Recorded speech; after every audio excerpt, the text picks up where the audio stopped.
The man awakens the only mythical level talent in history. Yet he chooses the profession of a pastor, the weakest class. Everyone mocks him, considering him a useless person with no future. Unexpectedly, his talent can reverse the rules of the world, turning all skills into reverse effects. Healing instantly becomes critical damage. With just one move, effortlessly, the whole crowd immediately falls silent, because the world suddenly descends into chaos. The demon world game suddenly becomes reality. Monsters spill out from another realm, bringing disaster. But humanity also receives a job system, helping them become stronger. Anyone can randomly awaken and then choose a suitable profession. Talents are divided into levels from common to rare, legendary, then semi-divine, and finally mythical. No one has ever possessed a mythical level talent after awakening. Most choose to become mages or swordsmen. There are also summoners, warriors, and assassins. Pastors, however, are seen as a trash profession due to their weak healing and attack. Today is the day of awakening for the entire school. The principal gives a speech and activates the formation. Everyone is eager to awaken, and Ngiam Hao is no exception. He wants to be strong enough to protect what he has. The girl in front of him is the one he wants to protect, To Mok Mok, the school beauty. To Mok Mok, Lum Da, Bak Shi, Tu Mao, Huang Tiu Fong, Trieu Kai Hung. The students awaken one by one, and soon it is Ngiam Hao's turn. Standing in the formation, his consciousness is pulled into another space. A glowing orb appears before him. When Ngiam Hao's hand touches the orb, a surge of intense energy rushes straight into him. The system announces, Ngiam Hao awakens the first mythical level talent, Reversal of Heaven and Earth. Every skill's effect is reversed, and he can freely toggle them on and off. But there is a critical flaw. It only affects skills, not normal attacks. Therefore, he decided to keep his awakening a secret to avoid revealing his weakness. Then he urged Mok Mok to awaken, while he went to choose his class. To unleash his full power, Ngiam Hao chose the priest class, a profession considered the weakest. However, under his control, healing turned into devastating damage. More importantly, the damage after reversal would be pure damage, penetrating armor and nullifying defenses. Later on, if Ngiam Hao became a mysterious assassin, who could withstand him? The priest was the perfect choice for his talent. At the same time, Mok Mok also completed her awakening. She received a legendary talent and chose the mage class. Next, the whole class would enter a dungeon to begin leveling up.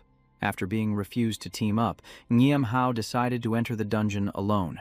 This way, he would level up faster and, more importantly, avoid revealing his talent too early. Then he stepped into the teleportation gate of Bycat. The name of this dungeon, Wolf Forest. True to its name, this place was filled with fierce, wild wolves. Anyone entering had to follow the marked path, clearing out the wolf pack in the dungeon to proceed, to keep newcomers safe. There were healing springs along the way to restore health. The important thing was that death in the dungeon was real. Once you lost your life, you couldn't come back. Therefore, most newcomers strictly followed the procedure. Clearing the dungeon was the goal. But Ngiam Hao had a mythical talent, so how could he ignore the depths of the dungeon? He immediately encountered 3 wild wolves. Spotting their target, they charged in to attack without hesitation. Ngiam Hao pressed his lips together and activated Reversal of Heaven and Earth. He cast a wave of healing reversal magic. A loud explosion sounded, and one wolf collapsed on the spot. The other 2 immediately closed in on Ngiam Hao. One activated its tearing skill towards him, but the damage was reversed back, sending it flying away. Ngiam Hao continued to use the purification reversal technique.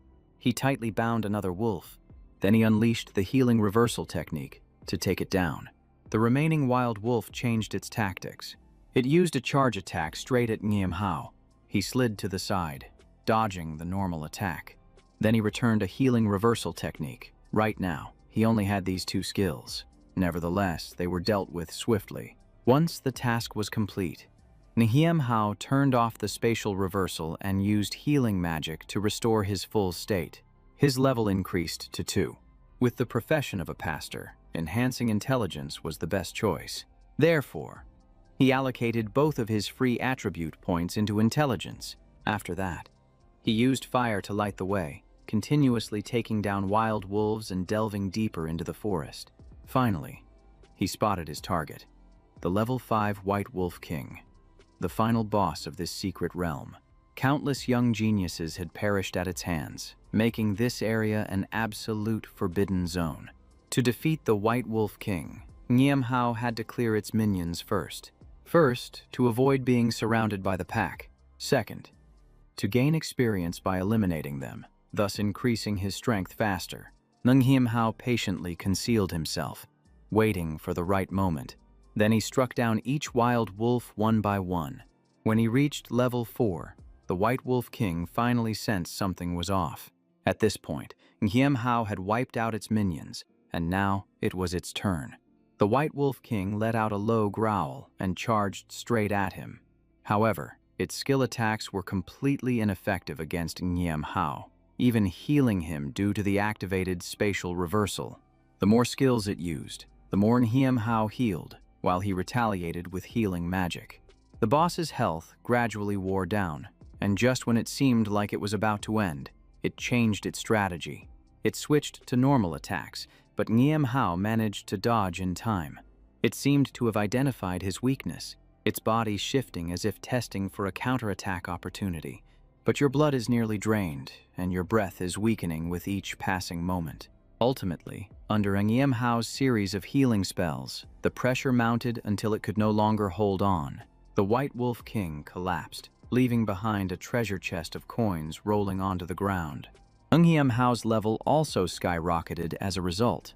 It clearly displayed that he had reached level 5 right on the spot. The system unexpectedly assessed Niamhao at level 3S and awarded him an additional silver chest, while also announcing it to the entire school. The level 3S assessment appeared before everyone's eyes. Students everywhere were shocked, discussing who had achieved this unprecedented feat. Over here, Niamhao immediately opened the silver treasure chest he had just received. Inside, there was a skill book for the silver hair therapy. A silver shadow trident and 5 free attribute points also fell into his hands. Niamhao hesitated to learn the skill book and even planned to sell the silver shadow trident for money. The silver equipment could fetch a good price, and he allocated all 5 attribute points into intelligence as planned. After handling everything, Niamhao left the secret dungeon. Mok approached and quietly asked if he was the one who achieved a 3-star rating. Tu Mao, standing nearby, scoffed, saying that there was no way this useless priest could do that, probably running out before even seeing the rewards. In response to the disdainful remarks, Niamhao couldn't hold back and took out the silver shadow trident for everyone to see. The entire area erupted into chaos at the sight, with discussions buzzing non-stop. The silver equipment was the clearest evidence that Niamhao had cleared the dungeon. Tu Mao's expression changed completely, turning pale as if he had just swallowed something bitter. The system displayed information about the beginner's dungeon in the wolf forest, indicating beginner difficulty, recommending team formations, and warning about the aggressive wolves in the forest.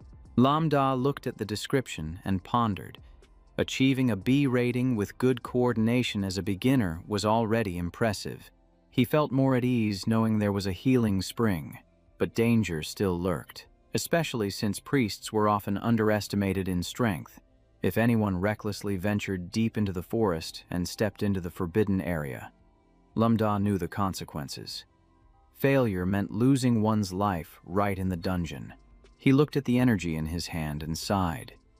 With divine-level talent, how could he accept mediocre achievements? He had to enter the forbidden area. The scene shifted to the deep forest, and as soon as he arrived, the system immediately displayed an important notification. Level 1. Wild Wolf. Stats and skills clearly displayed, characterized by group attacks and continuous bleeding, making players wary. Lambda smiled upon seeing the information, his eyes glinting as if he had already planned his moves. He gathered his strength to activate the reversal of heaven and earth, aimed his weapon at the wild wolf, and cast the healing spell. The system immediately reported the reversal effect. The healing spell transformed into damage absorption. The strike dealt 50 damage, killing the wild wolf without him taking any injuries, and he received 10 experience points. Another wolf charged at him, and he activated his protective shield to push it back. The system reminded him that the reversed bite helped him regain health, and the reversed bleeding also provided additional recovery. Lambda immediately charged forward.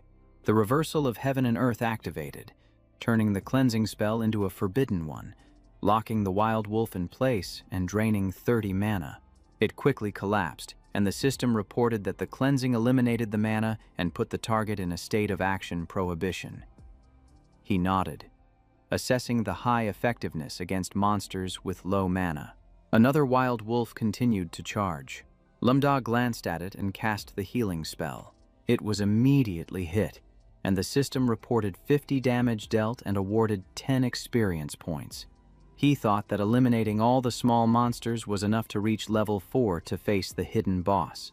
Just then, the system announced that the cooldown for the healing spell was complete.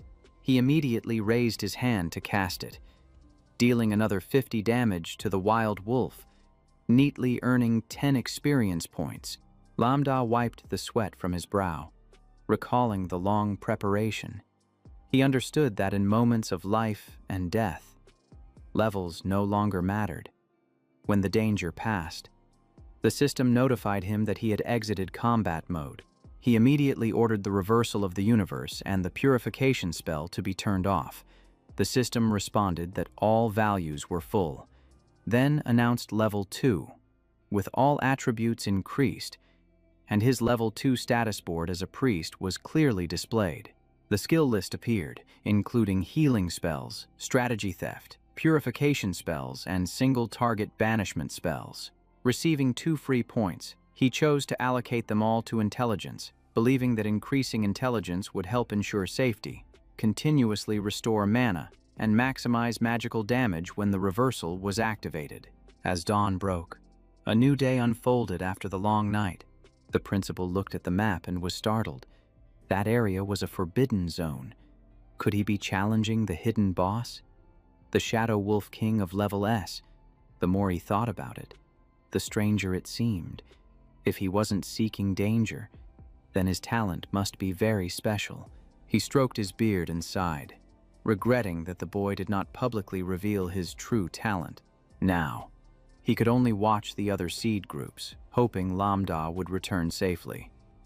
Huang Tiante beside him chuckled, teasing him about betting, saying the kid might set a new record, then pointed down to discuss potential contestants. At that moment, the wild wolf was still charging forward. Huang Tiante shook his head. It was a good idea, but in actual combat, it was a bit clumsy. To Mach leaped up to cast the freezing spell, and the two accompanying her praised her strength. A barrage of ice arrows was launched to attack the target. The wild wolf fell immediately, but she noticed something unusual in the distance. Another pack of wolves was rushing toward her. She pulled the 2 people following her along, thinking that her goddess image was probably flying away. As she was running, she suddenly stopped. Mach turned around and shouted, while the 2 stepped back to let her take the front. Then she cast the resurrection spell, and a clone appeared to execute an attack. As she activated the spell, the pack of monsters immediately focused on her, and she used the freezing spell again. At this moment, she finally breathed a sigh of relief, considering herself safe. The principal stroked his beard in praise, while Huang Tiante replied that just having talent wasn't enough to progress far without experience. In the deep forest, a small rabbit was calmly grazing on grass. It suddenly startled and turned around, just as the system announced a new notification. Lambda leveled up to level 3 after defeating the wild wolf. He excitedly told himself that he just needed a little more to reach level 4. A loud noise came from the bushes, causing him to turn his head. That position was very close. He quickly hid behind the bushes to observe more closely. The system displayed information about the Shadow Wolf King of level 5, with all its stats and skills. describing it as a fierce hidden boss that had caused many geniuses to fail, which was why this forest was classified as a forbidden zone.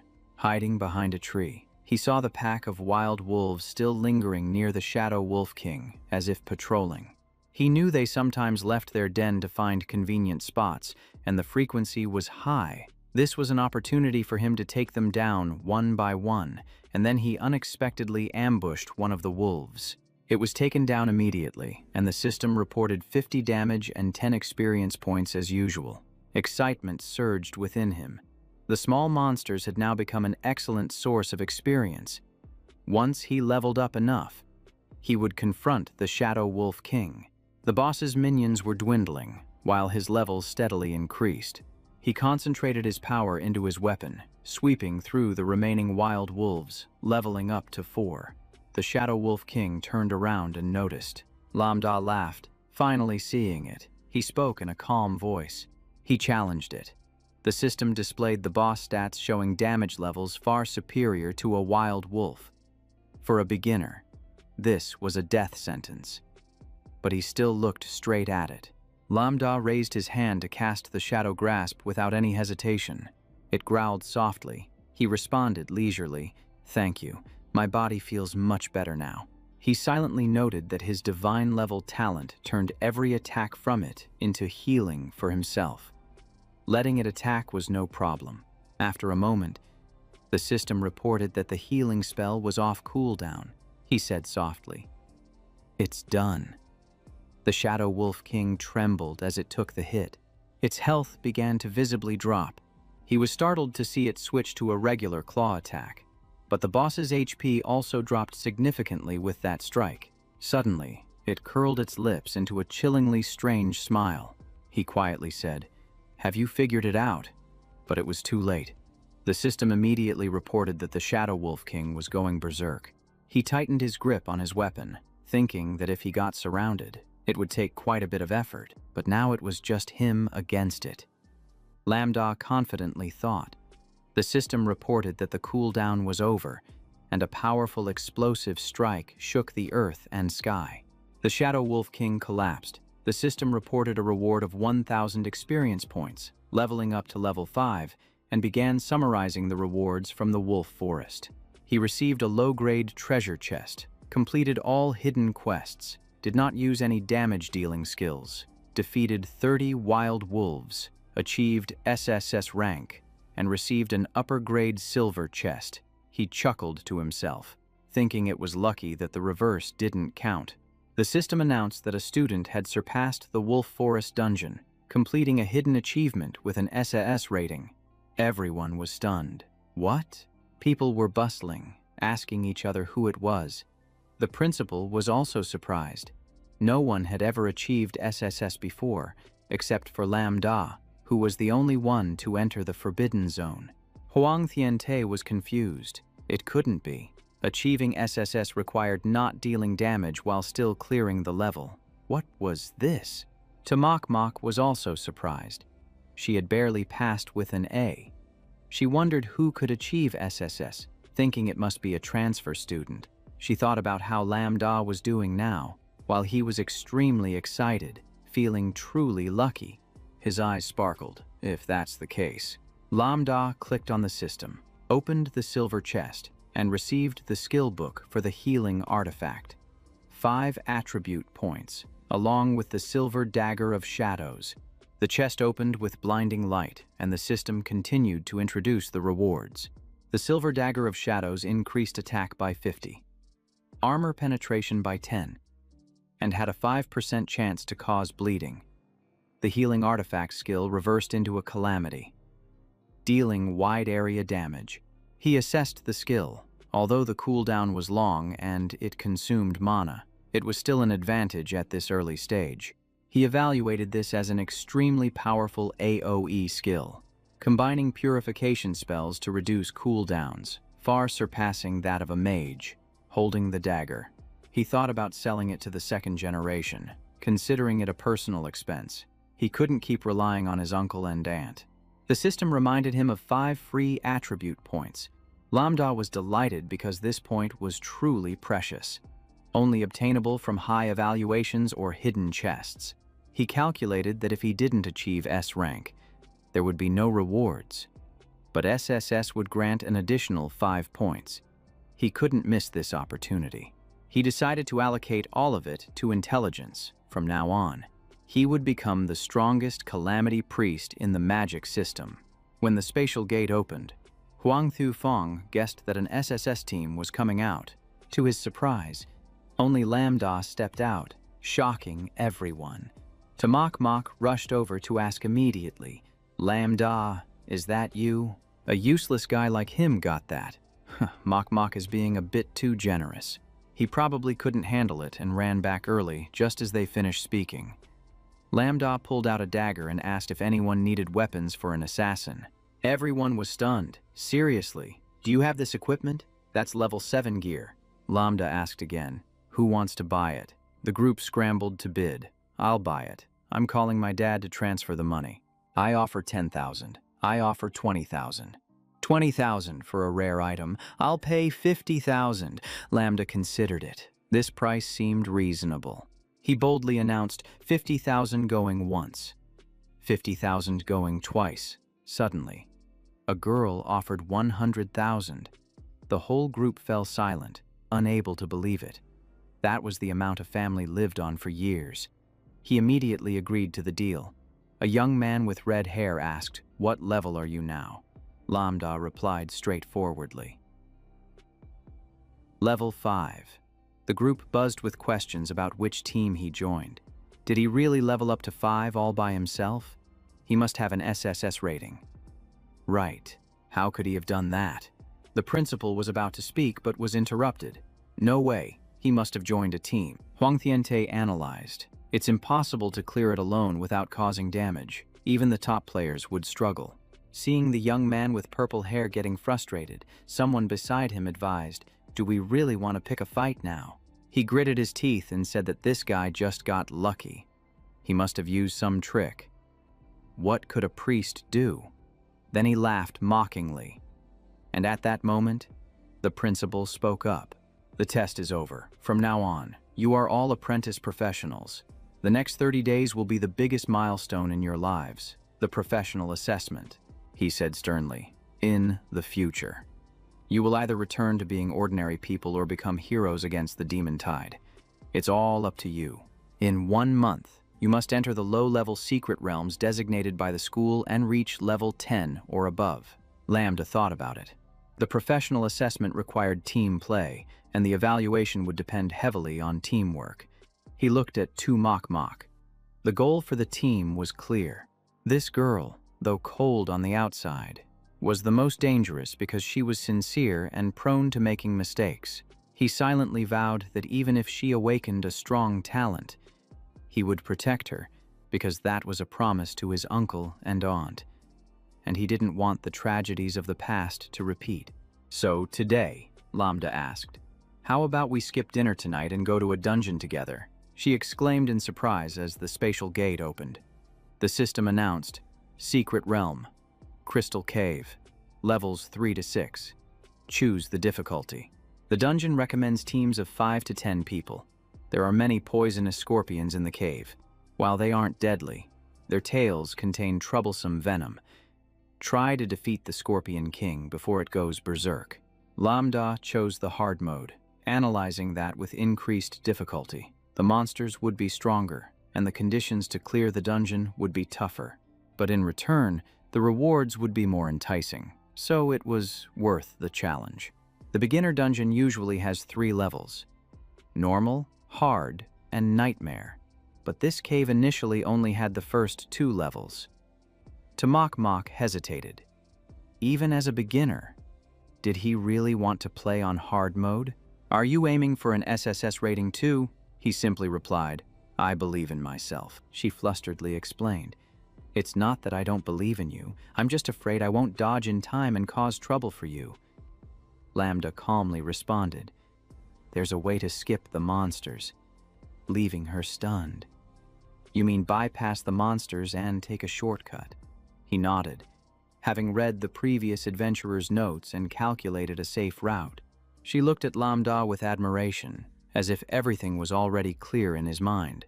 Tumakmak suddenly remembered that she always knew Lambda was hiding his true strength. He had memorized the dungeon data long ago and scored perfectly in theoretical tests. Yet, he was underestimated. Lambda noticed her standing there in a daze and reminded her, "What are you waiting for? Let's go." She jumped up and followed him, thinking to herself that she always believed he would be the one to change the world. The scene shifted into the Crystal Cave dungeon.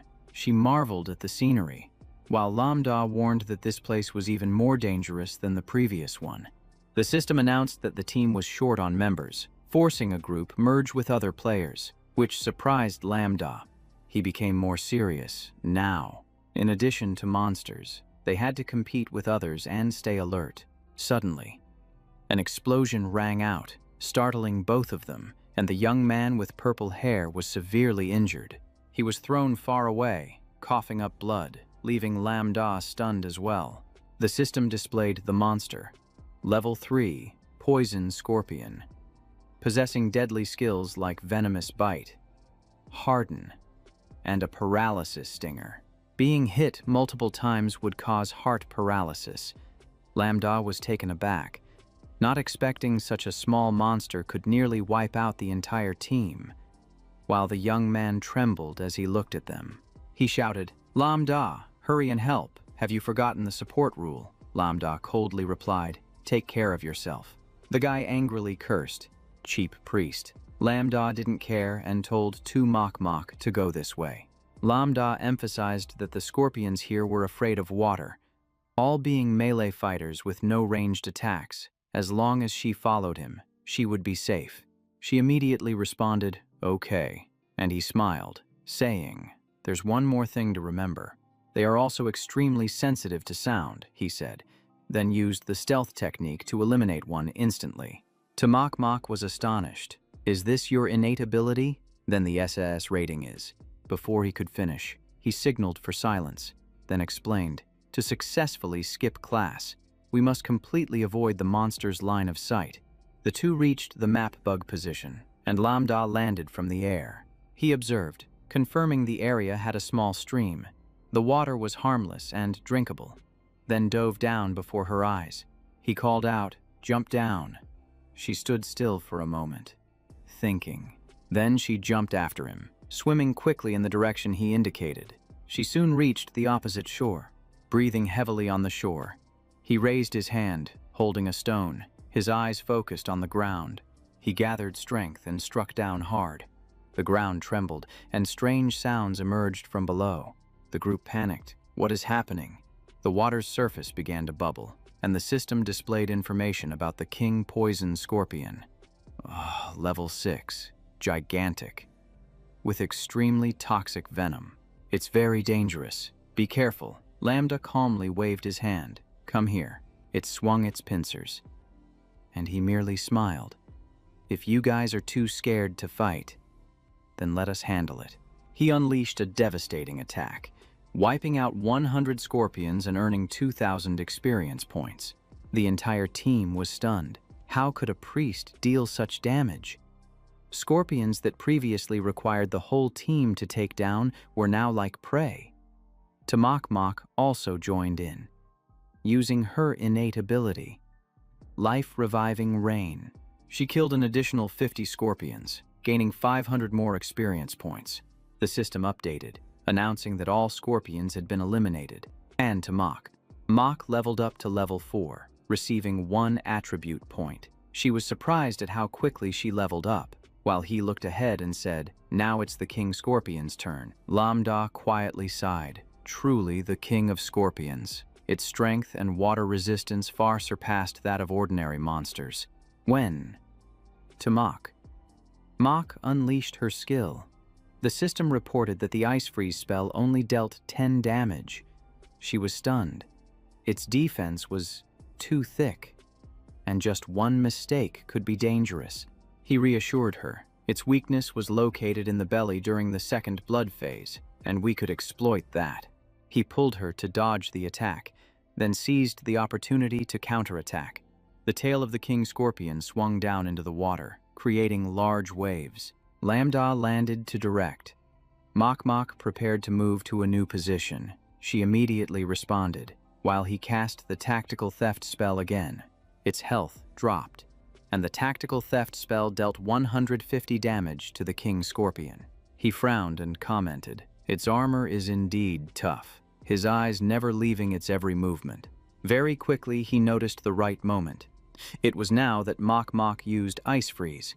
He dodged the attack and explained, only when it used this skill would it lift its belly and reveal its weakness. He immediately struck, dealing 1,000 damage in a critical hit.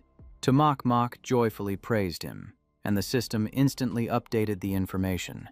The King Scorpion was defeated, earning 3,000 experience, completing the dungeon, leveling up to level 6, achieving SSS for fulfilling all hidden conditions, not getting poisoned, clearing all monsters, receiving a gold chest and 5 free points. The status board for the priest appeared fully. The divine artifact and calamity descending made everyone admire him. The young man with purple hair knelt down, calling him the elder, while the group behind also cried and begged to follow. Teacher Lion An warned the group, "Today's events must be kept secret." Lambda just smiled and said, "Don't speak of it outside." Before teleporting, he reminded one last time, "If the news leaks, you will face the consequences." In the teleportation space, he suggested opening the chest immediately. The system reported receiving the skill Poison Cannon for mages, golden equipment, wind speed boots, the Hunter's Great Sword, and a silver jade ring, plus 5 free points. To Mok Mok gasped, 5 attribute points. No wonder his stats were so high. The information about the Poison Cannon skill appeared. The poison shadow dealt damage and then exploded, inflicting poison status, while the Jade Ring reduced cooldowns by 10% for all skills. Her eyes sparkled in admiration. The gold chest was indeed rich. Lambda was also surprised. Both pieces of gold equipment were extremely powerful, but the most valuable was the silver ring that reduced cooldowns, which could even be auctioned for hundreds of thousands. He handed her the Poison Cannon book, saying it was usable by mages. Mok Mok asked in surprise, "A poison skill, but I chose the ice element." She happily accepted the book, but when she looked closely, she was startled. The information board reported the activation of the hidden talent Master of 5 Elements. With a progress of 2 out of 5, she felt a surge of power rising. Lambda smirked. "Interesting. It seems you need to collect more attribute skills. That will be your trump card." She excitedly replied, "My trump card." He nodded and said, "Let's go.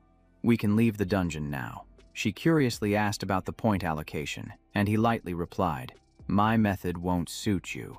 In the new area, the newcomers were discussing, "Can newcomers really clear the outside dungeon? It sounds scary, not to mention the terrifying poisonous scorpion." Another group whispered, "There's the goddess Mok Mok, and the person next to her is Lambda.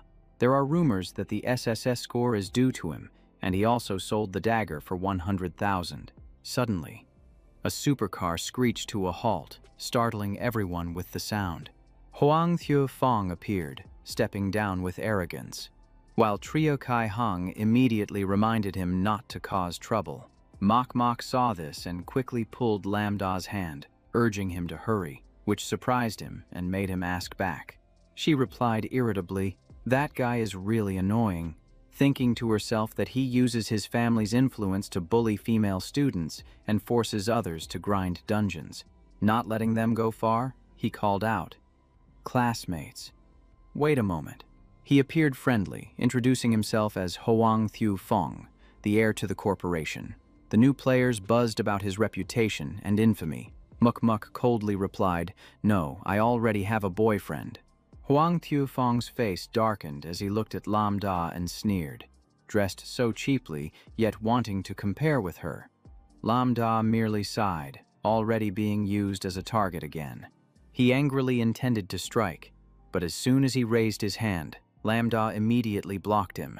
He stared in disbelief. He slightly curled his lips in resentment, angrily using his skill to charge forward. Lambda calmly used the reverse skill to deflect the attack. His strength immediately rebounded back at him, causing him to cry out in pain.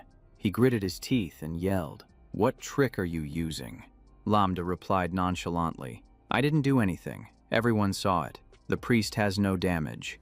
Muck. Standing behind was even more certain. This is indeed Lambda's talent. Huang Thufeng shouted, immediately getting up to counterattack. Just as he steadied himself, he was hit again, staggering and yelling, "The bastard is playing dirty." Lambda remained calm, just testing whether the reverse skill affects the class. Evaluating. The skill not only dealt damage but also caused side effects, and he hadn't even used half his strength. Huang Thufeng angrily shouted, "If you have the guts, fight me one-on-one. Are you afraid?" "There's still time. Bow your head and call me Dad." Triu Kai Hong stepped in to intervene. "Wait. In a class battle, you can't use awakening skills." He was surprised. A priest could severely injure Huang Thufeng even though he was fully equipped with top-notch gear. Everyone was buzzing. The forum was in an uproar because Lambda soloed the dungeon and jumped straight to level 5. Achieving that on the first day after awakening is truly unbelievable. Trio Kai Hong curiously asked, "Who are you?" Then quickly apologized for his friend, but he also doubted. If rumors spread like this, it couldn't be made up. Lambda replied, "I just don't want to ruin class relations. It's just that this person is not satisfied." Huang Thufeng continued to roar, "Trio Kai Hang, what are you apologizing for? Aren't you going to help me teach him a lesson? Hey, what are you doing?" Trio Kai Hang drew a calming talisman for him and explained, "This is the young master of the Huang family. Today's incident isn't over. He will definitely cause trouble." He advised Lambda, "Don't come to school this month. There's 50,000 here. Call it an apology. If you need to level up, I will arrange it, ensuring you're ready for the exam." "But I hope you stay away from him for a while," Lambda replied. "I can't promise that." Trio Kai Hang thought to himself. This person is not weak-willed and doesn't like to make enemies. Wanting to clarify everything, he reminded himself, "If someone doesn't offend me, I won't offend them." But he also wanted to see how many people he could call to cause trouble. Lambda thought to himself, "It's also a good opportunity to test the combat power of the Calamity descending." Breaking news, the Stone Cave dungeon on hard mode was cleared in just 1 minute and 30 seconds. The European map. The Great Hunting Sword. Silver weapons. Negotiable. The SSS level dungeon guide is priced at 5,000 Alliance coins. 10 likes, someone asked. "Is the attribute stone for sale?" Muck worriedly said, "Lambda, can it really sell for such a high price?" Lambda confidently replied, "Trust me, no one will refuse free attribute points." The bald young man said, "The terrain in the cave is very dark. Cooperation is limited. Reaching SSS is nearly impossible." A loud voice chimed in. "Let's try buying it and see." The girl with orange hair said, "Attribute points are worth it." The guy in the blue shirt cheered. Someone already bought it. The system reported, received 5,000 Alliance coins. 3 minutes later, his hammer upgraded. He shouted loudly, "I did it." Reached SSS level, although it took 2 minutes, but it's still good for a first try. If I control the time better, it could be faster. Everyone was amazed. Really, that was so fast. Combining with the naval team would be very profitable. The system reported again, received another 5,000 Alliance coins. The forum was in chaos, such a simple method that no one had thought of. One person said, "Stop making excuses. The big shot should promote it more widely, charging a reasonable fee. No one would object. Dropping out of school can't be that simple, right?" The system continued to report receiving an additional 5,000 Alliance coins. Shares and likes skyrocketed. The mysterious Big Shots post caused a storm. Everyone wanted to reach SS without effort. The crowd rushed in to see. Following the Big Shot would yield attribute points. Muck panicked. Just added another 100 orders. That makes 500,000 now. At a large old house, the system displayed the news of clearing the dungeon on hard mode in 1 minute and 30 seconds. The European map. The attribute stone. The Great Hunting Sword. An enigmatic person looked at the screen and said, "Interesting. Have you found out who posted it?" the subordinate replied. Not yet. He used a technique to conceal his identity, but it has been confirmed that the IP is from the Jiangthan Vocational Academy. The guy laughed, saying that this year the school has a lot of interesting stories. Someone asked, "There's a big brother who wants to buy your great sword." Lambda replied, 80,000. No bargaining, the other person responded. Is it that cheap? Let's make the deal right away. I'll be there in 3 minutes. Lambda nodded, agreeing to meet at the entrance of the dungeon school. Mok Mok was excited. Lambda, you're about to earn nearly 300,000. Lambda remained calm. It's all part of the plan. Valuable items, getting free promotion. He pondered, but he still needed more dungeons. As silver gear would soon become outdated, he reminded himself, having strong items without skills would still lead to failure in real battles. She sensed it. How precious the time before the exam was. Why was he so focused on grinding for items and making money? He smiled, recalling his goal. Lambda replied, it's because I want to protect the most important person, the one who has always protected me. He remembered. In his previous life, he had no parents, didn't understand familial love, played games for 18 hours straight before crossing over here, and it turned out to be a stroke of luck. He felt proud, because now he had loving parents. Who would protect him with their lives? He etched in his mind. 10 years ago. After the demon tide, relatives wanted to seize the inheritance, wishing he would die like his parents. Their true faces were revealed, aiming to rob him blind. He struggled like a mantis in front of a car, eventually escaping, but then his uncle and aunt came, taking him back. They cared for him like their own child, helping him reclaim his inheritance, not letting him harbor hatred, bringing those people to court. Suddenly, the crowd shouted, "Hurry up! Someone is selling cheap equipment at the park." He deeply realized, without them, he wouldn't be living like this now. He would have endured so much bitterness, so he had to grow stronger to protect them. A female voice rang out. "Hello!" Lambda turned to look. She asked, "You're the one selling the hunter's great sword?" "Huh, right. I'm Bok Chi, from Jiangthan Academy." He was suspicious, a student from that school. "No transactions through intermediaries," she hurriedly replied. "I'm the original owner. Sorry, my battery just died." She continued, "I'm the original owner, Big Brother Muscular, a great sword user." Lambda was slightly doubtful. Can this body really wield a great sword? He thought to himself. Is it all added to strength? Then he handed her the sword stats for her to check carefully. After saying that, he tossed the great sword toward her. Bok Chi quickly caught it without any hesitation. He thought, she really is someone with strength. Spot on. Bok Chi asked again, "Is it really just 80,000? This is a silver graduation item. It should be worth more than 200,000 on the market." He replied nonchalantly. "Didn't your teachers teach you how to price things?" She stammered. "I've always been bad at math since I was little. I'm not good with money." He gently reminded her. "Remember to ask the price before buying anything in the future.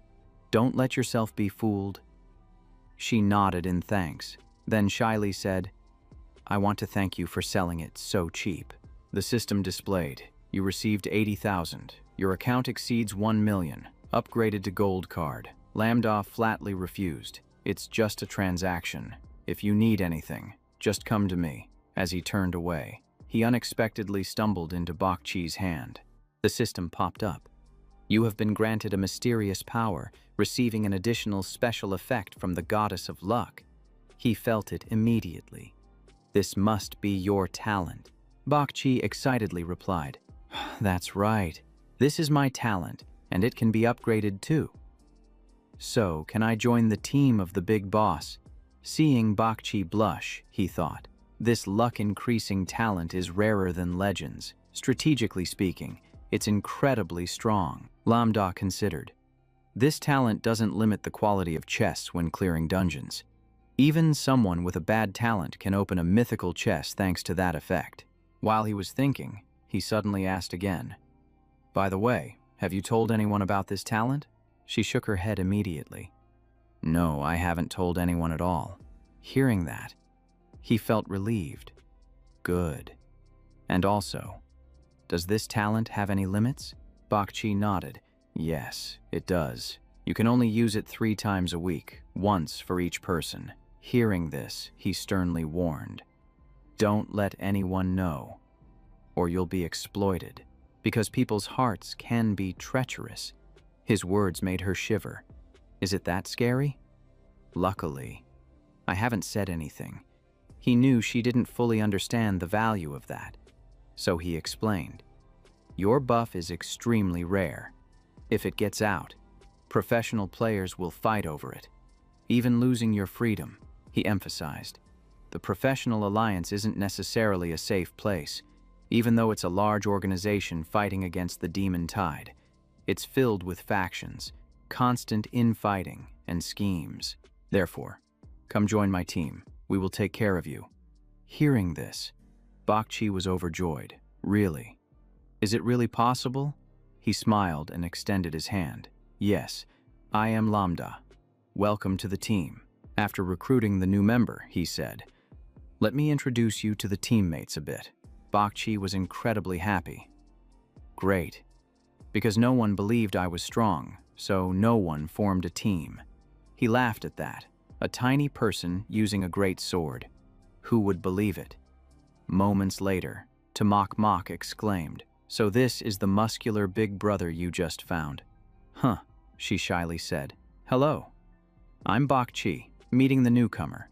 She smiled and shook hands. Nice to meet you. You're Tamak. Right, seeing the beautiful girl. Bak Chi's eyes lit up.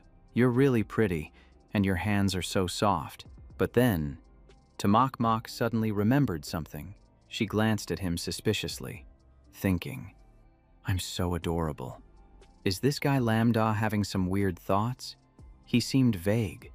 What is he trying to pull? Then he thought, maybe he should invite everyone to continue the dungeon. Tamak asked in surprise, what? Which dungeon? Lambda replied, the Goblin City, nightmare level. Since everyone can gain attribute points, I will go in first, solo, and optimize my power for everyone. Hearing this, Tamak was stunned. Wait, you're going into a nightmare level dungeon by yourself. The nightmare level is the highest difficulty for beginners, with rich rewards, chests dropping all gold or higher, and the monster's attributes are also significantly stronger. Even a team can easily be wiped out. This is a life or death gamble. Her face turned serious. She couldn't take that risk. Do you want to meet your ancestors already? Even if you're strong, you shouldn't go into a nightmare level dungeon alone. But he smiled and waved it off. Mok. It's fine. Don't you trust me? She grabbed his collar. I trust you. But the nightmare goblins can easily take down even high-level professionals. Even at level 10, there are people above that who get seriously injured. It's been a long time since anyone dared to solo. Bai Chi thought of something. Oh, great god Lambda. Mok goddess, I just remembered something. Excuse me, I'll go ahead. You two can talk. After a bit of persuasion, he calmed Mok down. Don't be upset, I know you're worried. The previous difficult dungeons were the same. Just go eat first. Mok. In his mind, he calculated. Mok was opposing too fiercely, so he had to trick her lightly and sneak away. After a while, she finally agreed. Fine, but if you don't, I'll tell my parents. I'm listening to you. But she still had her doubts. Could Lambda really be that easy to convince? During this time, a hot piece of news spread, claiming that the strongest new player had just appeared in this year's examination. Not just rumors. Someone had cleared a secret realm alone. Last night, I received images from the Academy dungeon. Everyone was discussing whether it was true or not. The figure looked ordinary. Experts said you can't solo a dungeon like that. Why do people keep thinking it's a guy? It could be a girl. I guess it's Mok. A powerful mage, but rare. That's a reasonable comment. I also think there's no way the strongest rookie exists, but I'm a student from this batch, and there really is someone who soloed, even though I forgot the name. I'm sure they passed the level. If someone can do that alone, they must be top tier. Is it some young master or young lady? Many people guess it's Hoang Thu Fong from the Hoang Corporation. ECU, looking broader. It must be from the #1 academy in Jiang City. But the whole country is vast. Who knows if there are experts elsewhere? Anyone who solos a dungeon and gets hidden chests is definitely the coolest rookie of the year. The entire process was injury-free, with incredible talent and an analytical mind for dungeons. There's a picture. Look, they're trading something. It's a great hunter sword. That person is indeed a powerhouse, a student from the #1 academy in Jiang City. Seeing Mok Mok glued to her phone, he asked, "What are you looking at? Eat already." She didn't respond, so he snatched the device, causing Mok Mok to irritably call out "Lam Da" during the meal. Her mother kept serving food for both of them. "You two have been working hard lately. Eat more. Keep your strength up." She smiled and said, "Yes, Mom." Lam Da also politely replied, "Thank you, ma'am." Her father asked, "How does little Da find the training exam? Is everything going smoothly?" He nodded. "Yes, everything is good," he recalled. "You've always wanted to be stronger since you were little. Everyone knows. Once you decide, no one can stop you. But remember not to overdo it, because everything is fragile." Hearing this, he teased back, "Uncle, who told you that?" He laughed. "The person sitting right in front of you." Mok Mok blushed. "Dad, why did you say that out loud?" Her mother said, "We don't stop you from pursuing anything. We just hope you're like Mok Mok. Living peacefully is good enough." Mok Mok pouted. "I'm not like that." He nodded. "Yes, I will learn from Mok Mok to be a little fish living in peace." She frowned and asked, "Why does that sound like you're teasing me?" He laughed. "Just kidding. Your uncle can rest easy. I won't do anything beyond my abilities." He was satisfied. "Good. Remember, this house is your support."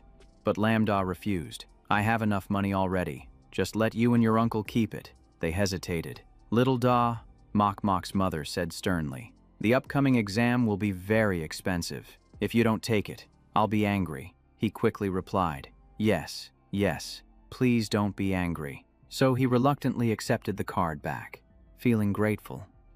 "See? Mom and Dad, thanks to them, I live well." Deep in his heart, he wanted to hold on to this precious life even more. That was his motivation to become stronger. Now, Lam Da was ready to face the challenge. Nightmare-level dungeon, here I come, at Hoang Thu Fong's house. Curses echoed everywhere. "Damn your grandfather, Trio Kai Hang, daring to play behind my back." Trio Kai Hang calmly replied, "I saved you back then. I helped pay a bit. Without me, you would probably be in the hospital." Hearing this, he shouted, "Do I need your help? You're just trash." His voice trembled with anger. "If I had full gear, it would be different." At this moment, Trio Kai Hang turned away. "Go rest." Hoang Thu Fong angrily grabbed a glass of water and smashed it. "It's because of you that I lost face. Get lost. Don't call me brother."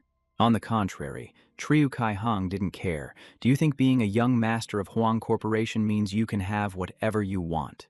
Uncle Hoang told me to take care of you. I shouldn't have agreed. You should have been beaten up to come to your senses, to the point where even your mother wouldn't recognize you." The corner of his mouth curled slightly. "Oh, I forgot. There's one more thing." He emphasized each word. "You don't have a mother."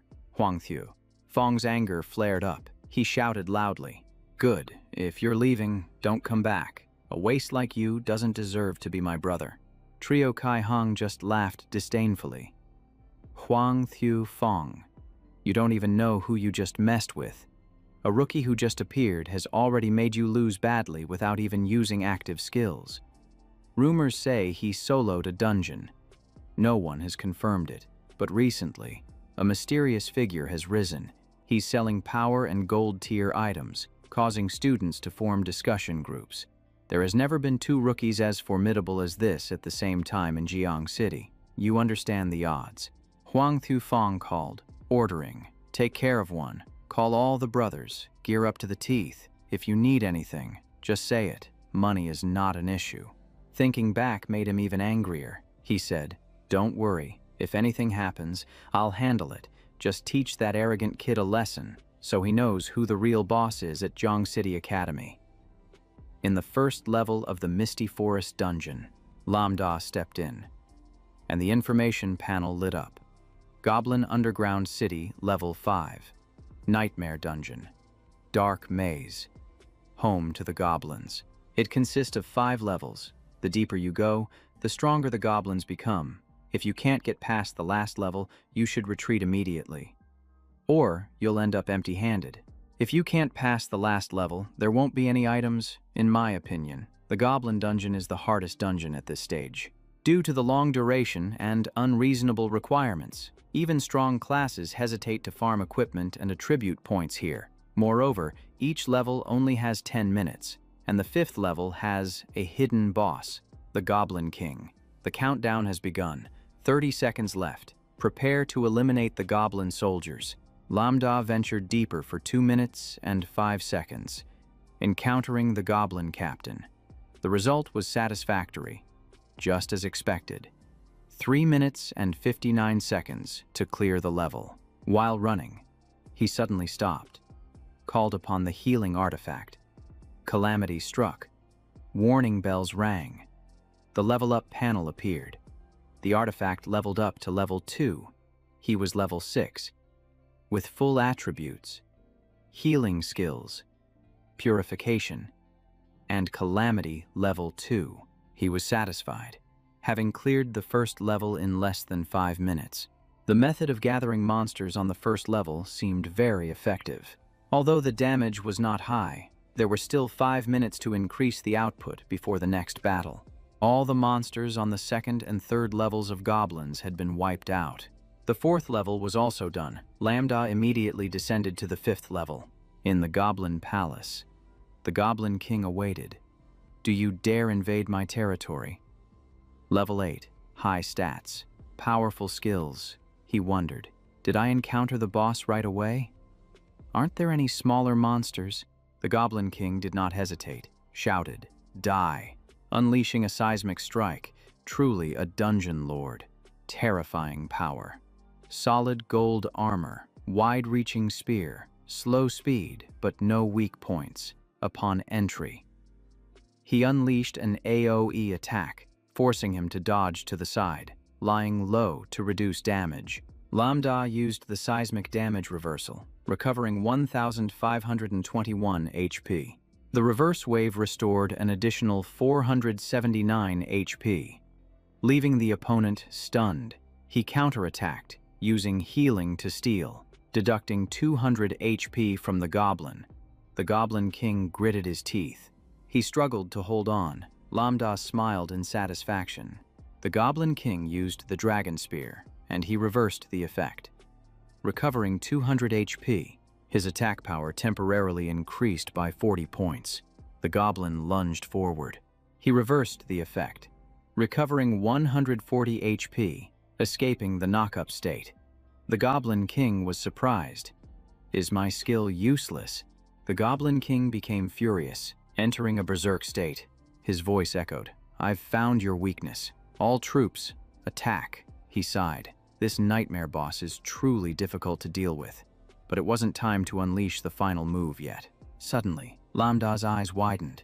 The Goblin King shouted, "Attacking this guy doesn't need skills. Torture him with normal attacks. Let's see how long he can endure." Both sides charged into a fierce battle. The Goblin King did not stop, unleashing the skill-crippling wind, demon steps. The soldiers also concentrated their damage. A rain of arrows shot down. He scoffed. Even if he got hit, it wouldn't matter. He immediately called upon the healing artifact. His clothes were tattered, but his body was unharmed. The Goblin King roared, "What's going on?" Lambda shot him a cold glance. Damn it, what's with that look? Lambda counterattacked, continuously using the reverse healing and steal life skills. After provoking, he turned and ran away. The Goblin King shouted angrily, "Stop! Fight me like a true warrior." Lambda sneered. Where's your warrior spirit? Then he turned back for a direct confrontation. Gripping his weapon tightly, he charged forward to counterattack, unleashing the reverse healing divine artifact and the calamity descending. The Goblin King stared in disbelief.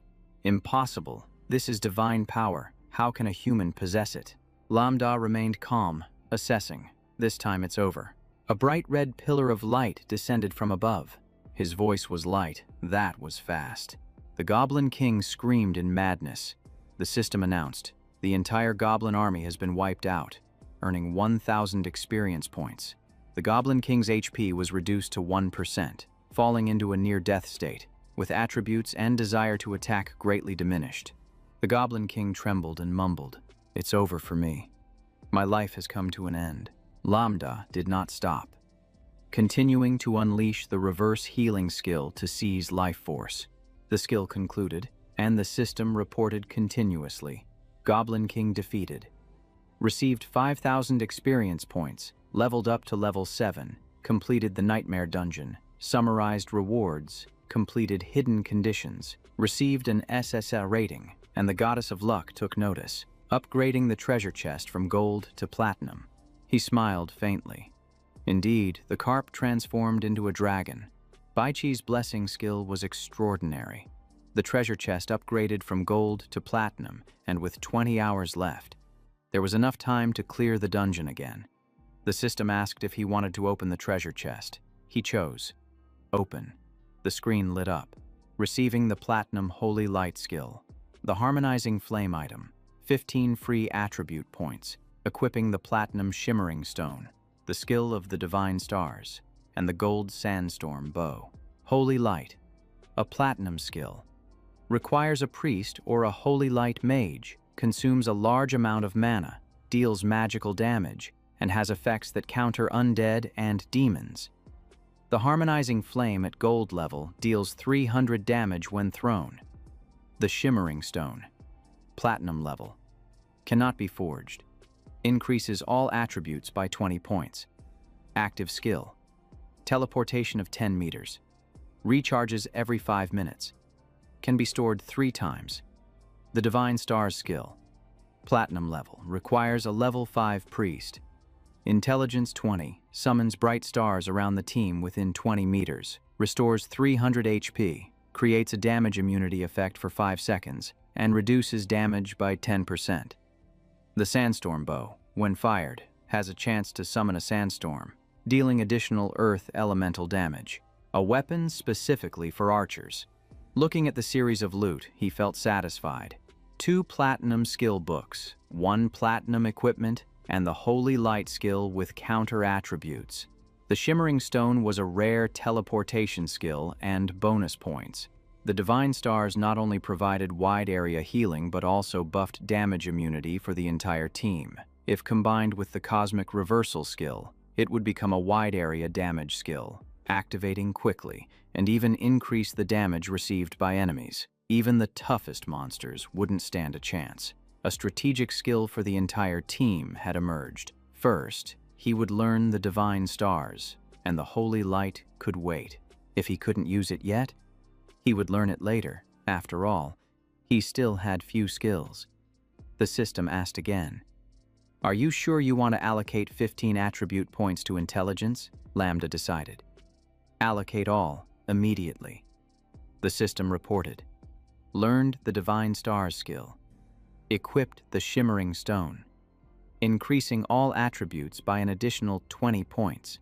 After finishing, Lambda stepped out of the dungeon. This time's results were exceptional. A significant upgrade. Name: Lambda. Profession: Priest. Level 7. Attributes: Strength 10 out of 20. Physique 10 out of 20. Intelligence 42 out of 20. Spirit 10 out of 20. Speed 10 out of 20. Equipment: Windwalker boots. Shimmering Stone. Jade Guardian. Cosmic Reversal. Single target skills. Healing. Steal Life. Support. Purification. Forbidden Curse. Wide Area. Divine Healing Artifact. Calamity Descending. Level 2. The Divine Stars had not been activated yet when a strange voice rang out. Caught in the act. He turned to look, just in time to see someone else arriving at the dungeon. To Mok. Mok frowned. What was Lambda still pretending for? Then she sighed softly, as if suddenly remembering. To Mok asked, "Did you clear the Nightmare Goblin dungeon?" Lambda raised his hand in confirmation. She felt a bit disappointed. She had planned to try it too, but had only thought about it. He teased her. "So that's it. Are you staying in this area for the next 10 days? To Mok's lips pressed together slightly. Just then, a vehicle sped by, rushing to the final teleport point, then stopped. The others saw Lambda and shouted, "It's him! That face looks like it's inviting a punch." Huang Thufeng gritted his teeth. "Deal with him for me." But his companions remained silent, making him furious and glare at them. He grabbed someone else's hair and shouted, "Hey, I'm talking about you. Are you stupid?" Things were not looking good. The other person trembled in fear. "I can't do it," Huang Thufeng continued to yell. "I knew you useless students couldn't be relied on." At the same time, he smiled sinisterly, glad he had prepared in advance. After a tiring day, Lambda sat in front of the computer, posting an ad. Holy Light, Sandstorm Bow, Level 5. Nightmare Goblin Dungeon Power. Price 8,000 Alliance coins. Requires unlocking. As soon as he posted, the comments exploded. The big shot has appeared again, clearing the Nightmare Dungeon alone, guaranteeing level A to S, even SSS? Right. Oh, great one. Take me with you next time. I've never dared to try Nightmare before. Really need those free attribute points. Gathering monsters takes 7 minutes. After all, have you seen the time it takes for the Elder to pass the level? 4.5 minutes. All right, I'm going to give it a try right now. The Goblin Hate range skill is surprisingly precise. I need to time the cooldown just right to maximize damage. If there aren't enough monsters, the skill is wasted. What kind of nightmare level is this? The Elder is the real nightmare for goblins. Not long after, the paparazzi released photos. The admin is Lambda, a student from the vocational academy, the strongest contestant of the year, who once sold a greatsword to a hunter, the only one to clear an SAS dungeon solo, accompanied by 3 photos. Viewers threw stones. What do those 3 photos prove? The newbie dungeon is acceptable, but the Crystal Cave and Goblin dungeon at nightmare level. A student cleared it alone. I'm speechless. This kind of paparazzi is really brainless. After Lambda awakened his divine cover, he became very mysterious. Choosing the priest profession is even harder to predict. I remember he once sold a dark dagger, theoretically. The god score should definitely be maxed out. But in reality, Lambda is quite ordinary. I agree with the expose. He's just a student. Compared to high-level fake professions, he's far behind. He relies on the monster hate range and the terrain of the secret realm to calculate accurately, which allows him to control the monster's direction. Moreover, as a priest, doesn't he need purification skills like Holy Light? Orders are coming in. 100,000 Alliance coins for Holy Light. 150,000 for the Sandstorm Bow. Are you considering it? He immediately sold both. The bank sent a message. Gold card customer, plus 500,000 Alliance coins, totaling 1,500,000. Looking at the balance, he was also surprised. This might be the only way to clear the level without getting hurt, except for the boss. But no one else has managed it. The power he generates is something no one dares to learn. No problem. The Nightmare level dungeon is a milestone for upgrading equipment and personal data. Money is secondary. Looking at the card, the Koi effect has 15 hours left, he calculated. Took the opportunity to rest and recover, then continued the fight. Finally, after the transaction, he stood up. Lambda stretched, deciding to go for a run to relax and also improve his physical fitness. As night fell, he continued to persist in running at the park near his home. At the same time, a car suddenly rushed in from somewhere. He turned around, the car sped close to him and then suddenly stopped. He was a bit surprised. Huang Thiu Fong, his friend, spoke up. What a coincidence? Get in the car, I'll take you to this place. Lam Da lightly reminded. Trio Kai Hong warned not to provoke me. I don't like trouble, but that doesn't mean I'm afraid. Huang Thiu Fong jumped out of the car and shouted, "Damn it! Don't mention that traitor's name again." His buddies chimed in. "Stop being so chatty. Hong Tu wants to fight one-on-one. If you refuse, your whole family will be scared."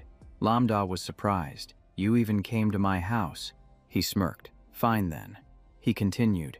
"I hope you don't lose and cry for backup." He angrily replied. "What the hell? Are you framing me?" Huang Thiu Fong grabbed his teammate's shirt. "Don't intervene later. I want to solo." The guy trembled a bit. "What if you can't win?" He shouted. "The outfit I'm wearing is something that poor guy can't earn in his lifetime. How could I lose? Get out of the way." Lam Da looked coldly. "So you're calling for backup?" The group whispered. "Stick to the plan." The guy confirmed. "Got it." Lam Da began to lose patience. "How many people are coming?" "I'm busy. I don't have time to waste." Hearing this, Huang Thiu Fong was speechless. "Just wait. Soon you'll regret it." He also said, "I will make you crawl on the ground like a dog." Lam Da silently thought, "Let's see who suffers more." In the quiet night, the three got in the car and left, stopping in the middle of the forest. The people inside saw them arrive and shouted, "Boss, Huang Thiu is here." Lam Da looked around, excited. "Is it that crowded? Hurry up and choose, one-on-one or a group fight." Huang Thiu Fong sneered, "One-on-one." He drew a diamond-level sword. "We'll each fight you one by one." In Lam Da's eyes, there was nothing special. It was pretty much what he expected. Everything was still the same. He displayed his disdain. Standing tall, Huang Thiu Fong growled, "Die for me." Lam Da immediately set up a formation, preparing to engage. He charged in, blocking a flurry of blows. His speed was so fast that everyone was stunned. Lam Da dodged to the side, causing the group to fall into chaos. Then, suddenly, one guy rushed in to deliver a surprise attack, trying to ambush. Despite the strong blow, he dodged neatly. He smirked, thinking that just because there are many people doesn't mean they're stronger. He must use his innate ability to reverse the situation.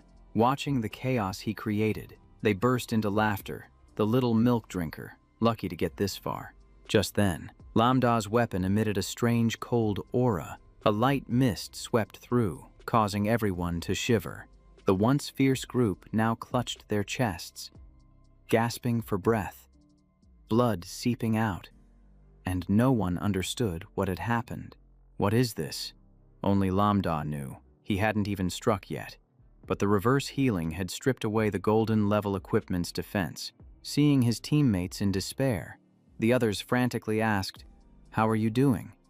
"Boss," he tried to reassure them. "I can still hold on.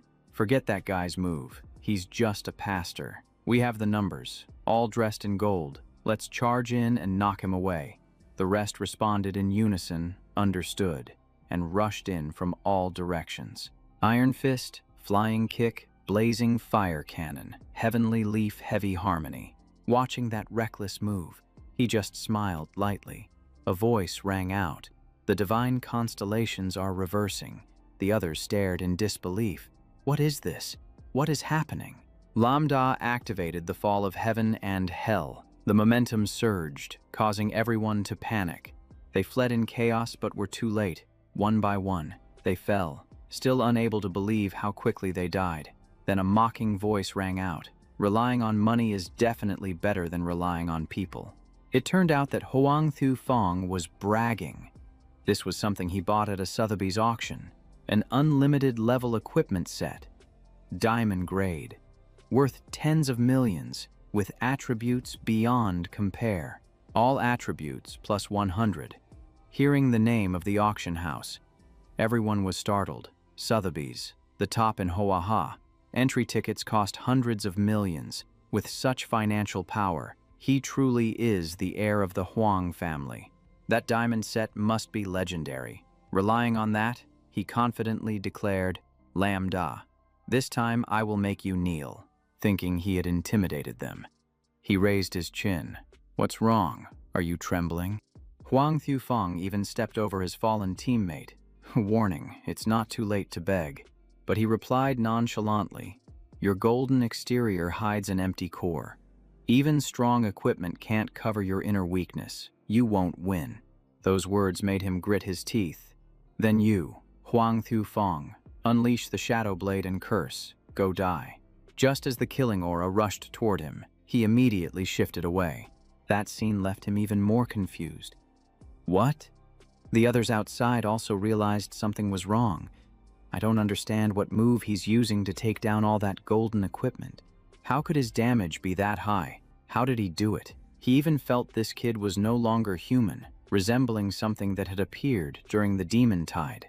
Huang Thufeng shouted, "Impossible. Did you really stack everything into speed? I clearly increased my attributes with this massive outfit," he growled. "The Shadow Blade will kill you if it hits." Before he could finish, Lambda interrupted. "Your base attributes are too low, so you can't hit me." His gaze turned cold. "Now it's my turn. First step, find your weakness." Reverse healing technique activated. Triggering damage. The system reported 1,000 damage, destroying the target's armor, nullifying all diamond attributes. He was left speechless. My diamond equipment. Huang Thufeng's fury erupted violently. He fought desperately, launching the slash of the rising sun, the triple slash, and the overwhelming army. But the more he punched and kicked, the easier it was for Lambda to dodge. Huang Thufeng frantically chased after him. "Stop right there." Suddenly, his eyes narrowed in pain, and he fell to the ground, crying out. "It hurts so much. What kind of move did you use on me?" Lambda replied briefly. "Correct," he affirmed, "with no combat skills like you. My normal attacks can pierce your defense. Now, you can surrender. Sign the agreement. Say, I, Huang Thufeng, voluntarily give my diamond equipment to classmate Lambda as an apology and promise not to repeat this." What? Losing in such a humiliating way. And he still tried to retort. "Are you dreaming? Don't even think about it." But before he could react, he felt another wave of pain. Lambda smiled. "The cooldown is over, so your overpriced defense is useless now," he shouted. "You bastard! Dare to threaten me? Take this." Cornered, he unleashed the Heavenly Horse Meteor Strike. A massive collision erupted, and Huang Thufeng laughed triumphantly. "You trash. You're done." But immediately after, his body froze, writhing in pain. Lambda stepped out from the smoke, snapping his fingers. The reverse healing spread out, and his body immediately surged with energy. "The mist is slowly recovering bit by bit." Huang Thufeng cursed. "Damn it, this is really scary. If you make a move, or rather, my dad, won't let this go." Lambda coldly replied. "I hate being threatened the most." The new formation activated, the reverse healing spell unleashed, and as the strategy unfolded, Huang Thufeng screamed in pain. He reassured, "Don't worry, there's still plenty of blood. Let's keep going." Immediately after, a surge of power crashed down like thunder. The group of underlings stood stunned, unable to believe what they were witnessing. As soon as Huang Thufeng collapsed, he was pulled back with a simple grip. Instantly, his entire body shattered like powder. The others panicked. "Is this torture? Boss, what kind of pastor is this?" Then a wave of killing intent rose. Lambda chanted, "Calamity descends." They clutched their heads in panic. Did the little rich kid really die? From a distance, the entire scene was captured by the camera. The live stream exploded. Everyone was stunned. What the hell is going on? Isn't Huang Thufeng the rich young master? And who is that other person? How many gangsters are there? Do they want to silence him? The underlings were dumbfounded. What kind of skill is that? The screen displayed the timer. What kind of powerful mage is this? Where did Huang Thufeng find the guts? He still taunted. "Do you want it?" Poor dog. Netizens gasped. "Oh my God, such rude talk. I didn't expect this at all. No wonder he's so arrogant. Turns out he has good stuff. How much did this equipment cost? I hate rich people." The hot search exploded. The arrogant young master was crushed by the big shot. Netizens were furious. Can money really do everything? No mistake there. That's a pastor, healing while attacking. What kind of skill is this? Can it shatter unlimited level diamond equipment? We need to trace the whereabouts of this great figure urgently. I want to become his disciple. A few minutes later, someone jumped into the comments. Wow, he looks just like my classmate. He studies at the Zhangchengxia Vocational Academy. It's highly likely the same person. I heard there was a conflict before. Huang Thufeng wanted to get close to Goddess 2 but failed. I remember this pastor had cleared a dungeon that someone recorded, and 2 days ago, he made Huang Thufeng furious. It really became a thing. Someone was sure. He must have awakened a high-level talent.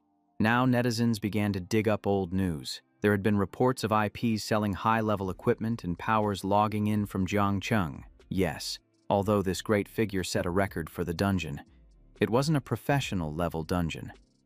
Moreover, the transaction photo was also captured. Students from that school must recognize him. Someone laughed.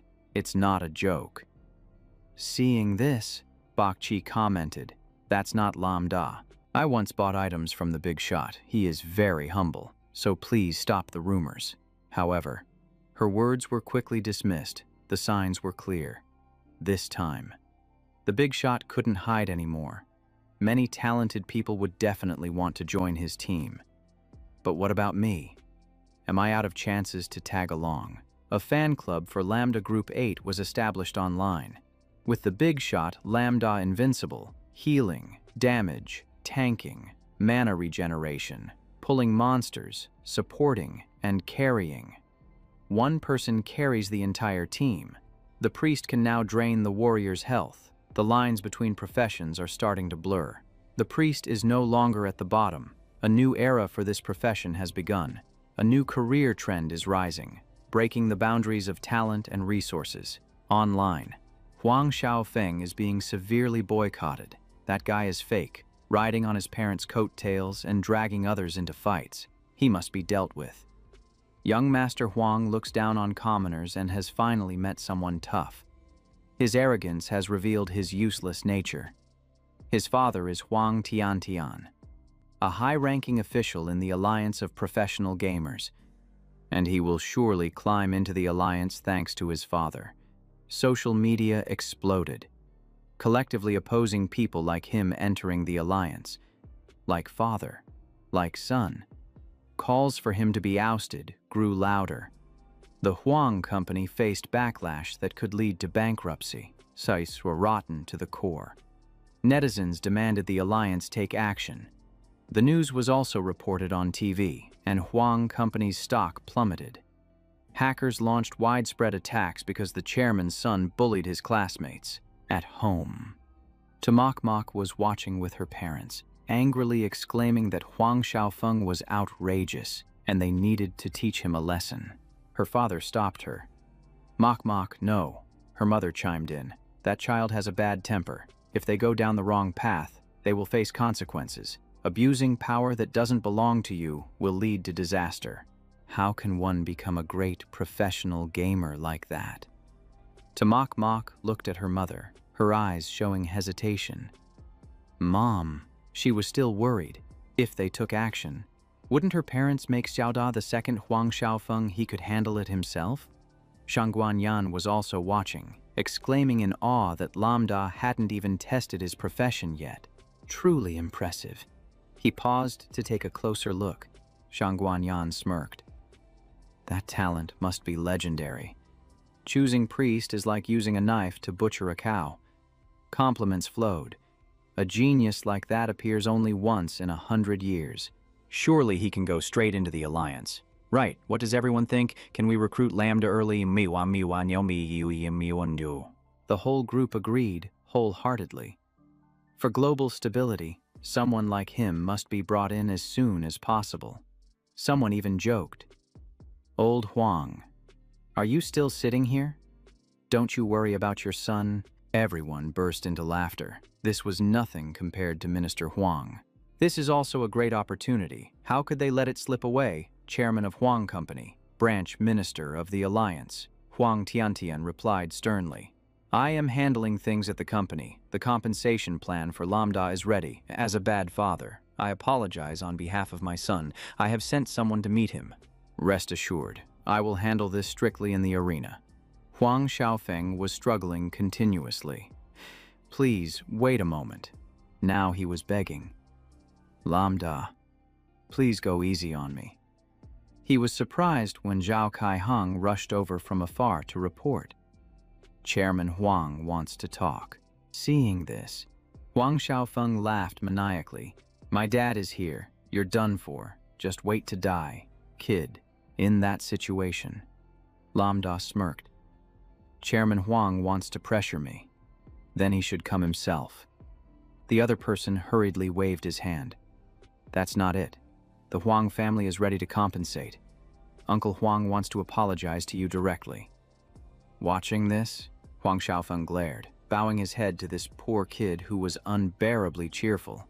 Is he crazy? My ears are ringing. What, my dad wants to apologize to him? What nonsense are you talking? Huang Tiantian connected and immediately took all the blame upon himself. Hello, is this Lambda? I apologize for keeping you waiting. Lambda nodded and began. As a father, he bowed his head in acknowledgement of his mistakes. I am the father of Huang Xiaofeng. Everything is due to my poor parenting. He continuously apologized. I am very sorry for causing you such great trouble. Lambda politely replied. You're being too harsh, uncle. Huang Tiantian took responsibility for his son, saying that mere words were not enough. I want to meet you directly to apologize and compensate, within what I can do. And as for Huang Xiaofeng, I hope you can hand him over to Zhao Kaiheng. I will deal with him severely using family rules. Huang Xiaofeng was furious, unable to accept it. Meanwhile, Lambda smiled and agreed. If you are sincere, I accept.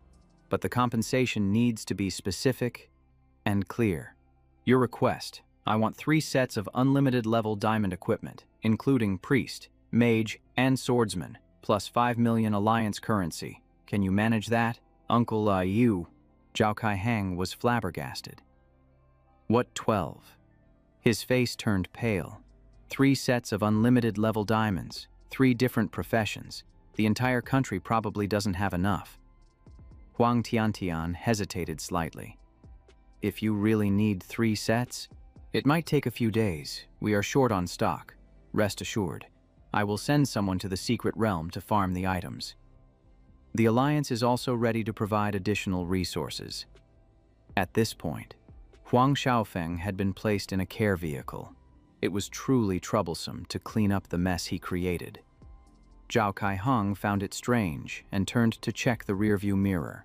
There were indeed electronic devices in the distance. The camera suddenly stopped. Someone poked their head in and said, "Thank you for watching. Chairman Huang has directly apologized and discussed compensation. For details, please tune into the official stream tomorrow. Thank you." Lambda was also taken aback. The Alliance has noticed him already. Have they discovered that his talent exceeds the norm? As for Huang Tiante, he added, besides that, I can offer you the resources of 50 secret realms around Jiang City, excluding a few rare ones. Jiang City does not belong to me alone. Despite the complex intertwined forces, he still smiled reassuringly. It's okay. As long as we win, that's enough. The members of the Alliance were astonished to hear this. 50 secret realms in 1 month. What new profession could achieve that? Finally, he nodded. All right, bring your teammates tomorrow night. I'll treat you to a meal. Regarding the online commotion, Lambda added, I will clarify with the profession faker. Tomorrow's meal with Chairman Huang will surely be hard to sit through. Huang Tianti frowned. Has this young man thought that far ahead? He chuckled. Let's do it that way, he thought to himself. This kid's future is indeed bright. After ending the call, Lambda turned off the phone. He handed the phone to Triu Kaiheng. Out of respect for you and Mr. Huang, I'll let it slide today. But don't let it happen more than 3 times. The other person hurriedly accepted. I understand. The Huang family is also complicated. Extreme circumstances can easily distort a person. There are many things. Lambda interrupted. I don't want to hear about Uncle Huang's family matters. If we are not close, let's not talk too much. Triu Kaihang sighed in relief. Thank you for your understanding. The next day, at Ngochilan Restaurant, the top one in Jiang City, it officially achieved 5-star status. The restaurant is highly rated due to chefs gathering from everywhere. Its strength lies in personal experience, whether for one person or a group. There are private rooms available, ensuring no moment of enjoyment is missed. Even ordering the cheapest dish comes with the highest treatment. Upon arrival, Tamak Mok still felt uneasy. Although Huang Tiante had streamed an apology, he remained cautious during this banquet. He patted her shoulder reassuringly. Don't worry, it's fine, understanding in his heart. That formal apology was because he saw her potential and wanted to befriend her first. As soon as they entered, the staff immediately greeted them warmly. Mr. Lam, this is room 888 reserved by Mr. Huang. Please, come in. Inside, Huang Tiante was already waiting. Lambda, you all have arrived, please take a seat. He introduced. These two are Tamak Mok and Bakchi. Right. Both nodded in confirmation. Huang Tiante warmly invited them to sit down. Yes, thank you. You can bring the dishes up now. Please, he said. 3 of you, allow me to apologize on behalf of my son, Huang Tufeng. I apologize for not teaching him properly, allowing him to act inappropriately like that. Hearing this, Tamak Mok was quite surprised. She didn't see him acting superior at all. Bakchi was also surprised. She didn't expect the head of the Huang family to be so amiable and humble. Everyone was taken aback by his attitude. Lambda agreed. Parents who love their children think long-term. Here is the chairman of Huang Corporation, yet he is willing to humble himself for his child. He spoke up. I understand Chairman Huang's intentions. If Huang Tufeng recognizes his mistakes and corrects them, I will let the past go. The two shook hands amicably. At that moment, a bodyguard entered to report. Boss, the items have arrived. Should we take them out? He nodded. Yes, let them see. The bodyguard brought out the items. Yes. The equipment name is Thin Trang of Ma Huang, consisting of 4 pieces. Type, a set of gear. Level 1 crafted. Diamond quality. No level limit. Required profession. Priest. Effect. Increases 30 physique. 30 wisdom. Self-healing increases 15%. With passive recovery. Note. When hit, it will recover the amount of damage taken. Cooldown 10 seconds. Especially increases 50% self-healing. Looking over, ANH Lian exclaimed. Diamond equipment is indeed top-notch, and it matches the set currently in use. Adding health and survival is simple, yet powerful, if calculated. The damage reflection doubles. Lambda smiled in satisfaction. I am very pleased. Bakchi couldn't hide her emotions either. Thank you. Tamak Mok didn't expect such generosity. The diamond set of 4 pieces with no level limit, given all at once to 3 people. The Huang family is serious, not just for face, she replied. The equipment is excellent. Thank you. Uncle Huang. We accept. The onlookers were also stunned. Is this the big boss of Jiang City? Yet he treats Lambda with such respect. No need to say. If you don't teach your child carefully, you'll encounter a tough expert. If you don't apologize properly and compensate enough, the online community will spit on you and bring down the Huang family, since the expert has said to let it go. Then, we shall leave. Both sides chatted happily. After that, they had a meal together. After eating, Lambda spoke first. Well, let's call it a day. He nodded. All right, there are reporters outside. I will see you off. Huang Tiante added. This is the pass for the dreamy land of Haikot. The resources from the dungeon promised to you will be compensated later. He was delighted to hear this. That's great. The meal concluded, and the reporters were already waiting. Lambda stepped outside. The reporters surrounded him, firing questions rapidly. Lambda, I heard your talent is reverse healing. Can you clear dungeons by yourself? Is that true, Lambda? Did you really solo the newbie dungeon and achieve SSS? Please confirm, no profession has ever done that. May I ask, is the anonymous expert on the forum you outside was bustling? While inside the room, Huang Thufeng sneered. What a lost dog. He slowly opened his eyes. In a harsh tone, he asked, "Who do you think you are?" A strange laugh echoed.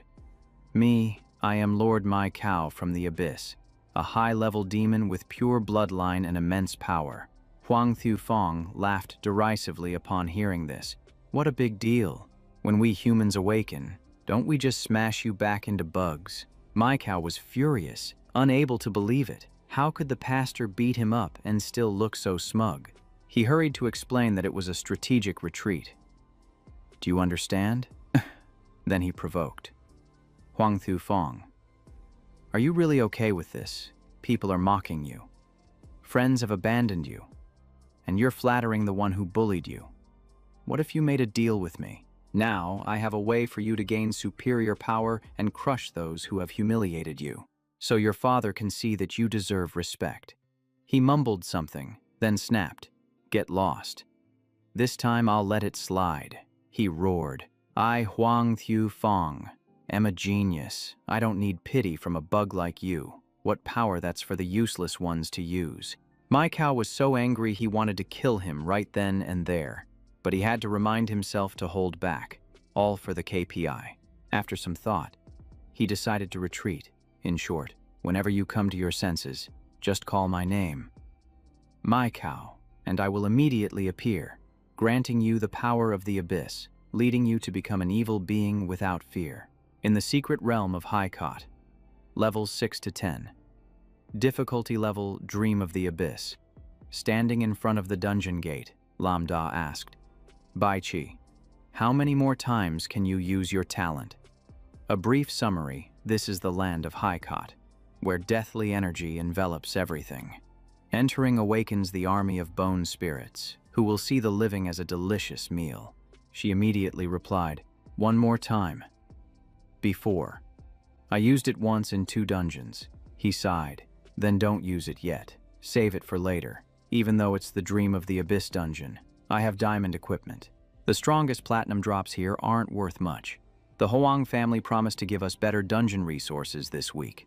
They will open the level of the Annihilation dungeon for us. Right now, we just need a transitional weapon. Even if it doesn't drop anything good, we can still sell it for a decent price." Finally, he concluded. "This time we have 3 goals: gain attribute points, unlock a platinum weapon, and push our power to SSS level for the Dream of the Abyss. You all watch closely. I will do it this way." Tamak winked happily. "Okay, I'll only step in when you're about to lose." The 3 of them immediately entered. The system announced, "This dungeon is referred to by class changers as Bone Soup. Achieving SSS requires 4 conditions. 1. Defeat the boss, the Undead Knight. 2. Eliminate all skeletons. The Holy Sword cannot be used, as it is a weapon specifically designed to suppress the undead in the Haikot region." When passing through the gate, the Holy Sword still had over 60% health. Seeing that scene, Bai Chi shivered. Haikot is called Bone Soup because the difficulty between normal and Dream of the Abyss isn't much different. You just need to use the Holy Sword to finish. But this is her first time in Dream of the Abyss. Tamak stepped forward to remind her. A counter-type that deals 300% damage appearing in Dream of the Abyss. Then what's the point of it being Dream of the Abyss? Then he hugged her to comfort her. "Don't worry, after the dungeon, I'll sell the loot and buy you some food." "Okay." Bai Chi felt embarrassed. "I don't need it." Lambda had to give in. "Okay. Okay. Okay." He stood up. "I'll demonstrate first. Watch closely." Lambda raised his hand, lightly biting his own blood. Then he dripped blood into the crack. Suddenly, a swarm of bone spirits rushed over, shouting, "Living person. Let's eat," he had calculated carefully, using his blood to lure them past the Holy Sword barrier, which despised evil creatures. Seeing the opportunity ripe, Lambda activated reverse healing, stepping into a state of continuous blood loss. Blood poured from his mouth, and all his stats dropped sharply.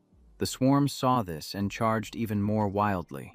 Tamak Mok immediately raised her hand to stop them and then threw out a pill. Lam Da. Catch this. It's a pain relief pill. Use it when you're injured. It reduces pain significantly, but it doesn't heal or close wounds. He caught it and swallowed it right away. His strength gradually returned. And Lam Da moved faster, calculating as he ran. HP below 25%. Just as predicted. These bone spirits are thirstier for blood than they fear the holy sword. Seeing this, Bai Qi worried. Do you really not need support? Tamak Mok patted her shoulder. No need. Trust him. That's Lam Da. Lam Da made another cut on his wrist. The system immediately warned. HP below 10%, then reported again. You have reached the boundary of the High Cot dungeon. He breathed a sigh of relief. We've made it. Lam Da rushed to the healing point. Divine healing. HP restored 250. Restored 250. Restored 250. The others panicked. He sneered. Now it's too late to find it unappetizing. The spirit reversal hasn't even been used yet. Lam Da's eyes gleamed coldly. He unleashed his skill, Hell of the Fallen, causing all bone spirits to drop to 0 HP. Then, the dust gradually settled. In front of him was a deep, dark pit. Tamak Mok and Bak Chi were still watching, while Lam Da stared intently at it. A deep, hoarse voice rang out. Who has awakened me? The undead knight boss has awakened. He shouted loudly. I will use your skull as a cup and drink your blood dry. The status board displayed Undead Knight. Level 9, Strength 2, Physique 15, Intelligence 20, Spirit 15, Agility 10, Platinum Aptitude. Skills include Vengeful Fire, Wrath of the Undead, and Abyssal Descent. A wave of vengeful fire erupted violently. Lam Da murmured, Reverse Healing Spell. His spear plunged into the ground, red light flared up, and he cast the skill, Soul Snatch. The knight's eyes widened in disbelief. HP reduced by 500. Lam Da remained calm. Weak indeed. He followed up with another strike, using the divine weapon reverse therapy. Calamity descends, increasing damage by 50%. The attack caused the status board to report the boss was heavily injured, activating the passive skill, Undead Transmutation, enhancing all stats. The Bone King shouted, Rise up, my comrades. All undead creatures revive, recovering 100 HP each second. A group of other undead knights quickly gathered around. They charged forward, shouting, Foolish humans, your time is up. Do you have any last words? In response to the provocation, Lam Da merely smirked. Bak Chi was worried. But to Mok. Mok reassured her. These undead are really stupid. They don't even know basic math. Each second they only recover 100 HP. Lam Da doesn't even need to use the sacred weapon. She confidently stated, Just give it 3 minutes, and they will all be wiped out. A notification rain echoed. HP increased by 100. HP reduced by 500. The undead died. HP increased by 100. HP reduced by 500. The undead died again. The Bone King stared in disbelief. Lam Da appeared, correcting the statement. That last word must be asked of you. Then he continued with reverse healing, Soul Snatch, reducing 750 HP, with an additional 50% damage increase. He was struck into a state of paralysis. Finally, the Bone King vanished and the information board appeared. The Undead Knight boss was defeated. Received 6,000 experience points. Completed the Bone Pit dungeon. Rewards are being calculated. All hidden conditions completed. Ranking achieved SSS. Received the Golden Sun treasure. Platinum 11. Lam Da leveled up. Reaching level 8. Name Lam Da. Profession Priest. Level 8. Energy 10 plus 20. Physique 10 plus 20 plus 30. Intelligence 42 plus 20 plus 30. Spirit 10 plus 20. Agility 10 plus 20 plus 20. Activated 4 pieces of Demon King equipment. Swift Wind Boots. Emerald Ring. Talent Reverse. Heaven and Earth. Single target skills include Healing Spell, Soul Snatch, Support with status effects, Banishment, and area skills include Divine Healing, Calamity Descends, various spirit spells, and Hellish Descent, level 2. Tamak excitedly praised, "Lambda is really impressive." "That's great." A surprise notification appeared. Tamak and Bakchi did not register any exceptions or movements. Checking conditions. No experience rewards yet. She widened her eyes. The final mission was completed, protecting the sacred sword throughout the dungeon without letting it be attacked by the undead, receiving the only reward, the stone sword key, opening the portal to the secret kingdom replica. The undead pit dungeon can be opened when conditions are met, with the highest difficulty being genius level. Bakchi trembled upon seeing the rare item. Key. The genius level dungeon key. I can't be mistaken. Right, the system asked further. Do you want to activate the Golden Sun treasure reward? Tamak suddenly remembered. In the Bonehead Stairs dungeon, there is still a secret key that no one has opened yet. He nodded. Personal items from the secret realm can only be used once, unlike regular dungeon keys. Once used, both the key and dungeon disappear, along with the rewards. Because of this limitation, it is a highly valuable strategic resource, rarely seen by newcomers, usually only encountering common-level dungeons. Additionally, there are higher difficulty levels: Nightmare, then Disaster, Harm, Catastrophe, Calamity, and Execution, the highest common dungeons. Secret realms used once are extremely rare, all controlled by professional forces. Bakchi's eyes lit up. So at the same level, the rewards from a one-time dungeon are even more amazing than usual. Right. Tamak smiled and nodded. Yes, many times over. And moreover, it guarantees a unique reward for the worthy. But Lambda hesitated. Wait, no professional has ever maintained the sacred sword HP above 100% after achieving SS.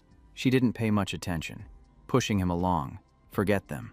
Open the treasure quickly. Let's see if the great Lambda will bloom. Lambda had no choice but to nod.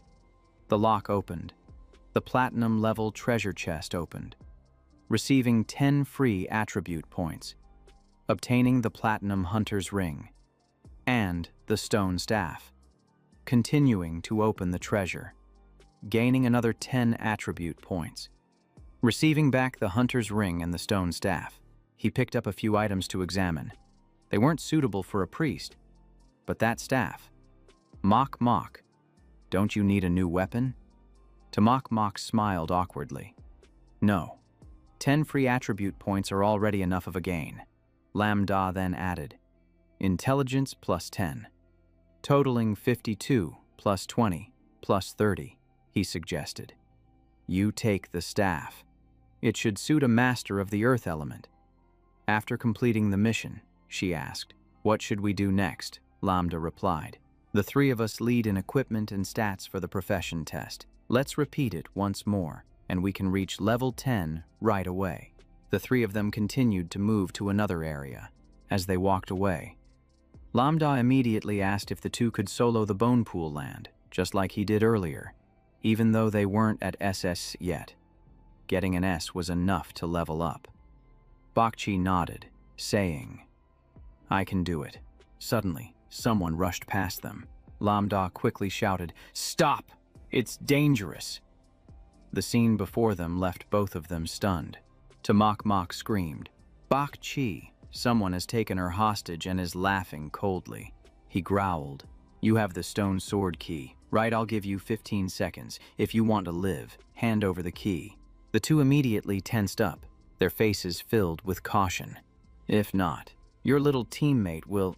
At that moment, Bakchi exploded with anger and reacted fiercely. She forcefully pushed him away, saying, Why should I hand it over to you? At the same time, his accomplices behind him smiled sinisterly. Bakchi realized this and quickly turned to run. Unfortunately, she couldn't block the attack from behind. She collapsed, and the others laughed mockingly, saying she had some ability, but it was wasted. Lambda clenched his fists, letting the girl go, saying, If you want to live, behave. The leader refused to back down, sneering, Don't be so fierce. I actually like strong types like you. Before he could finish speaking, Lambda charged in like a bolt of lightning. The guy was caught off guard, stunned, and they all shouted in unison. What the hell? The leader yelled angrily. What are you doing? Didn't I tell you to stop? The purple-haired guy shrank back, trembling. How can a kid under level 10 be this strong? They were overwhelmed by the killing intent and couldn't resist.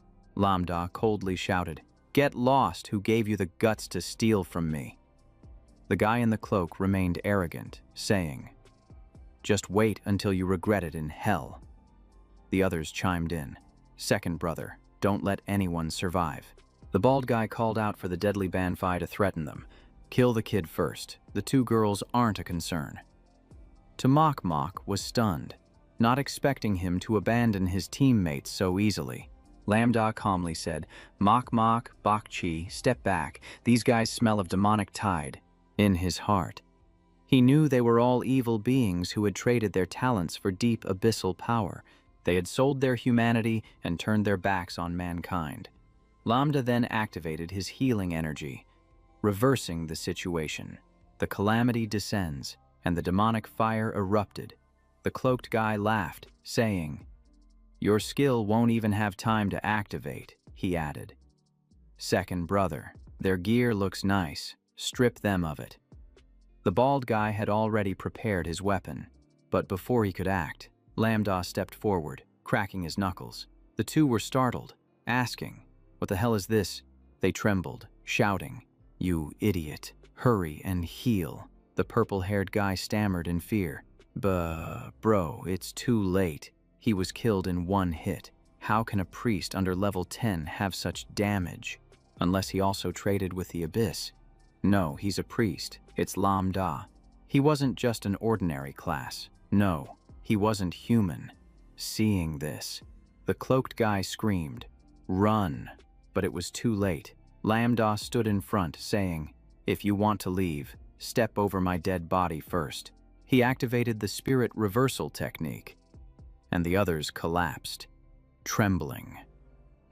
No. In the end, he unleashed all his power, descending into hell. They were hit, screaming in pain. When the smoke cleared, Lambda smirked. All damage-increasing skills had been fully activated. He could take down a nightmare boss immediately, fighting against a player over 5 levels higher. Reducing HP to 0 was as easy as pie. Just then, Mok said, If we don't strike now, it will be our end. Bai Chi was also concerned. Should we deal with the corpses? What if their organization or guild comes looking for us? Lambda remained calm, opening the tracking panel, reassured that no evil organization would dare to claim responsibility publicly. He analyzed that if they didn't go public, they would form their own group, and no one would care. Platinum and gold gear were strong, but had locked attributes. Unfortunately, their items could only be used by those who were evil. At that moment, he suddenly thought of something, his eyes lighting up. And then he pulled out a pass. The Giant's Forest dungeon where players had perished. A disaster-level quest. His mood brightened as he looked at this pass. It was a rare item. The Nightmare Boss dungeon was originally meant to test players. No one had ever cleared it in years. Lambda calculated that the second boss, the Soldier of the Spiritless Kingdom, was a nightmare for students. It blocked the path for all players. Even elites had to form teams to conquer the Giant's Forest dungeon at disaster level.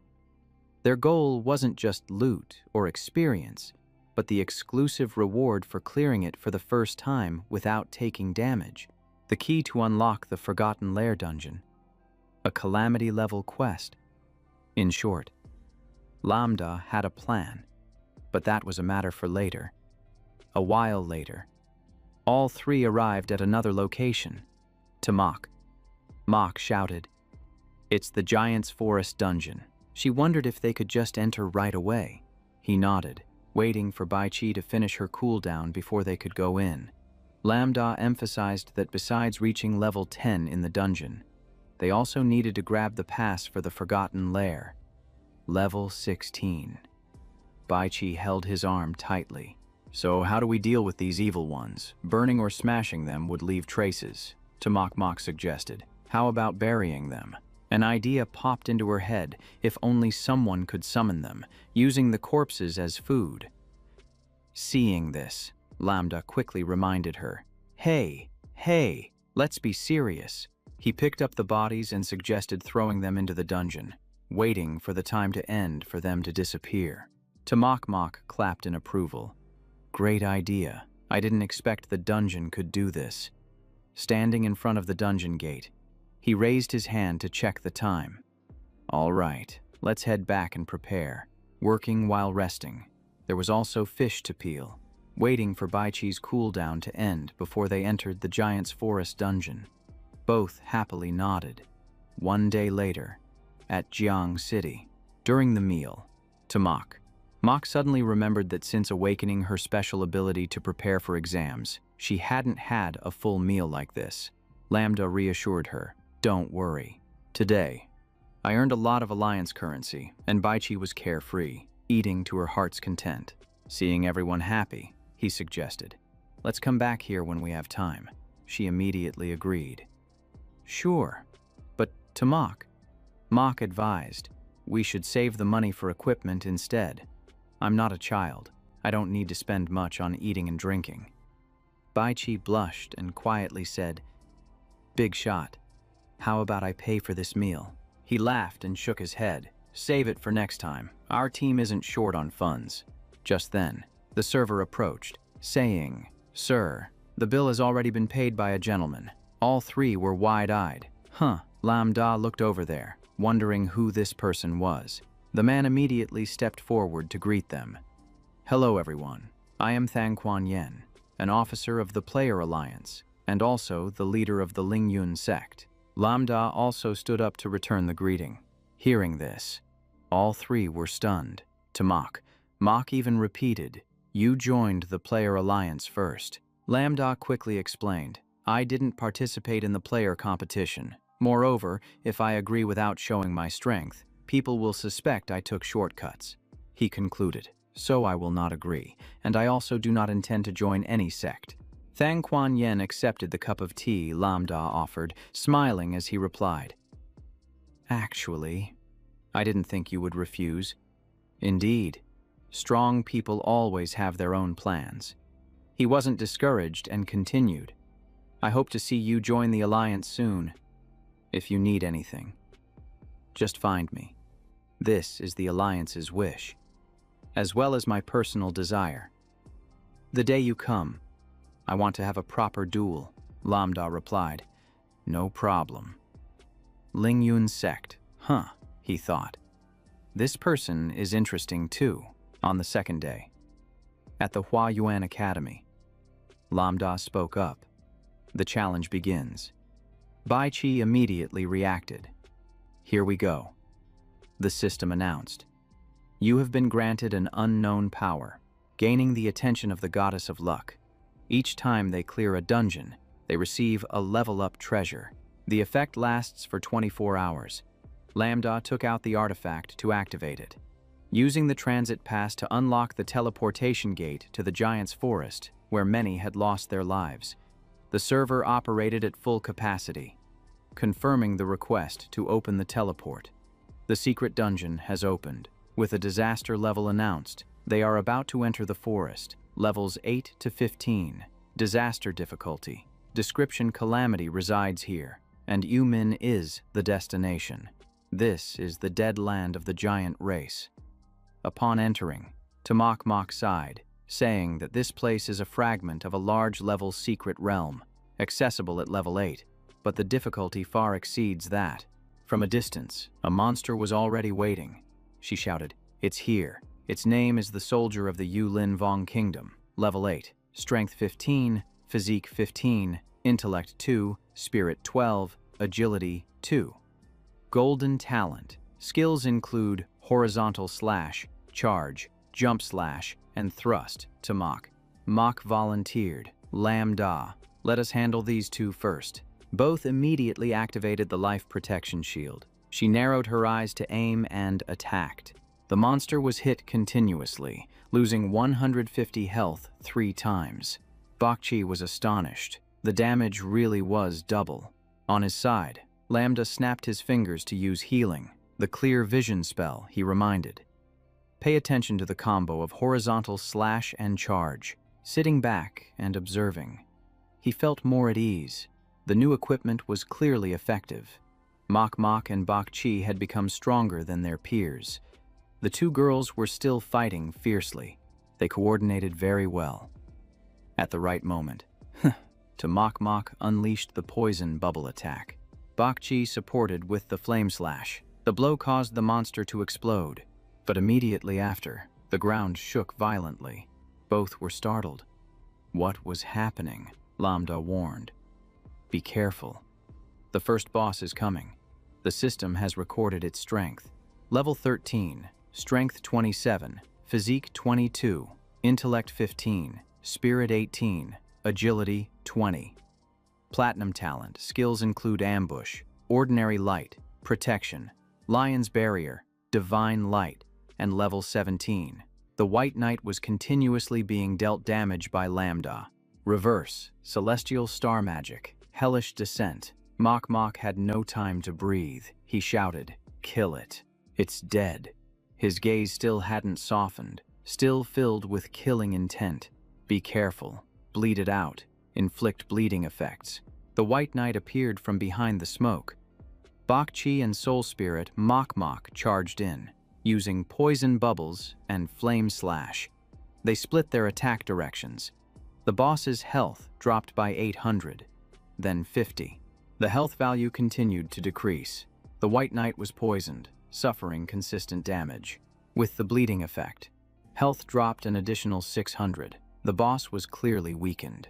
The White Knight activated the Holy Light Knight skill, boosting all its stats.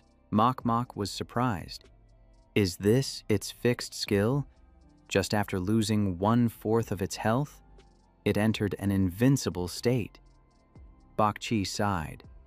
The first boss is already this tough. Lambda immediately explained. This skill activates before the knight becomes a wraith. I will lure it. You two remember not to draw its hatred. He jumped to another direction and provoked. Come here. White Knight. He calculated silently. This position is hard to avoid but has clear visibility and a good distance. If it were a real knight, it would definitely throw a spear to attack from afar. The White Knight immediately created a protective barrier, the Lion's Barrier skill, absorbing 300 physical damage and 300 magical damage. It charged its spear toward him, using the Light Spear skill. The spear struck directly where he stood, but he was unharmed, activating the reverse Heaven and Earth, recovering 1,500 health, greatly increasing both attack and defense. The White Knight was stunned, unable to believe its attack was useless. Lambda slashed directly into its body, using the reverse healing technique to steal health. His foot scraped the ground, pushing it away. What would it do next? Perhaps it would withdraw its spear and switch to close combat. Just as predicted, the White Knight gathered its strength to charge. Using the Knight's charge skill, Lambda leaped up, using the dodge skill to evade the attack. Two forces collided violently. The ground shook. The cleansing spell, reverse, and prohibition. He then charged forward, activating the Swift Stepstone, boosting all stats by 20, an active skill that teleports 10 meters in the designated direction. Seeing the plan succeed, Lambda smirked. Too bad you fell into the trap. The White Spirit Knight still did not realize that he had fallen into Lambda's trap, continuously being hit. His health was gradually depleting. -56, -47, -32. He analyzed that now was the time to strike. After the surprise attack and the Holy Light skill, he had nearly exhausted his energy, now only capable of close combat. After a series of blows, health recovered 500. Reaching the limit, the light skill ended, when the protective layer and barriers were completely gone. Seeing the disadvantage, he turned and fled. But Mok Mok and Bok Chi had created a chain to block the way. It was too late to run.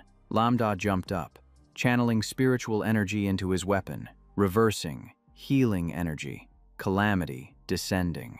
The strike landed directly on the White Spirit Knight, reversing, divine spirit, condemning to heaven and hell. The White Spirit Knight was completely destroyed, received 8,600 experience points. Lambda leveled up to level 9, Tamak to level 7, and Bak Chi to level 6. Bak Chi was panting. The disaster-level dungeon was no joke, Mok thought. If it weren't for Lambda's damage immunity skill, then even with diamond equipment, it would be hard for us to survive. Lambda wiped the sweat from his brow, preparing to move on. The second boss was waiting, following the direction of the arrow. They would reach the mountain, but he was surprised, as there were no signposts at all. Suddenly, vines from nowhere tightly bound all three. It turned out this was the teleportation method of the storage-level dungeon. The whole group fell straight into the abyss. Remembering to roll upon landing, or it would count as injury, he immediately activated his protective power. Lambda created a cushion of spiritual energy to support the entire team, finally preparing to meet the legendary Master Ju, but unexpectedly, someone struck hard at his chest. Moonlight burst, be careful. Mok shouted loudly. Lambda. Bak Chi panicked. Master. A strange creature appeared. For unknown reasons, the tip of the sword pierced through his chest, causing him to collapse. It was Master Ju, whom he had heard of for a long time. Cold sweat soaked his forehead. No wonder it belonged to the celestial flower boss, attacking without needing to manifest, dealing damage extremely quickly. Lambda contemplated whether to use the reverse transfer technique. If he didn't dodge in time, it would be a real disaster. The Dark Master Knight drew his sword, entering battle mode. At that moment, the weapon would automatically be enchanted, causing magical damage. When releasing the incantation, all stats surged. A sword strike rushed towards Mok and Bak Chi. The Moonlight Sword Shadow was an unavoidable skill, hitting the entire backline. Lambda could only shout, Mok. Bak Chi, don't dodge, take it head on. Bak Chi rushed forward to block the blow, successfully, but her wrist was nearly paralyzed. Bak Chi's health dropped sharply. Mok hurriedly ran to support her. She understood that the Moonlight Sword Shadow was not the strongest attack from Master Ju. Mok supported her, putting medicine in her mouth, explaining that this was damage caused by the collision of sword energy. Luckily, they had brought enough medicine. Now they couldn't let Lambda use the Pastor skill to heal. Lambda turned around, swinging his weapon, Divine Spirit. He charged forward, unleashing a series of strikes, condemning to heaven and hell. The attacks came in rapid succession. Divine weapon therapy, calamity descending. The boss's health decreased steadily. Healing, tactical theft. Mok was astonished. Such a powerful 3-hit combo only took 1/3 of Master Ju's health. Meanwhile, all their equipment was top-notch. Unable to stand by, she used the Wood System's Poison Cannon skill, freezing the boss with Ice System's Ice Wolf. But the knight quickly broke the ice. Lambda's eyes flashed with killing intent. Continuing, he held his weapon, jumped up, and delivered a powerful downward strike. Before he could hit, he was thrown back. The rising dragon slash struck straight into his abdomen. Health points. -157. The knight continued to unleash the 3-link slash, but his health continuously recovered. Health points +789. Health points continued to increase by 521, then 378. It was silent, watching him closely. The Dark Master Knight had discovered the weakness on his body, then swung horizontally, aiming for his neck. Mok and Bak Chi stood frozen in place. Lambda touched the cut. Health points +888. He smiled faintly. Indeed, Master Ju was truly powerful. He needed to focus even more. The Darkspell Knight was closing in on the two girls when Lambda ambushed it from behind, using the seizing technique. It turned around, glaring with hatred at the priest Lambda, instantly filling its hatred meter to 100%. Lambda shouted loudly, "Stick to the plan. Mok Mok. Tighten your grip. Okay, I'll attack while running." Seizing technique, Lambda thought. I have drawn all the hatred towards myself. To prevent it from attacking Mok Mok and Bok Chi, no matter how tough its skin was, it could still be worn down slowly, he thought. This is a God-given skill to turn the situation around. A clear way to defeat the boss. Mok Mok and Bok Chi also put their all into attacking the Darkspell Knight. Lambda glanced back. Even though it was at disaster level, with high health and defense, all they needed was a bit more time. Its body hesitated, the hatred meter shifted. It looked towards the tree where Bok Chi was hiding, lunging its sword towards that direction, using the reverse technique. The Calamity Energy Therapy was about to land, and he quickly intervened to draw its attention, losing 937 health. Lambda planted his staff into the ground. Master Spellcaster. Remember clearly, your opponent is me, he smirked. I'll shield my teammates. Your long-range attacks will be useless. Then he jumped, using the reverse technique, the Divine Spirit's descent to hell, unleashing a finishing blow. Accept your death. The Darkspell Knight collapsed. It struggled to stand with its sword, a green light emanating from its body.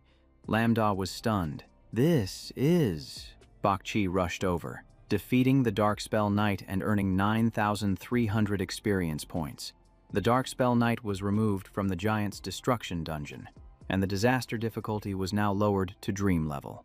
The Giant of Destruction fell from Dream level to Disaster level, and the system interface appeared, completing the final quest and defeating the boss without taking damage. The reward was the summoning of the Darkspell Knight, summoning a cursed knight of level 15 gold for 1 hour, skill cooldown after 1 day. She looked at him with admiration. Boss, did you really defeat the Master Spellcaster and even summon a dungeon boss, lowering the difficulty to... He patted Bok Chi's head. That's right. This is the result of the whole team, Lambda thought. Just as expected. A boss that hasn't been defeated for a long time won't deal damage upon death. It was a lucky moment, and the accumulated rewards exceeded expectations. The brilliant light caught Mok Mok's attention. Quick, look over there. The system reminded that it wasn't over yet. There must be something even more surprising. Level 19. A line of text appeared. You have qualified to hunt the Forgotten Lair dungeon at disaster level. Lambda and Mok Mok looked at the golden light above. You have qualified to enter the lair. The Guardian will open the gate. He raised his hand to collect the item. She forgot. They fought the Master Spellcaster just to gain entry to the lair. But Lambda was still concerned. Completing the hidden quest and gaining the right to hunt. Would it change how others approached the dungeon? She walked behind him, asking, "What's the big deal we're helping people? No one has to worry about being dealt with by the Spellcaster anymore. Thanks to that. We avoid failing the final exam and open the path to our careers." Lambda led the group through the butterfly path, thinking they might miss out on some necessary experiences. But never mind. They would fight the final boss now. On the map. They were close to exiting the forest, with only the Giant of the Middle Destruction deep inside remaining. He reflected. The design of the Giant of Destruction was quite unique. The second Darkspell Knight was truly the strongest. The final boss resembled a gorilla, but its destructive expansion skills were extremely powerful. However, it was quite foolish. The system clearly stated Giant of the Middle Destruction. Level 15. Strength 25. Physique 30. Intellect 10. Spirit 15. Speed 10. Golden Aptitude. Skills. Giant Sweep. Giant's Iron Fist. Introduction. A creature like a puzzle. Appearing for unclear reasons. Bok Chi anxiously asked, "Boss, we need to stick the nails on its left foot." "Right," Lambda calmly replied. No need to rush. This one is slow. It often sways back and forth. Observe closely. If we stick it on the left foot, it can only do normal attacks. Bok Chi was still tense. All right, I'll summon the monster. Lambda stopped her. Wait a minute. He raised his hand to block Bok Chi. This time, we won't use the old method. I'll let the spellcaster fight instead. A giant knight appeared, summoning the Dark Spell Knight. Level 15, with the same strength as when it was a boss. Lambda shouted loudly, "Go, Master Spellcaster." The giant hadn't even reacted when the spellcaster charged in. It continuously swung its sword at the giant, striking with a sudden attack. The giant's health steadily decreased. Giant sweep. The giant turned around. The Dark Spell Knight saw an opening, continuously attacking and then landing. Dragon Slash. Moonlight Sword, Chi. Triple Slash. Lambda shouted. Mock mock. Unleash your big move. While Bok Chi buffed for enhancement, both responded immediately. Got it. The system announced an increase in attack and mental shield for the whole team. Bok Chi attacked head-on. Fireblade Chi. Mock mock used Soul Command. Resurrection of the Fallen. Poison Shadow. The giant could only stand there and take hits from all sides. Lambda chose the moment to finish it. Descending into hell, a critical blow landed, defeating the Middle Destruction dungeon boss. Receiving 8,000 experience points, Lambda leveled up to level 10, Mock Mock to level 8, and Bok Chi to level 7. Lambda was now enveloped in brilliant golden light.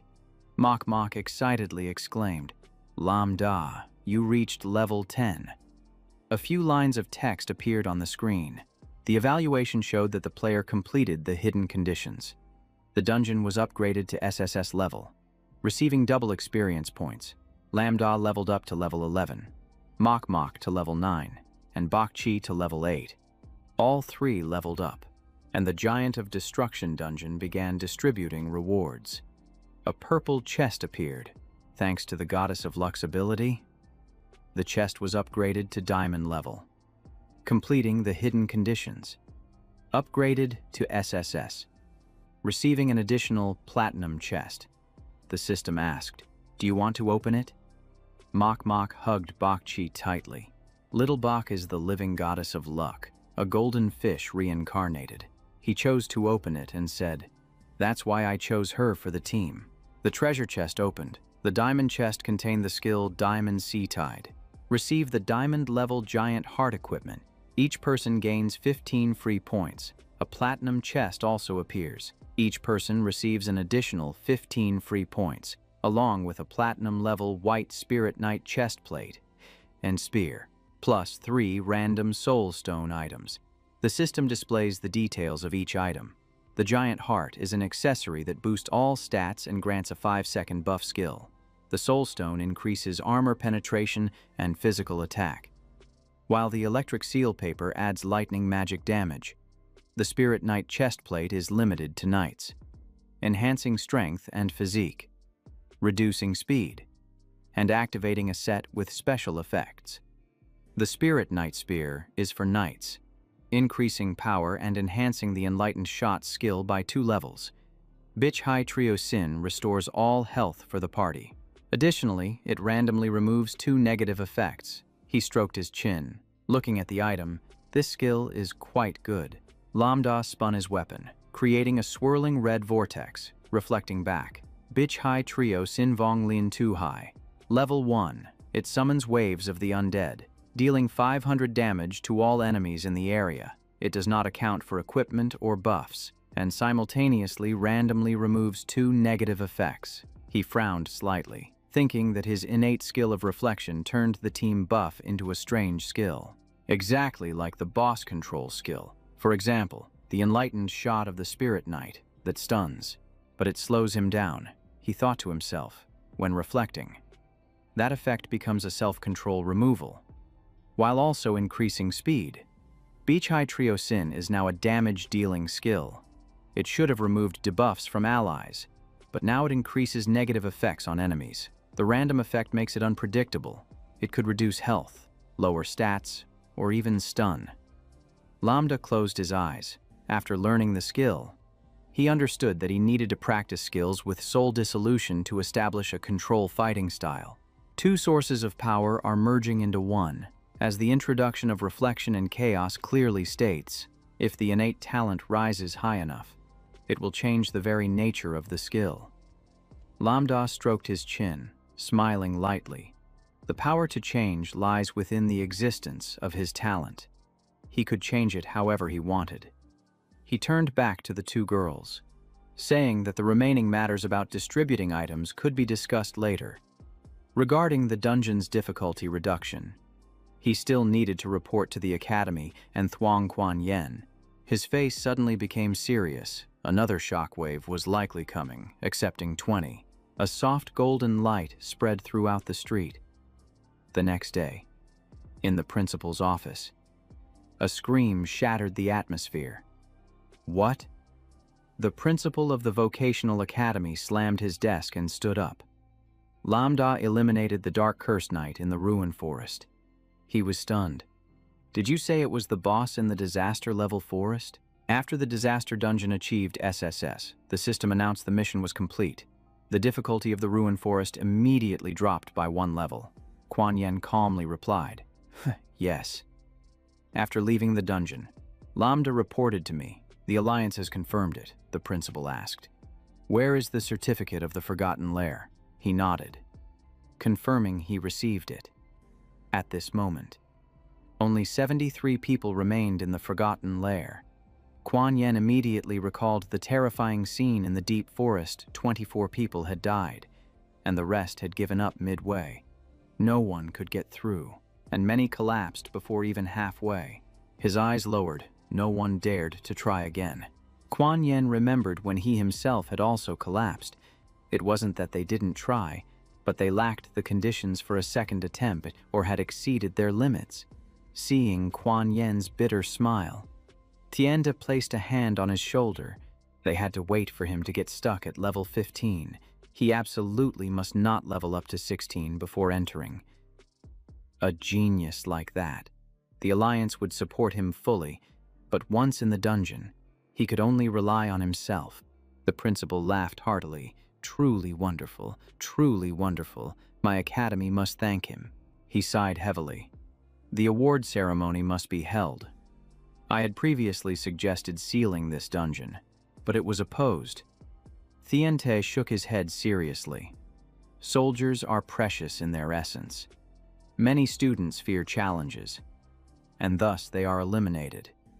The Alliance does not support useless individuals. The principal frowned. I was merely lamenting. The Dark Curse Knight has driven away quite a few students from our school. Quan Yen waved his fan, about to say something when the door suddenly burst open. Mok stood blocking the door, holding out her phone, apologizing to the principal. "Please allow me to interrupt. Lambda's team is in trouble." On the phone was hot news about Lambda on a professional forum. Less than 24 hours after leaving the dungeon, his image had flooded the forum. They dissected every detail, questioning whether he was a fallen one or a genius of dark magic. Mok continued. People analyzed Lambda's attributes, claiming his point allocation and strategy were corrupt, accusing him of dealing with demons, demanding strict punishment. Her voice was filled with anger, to the point that some were scrutinizing every frame in the leaked video. They claimed his talent was absurd, illogical, suspecting he had signed a contract with a demon. Mok's eyes sparkled with fury. Lambda is the Academy's most outstanding student. The future practitioner the Academy has high hopes for. Everyone knows his strength and character. She earnestly pleaded, "Please help Lambda." After hearing this, the principal finally spoke. "Classmate, to Mok, we understand your feelings." Quan Yen opened the control panel, checking immediately. A series of articles about Lambda appeared before him. ID God Chi 2, a level 35 member of the Alliance. Below were countless comments debating his abilities. One person wrote, "I graduated from the top academy." Please see the analysis below. Lambda is a fallen one. The so-called talent and genius are merely hype. He wears diamond gear but still chooses to bloom. He does not acknowledge that video as fake. Clearly dealing with demons. I have insider information. His teacher is a friend of my father. His academy is full of doubts. That clip was fabricated. I would rather believe he is a fraud than an evil person. He must be punished severely. Invite him to prove himself. If not, revoke his examination rights. But he is still a student. How can he be judged so easily? One moment they cheer, the next they curse. It's truly ridiculous. Those who have been brainwashed and those who can still think are fundamentally different. The principal stepped closer to Mok, smiling. The so-called teacher is likely fabricating. He proposed that the Alliance, the Academy, and the royal family issue a joint statement. However, public opinion has not yet calmed down. Seeing the doubts from everyone, Lambda suggested, "I want to test the dark magic." Kuan Yin was astonished. Lambda and Tiante held a three-party press conference, refuting the rumors. The initial source also admitted to fabricating it. The alleged deal with demons did not exist at all. A crowd gathered at the Alliance base. When Lambda appeared, questions surged. Lambda, why do you want to test the dark magic? Is your talent related to evil demons? Does the Alliance guarantee the machines are not tampered with? How can we trust the results? Lambda, you are a pride. You cannot be slandered. Amidst the countless whispers, Lambda truly appeared. It was said that he actively requested to test the dark magic. People looked at each other, their hearts growing cold. His silence sent chills down the reporters' spines. He smirked. If you're so cowardly, don't be a reporter. That statement boosted the students' confidence, pointing directly at the reporters. You were just shouting a moment ago, and now you're silent. The world doesn't revolve around you. The crowd erupted. It's broadcasting now. Watch quickly. Don't argue with him anymore. Lambda stepped into the testing area, and a person approached. Please enter the match and wait for the examination. He took off his coat and calmly replied, Sure. A golden light enveloped him as he began to check the level of demonic energy infection. Checking. 5%. The other person looked at him and softly said, Actually, there's no need to do that. Some people can't handle extraordinary individuals. His gaze darkened. Most experts believe in your strength. Lambda didn't care. Actually, I find it quite interesting. The machine beeped, indicating a test level of 15%. He continued, I don't care what they think. I'm just afraid of making those who believe in me worried. The other person nodded. Got it. The machine beeped again. Reaching 50%. Another person stepped forward. We hope you get a good result. If not, we will have to detain you on the spot. He still smiled. Sure. The test was nearing completion. The machine showed 85%. The atmosphere was tense. 100%. But Lambda remained calm. The machine displayed demonic energy infection, 0%. No demonic contract. When they saw Lambda was clean, everyone breathed a sigh of relief. Great. I will print the report for you right away. The reporter stared at the screen in shock. What, not infected at all? How is that possible? The live commentary began to shift. They said he was evil. What do they say now? No more comments. Oh my, a cultivator this strong without needing a demonic deal. What kind of talent is that? Is it a gift from the heavens? Cheers erupted. The god is invincible. Lambda stood in front of the camera. Now I will publicly reveal my attributes and level. Anyone with objections can challenge me one-on-one or in groups at the same time. Tiu Fong jumped up. Damn it, can we really believe this? He claimed Lambda was enchanted by demons, surely using some trick to pass the test. Then he jumped out the window. I have to stop him. Lambda was carrying snacks for Mok and Bok Chi on the street. A shadow was stealthily following him. Huang Thufeng scoffed. Poor milk tea and snacks. Lambda has truly fallen. Suddenly, he muttered, Where did he go? Lambda kicked him from behind. I just broke out of prison, he yelled. Damn it, that's so unfair, Lambda replied nonchalantly. The one tailing you is more dangerous. Thiufeng rubbed his rear and shouted, You dare, I'm here to remind you. Lambda tilted his head. He leaned in close and whispered, Have you encountered any trash demons? He replied calmly. No, Lambda thought to himself. He had only met a few wicked individuals. Thiufeng shouted, Stop being so arrogant. I let you win on purpose, and then the demon Tamu Yen will come for you. Quickly report to the Alliance, coordinate the investigation, and trace the evil demon's trail. Lambda frowned. You mean the Tamu Yen demon values you, and you still dare to refuse? Thiufeng sneered. A bunch of cowardly rats, dreaming of making this young master submit. He boasted endlessly. I am Hoang Thiufeng, born to be the best in wealth, beauty, and strength. What do I need a useless person like you to prove? Lambda was speechless, thinking to himself, definitely the best. At delusion, Lambda sighed, reflecting that while his personality needed some adjustment, his ability to resist demons was worth viewing differently. Ignoring him, Lambda turned to leave. I hate the Tamu Yen demons, and my talent is something they can only dream of touching. You know that, Thiufeng shouted from behind. What do you mean, Lam? Wait, I will report. Looking at the calm sky, Lambda calculated that it was best to call Hoang Thien Te to lock him up for peace. The phone in his pocket vibrated, and he opened it to find a flood of messages. Lambda. Da God. Da God. Bold. We have caught the fabricator. News from the Night Academy's Career Support Association. Da God number 1 in Jiang City. The sender was Da God 10,000 years. Reporting. Lambda. Da God. We have caught the fabricator. He even exploited your strategy, Lambda asked. Who? The other side quickly replied. Tao Nguyen. He modified your strategy and sold it, while slandering you. He asked if there was evidence, and they sent it. Yes, he formed a small group to fabricate. You pulled it up to my brother, and my brother took a screenshot. Lambda sent a voice message. This person is blacklisted. No use of power or equipment. Anyone with evidence, please send it to me. I will post it on the Alliance forum. Daygod 10,000 years cautiously asked. Dagod.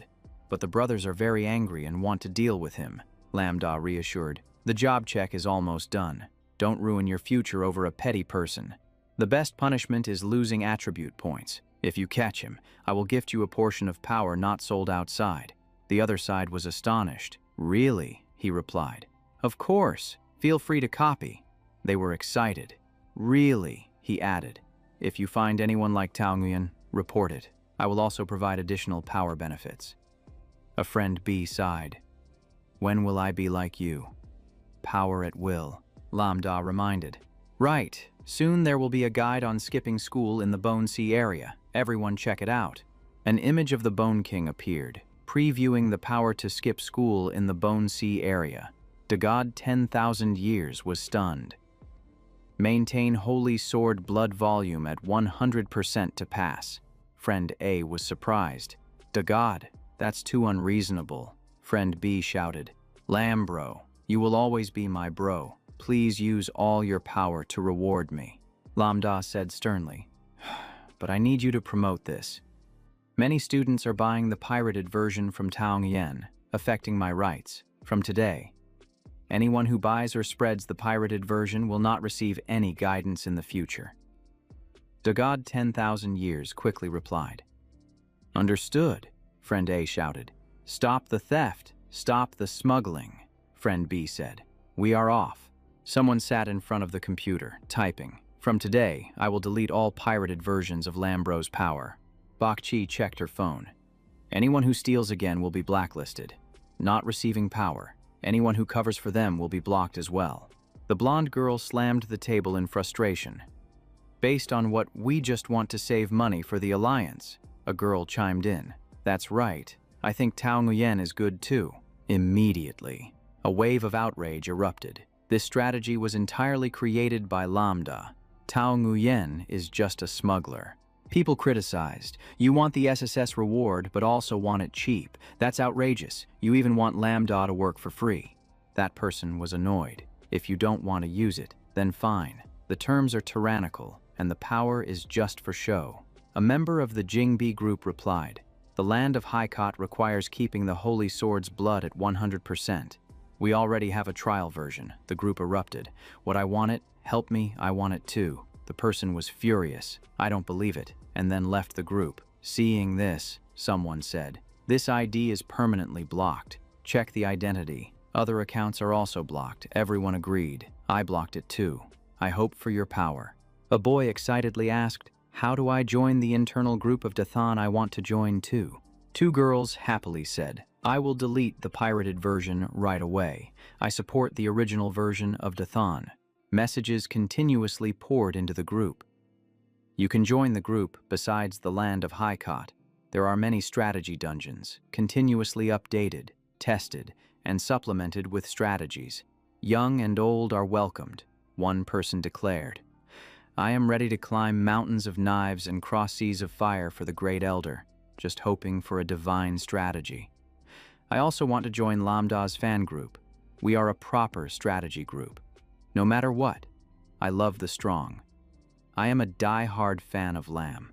He was a bit surprised when he saw the group surge to over 9,999 members. He was astonished. Why are there so many? Lambda sighed.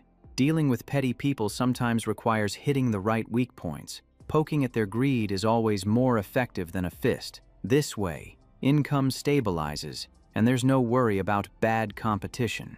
He finally returned home and immediately opened the system.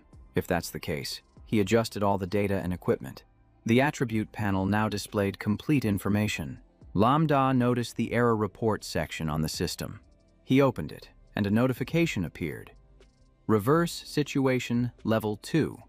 He assessed this. It leaned towards unlimited firepower. However, leveling up could wait until the job check was done. He analyzed that after surpassing level 10. With luck and free points, his intelligence was nearly 150. The next goal was to reach 150 when removing equipment, then quickly raise agility, spirit, and physique before considering strength. His secondary attributes were still among the top students. After thinking, he sent a message. "Zhao Kai Hong, right I am." Lambda. The other side replied immediately. Lam bro. "What do you need me for?" Lambda said straightforwardly. "I want to buy golden level priest equipment or higher, including weapons, shoes, necklaces, and jade pendants. I will send specific requests." Zhao Kai Hong was stunned. "Lam bro, golden is easy, but higher is difficult." He replied, "That's fine. Gold is okay too." He immediately agreed. 10 minutes later, he sent back, "Lam bro, here, choose. I have the attributes, pros and cons, and prices ready." Lambda considered. "This golden weapon is a bit thick. It doesn't fit." He messaged again. "I want a priest weapon, a healing staff, a bone necklace, and a Bakju jade pendant. Get rid of the thick ones," he said. "Okay." Deleted. Total 350,000. He agreed. "By the way, I need refining stones to upgrade a few pieces of equipment to level 10. Zhao Kai Hong was taken aback. "You want it right away?" "The price is fine." Lambda was at a loss. He was in a dilemma, unable to say he wanted to strategize in the land of the dead. Zhao Kai Hong panicked. "Sorry. Lambro, I'm rambling. I'll get right on it. The total for refining and equipment is 2,400,000 Alliance currency." Lambda happily looked at the series of items like the bone necklace. Bakju jade pendant. The healing staff appeared one after another. He was excited and began to refine, power enveloping the staff. He successfully leveled up. The item increased to level 10. He smiled. "For now, this is fine. With this equipment, surpassing SSS in the land of the dead should be enough. In such dungeons, the drops are only better, not worse." He heard a noise outside. Lowering Lambda looked out and saw someone's shadow. He called, "Mok Mok." To Mok Mok was startled. She hugged the towel tightly and shyly said, "Why did you come home so quietly? I used your bathroom. You don't mind." "Right. The hot water in my room is broken." Lambda scratched his head. "It's fine. Let me help you check." Mock blushed and shook her head. "No need for that. By the way, are you free? I want to talk to you." Lambda was surprised. "Me? Sure. But you should dry your hair and change first. It's cold." Mock stuttered and ran off. "Just wait for me a moment." "Just a few minutes," he replied softly. "Okay." 5 minutes later, he looked at her seriously. "What's with the formality?" Mock slowly said. "Xiao Baiqi once complained to me that she wasn't suited for the great sword profession, even with new gear.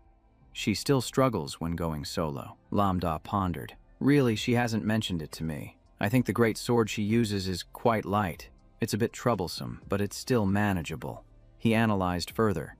If there's evidence of a hero class transfer, she could choose a more suitable profession. "I'll ask Huang Tiante, but Baiqi needs to decide for herself first." Does she really want to change Mock's face? Brightened. "Great, I'm relieved. I'll head back now." Suddenly he said, "Stop." His gaze pierced through. She had something else to say, not just about Baiqi. Mock avoided. Lambda insisted. "I'm asking about you." Mock was flustered. Right.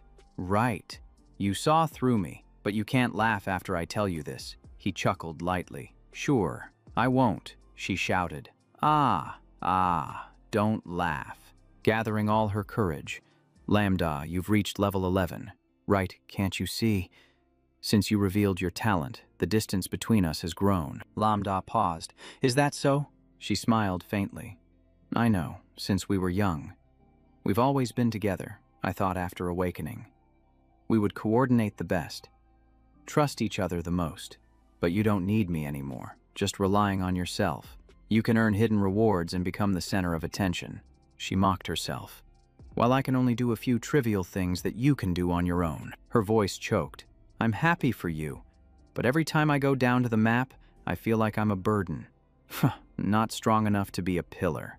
Lambda gently rubbed her head. Mock, you're overthinking it. You're upset. You fool, you don't understand." She laughed bitterly. "You don't know what it feels like to chase someone but get more out of breath the more you run. I don't want to rely on you anymore." Lambda nodded. "If that's the case, starting today, you need to be stricter with yourself. No more late-night snacks, except when going down to the map, at 5 in the morning. Train with me to improve your reflexes." Mock was stunned. "But it's easy to just accumulate points," he replied bluntly. "Your points aren't enough." She pouted more. Lambda opened the system and handed her an item. "Take this," Mock asked seriously. "What is this?" "A giant's heart." "For me," he nodded. "That's right. It's a gift for you. It's suitable for your transitional phase, and your clone will double the effect." She hugged the gift tightly. He continued. Mock, believe in yourself. Your talent fits the profession. Your potential is limitless." She clenched her fists. "Okay, I'll do it, starting today. No more junk food." Lambda smiled helplessly. This girl only listens when there's a reward. Suddenly, she grabbed his hand and pushed him down onto the chair, boldly saying, "Let's see if Teacher Lam can test my potential with my birthroom tears." He was stunned by her unexpected action. The spirit behind her appeared proudly, punching his back, massaging, cooking, cleaning. Mock was delighted. It knows everything. Both were full of energy, and he could only endure helplessly. Just then, Baiqi peeked in, and Mock rushed out to greet her. "Xiao Baiqi, you're here." Lambda stood behind, the guest teacher said. "Thank you for your hard work. You have to go on a trip too." Baiqi looked worried. "Do you want to go to the realm of death? Aren't you taking a break?" His body suddenly glowed faintly. The system announced, "You have received unidentified power, blessed by the goddess of luck. Each clearance increases your luck by 1 level, effective for 24 hours. He took the key and reassured her. "No need. I've rested enough. You two need to rest." Go watch a movie. Working in between breaks will be more effective." Saying that, he inserted the key into the teleportation door, using the stone sword key to open the Death Realm once.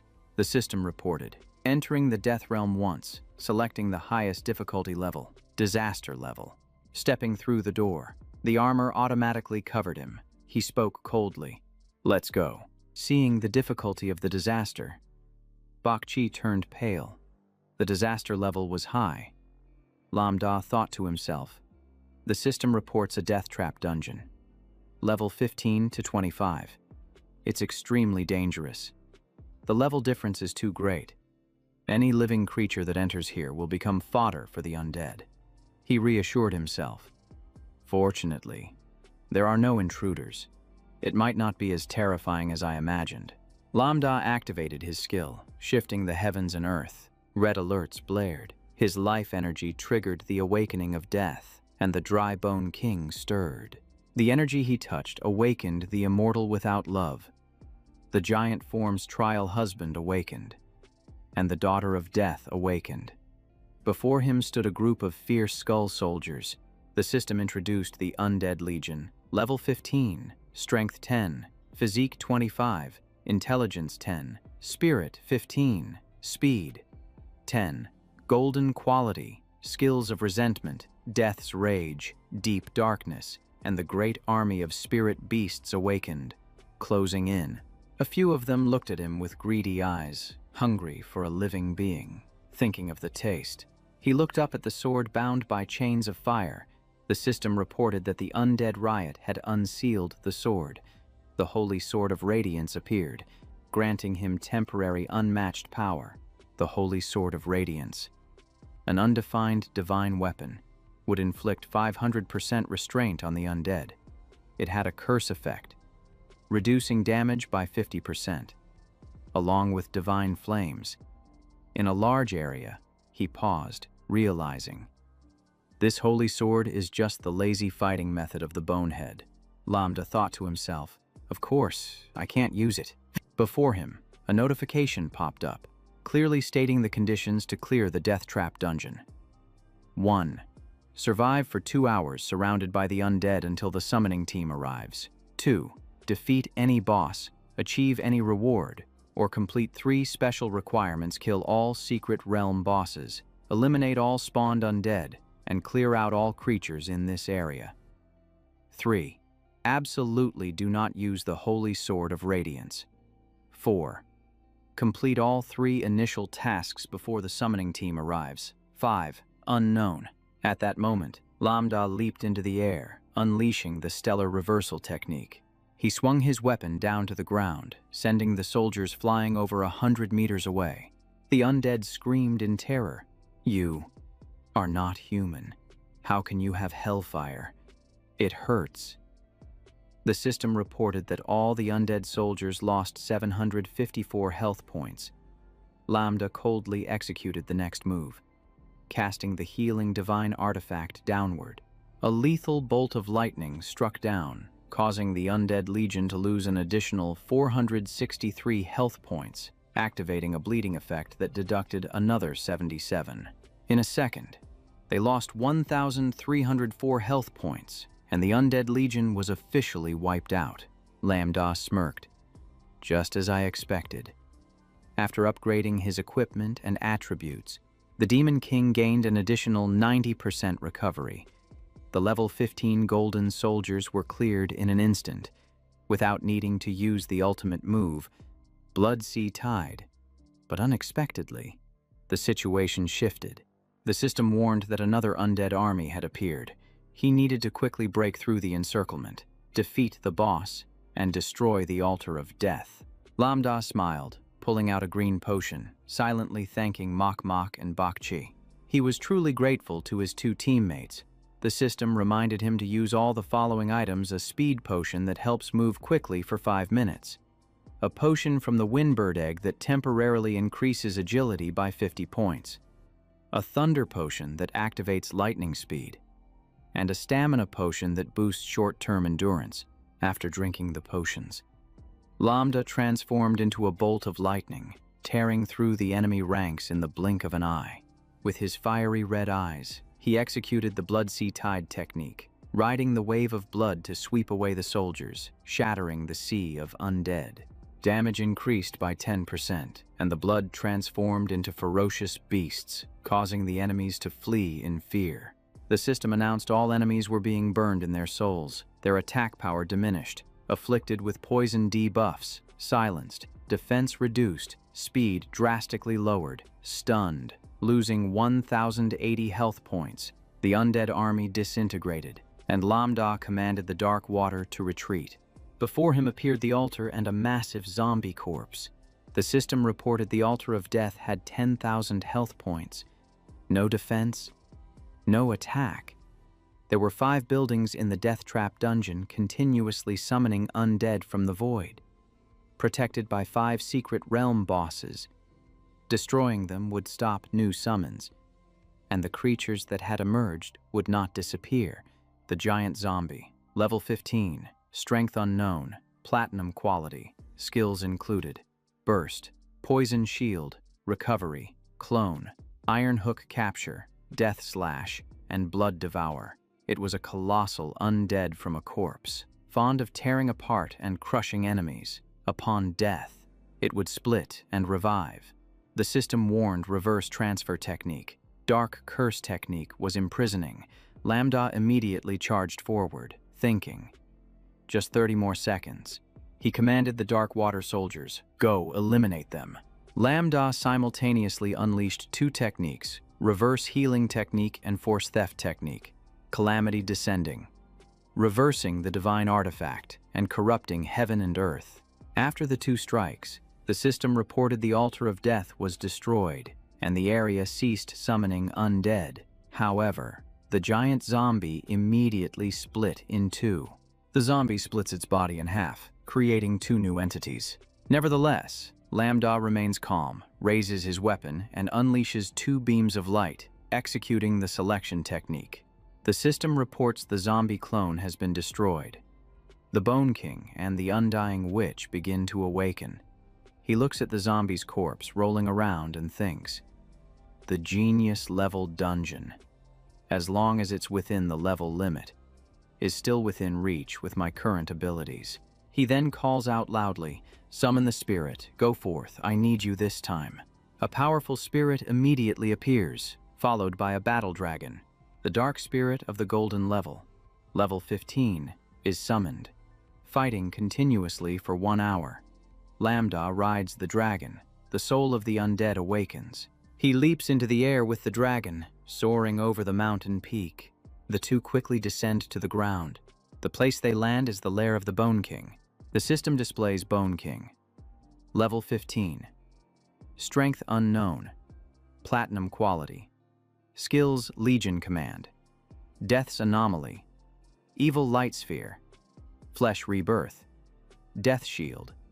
Specializes in enhancing the undead with the Light Sphere, using a swarm strategy to annihilate enemies. On his thigh is the Undying Witch, level 15, platinum quality, skills Death Wave, Bone Frost Magic, Black Hole, Lunar Eclipse, Frost Blood Trap. As an elite witch, she transforms herself into an immortal being using death magic, with extremely sophisticated spells and intellect far surpassing ordinary undead.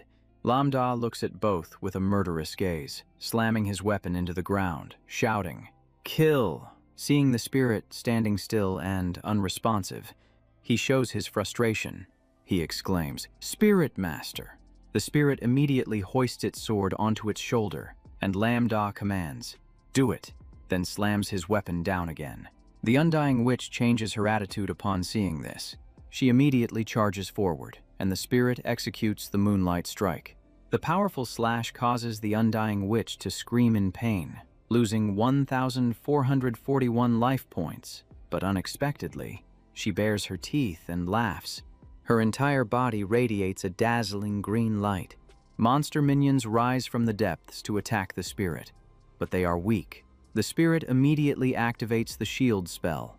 This shield absorbs all magical damage, counterattacking everything for 3 seconds. The weakened, undying witch raises her hand towards the Bone King, pleading, "Bone King, help me." Just as he is about to stand up, Lambda silently approaches from behind, hearing the noise. The Bone King turns around in shock. Lambda braces his staff, calls forth the black water, and says, "Your opponent is me." Then he unleashes the technique, reversing the Emerald Sea, Tide of the Undead.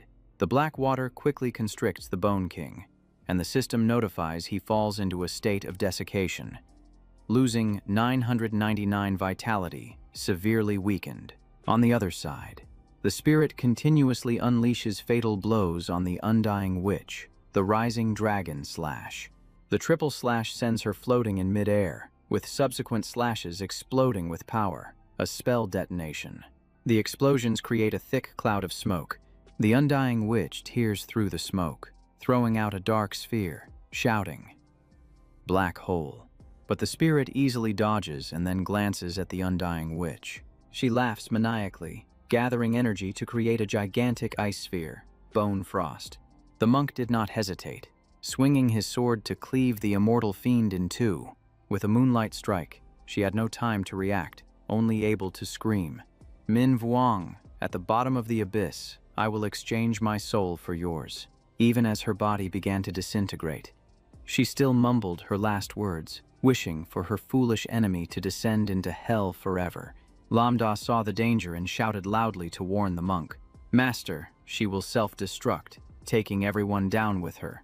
The system reported ice wind blood sacrifice. The immortal fiend offered her soul, burning away the remaining blood, casting a wide area ice spell, dealing damage with a freezing effect.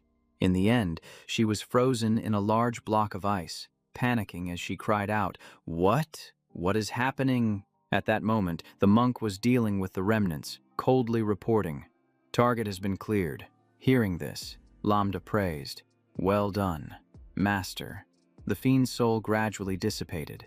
While the Bone King was fading away, he murmured, "The calamity is just beginning." He struggled in his final moments, shouting, "Foolish humans, the real despair has only just begun." As the Bone King vanished, the system reported, "Bone King and Immortal Fiend have been destroyed. Basic requirements completed, teleportation gate opened. Players can now leave through the teleportation gate, receiving corresponding clearance points based on completed requirements." Lambda turned back to heal the monk's wounds, using a healing spell. After a moment, his body returned to its original state, the cleansing spell completed. Looking back at the battlefield, he thought to himself, the altar of death has been eradicated. The Shadow Wing Dragon, his ally in life with the Dark Mage, is now rarely summoned. Lambda climbed onto the dragon's back, grasping the monk's hand, saying, "This altar is clean. No undead creatures threaten us anymore. It's all cleared up. Let's move to the next point." And together they flew off with the Shadow Wing Dragon. On the way, Lambda calculated that there were only 2 final bosses left. He turned back to praise the master behind him, thanking him for saving a lot of time in monster hunting. Hearing this, the master was overjoyed, but suddenly both of them were ambushed. Hundreds of ice arrows shot down from above. At the same time, a black dragon roared and dove down. Lambda shielded himself and shouted loudly, "Master, we've been spotted. Be careful." The master immediately jumped down and launched an attack on the dragon. Both landed safely and immediately took a defensive stance, ready for battle. The system reported the boss's identity. Death Evil Dragon. Level 15. Diamond quality. Strong ice skills. Prolonged damage. Once a revered ancient dragon, now resurrected by the immortal king. Beneath it stood a female archer named Death Goddess. Level 15. Diamond quality. Magical archery skills. Once a heroic spirit, now a harbinger of death. Lambda told the master that this secret realm only had one chance, no less than an SSS-level dungeon. After finishing his words, he leapt up and unleashed his ultimate move. Reverse transference of celestial spirits to the hell of earth. The reverse transference caused the Tide of the Abyss to summon the undead. The system reported continuous health loss for both bosses.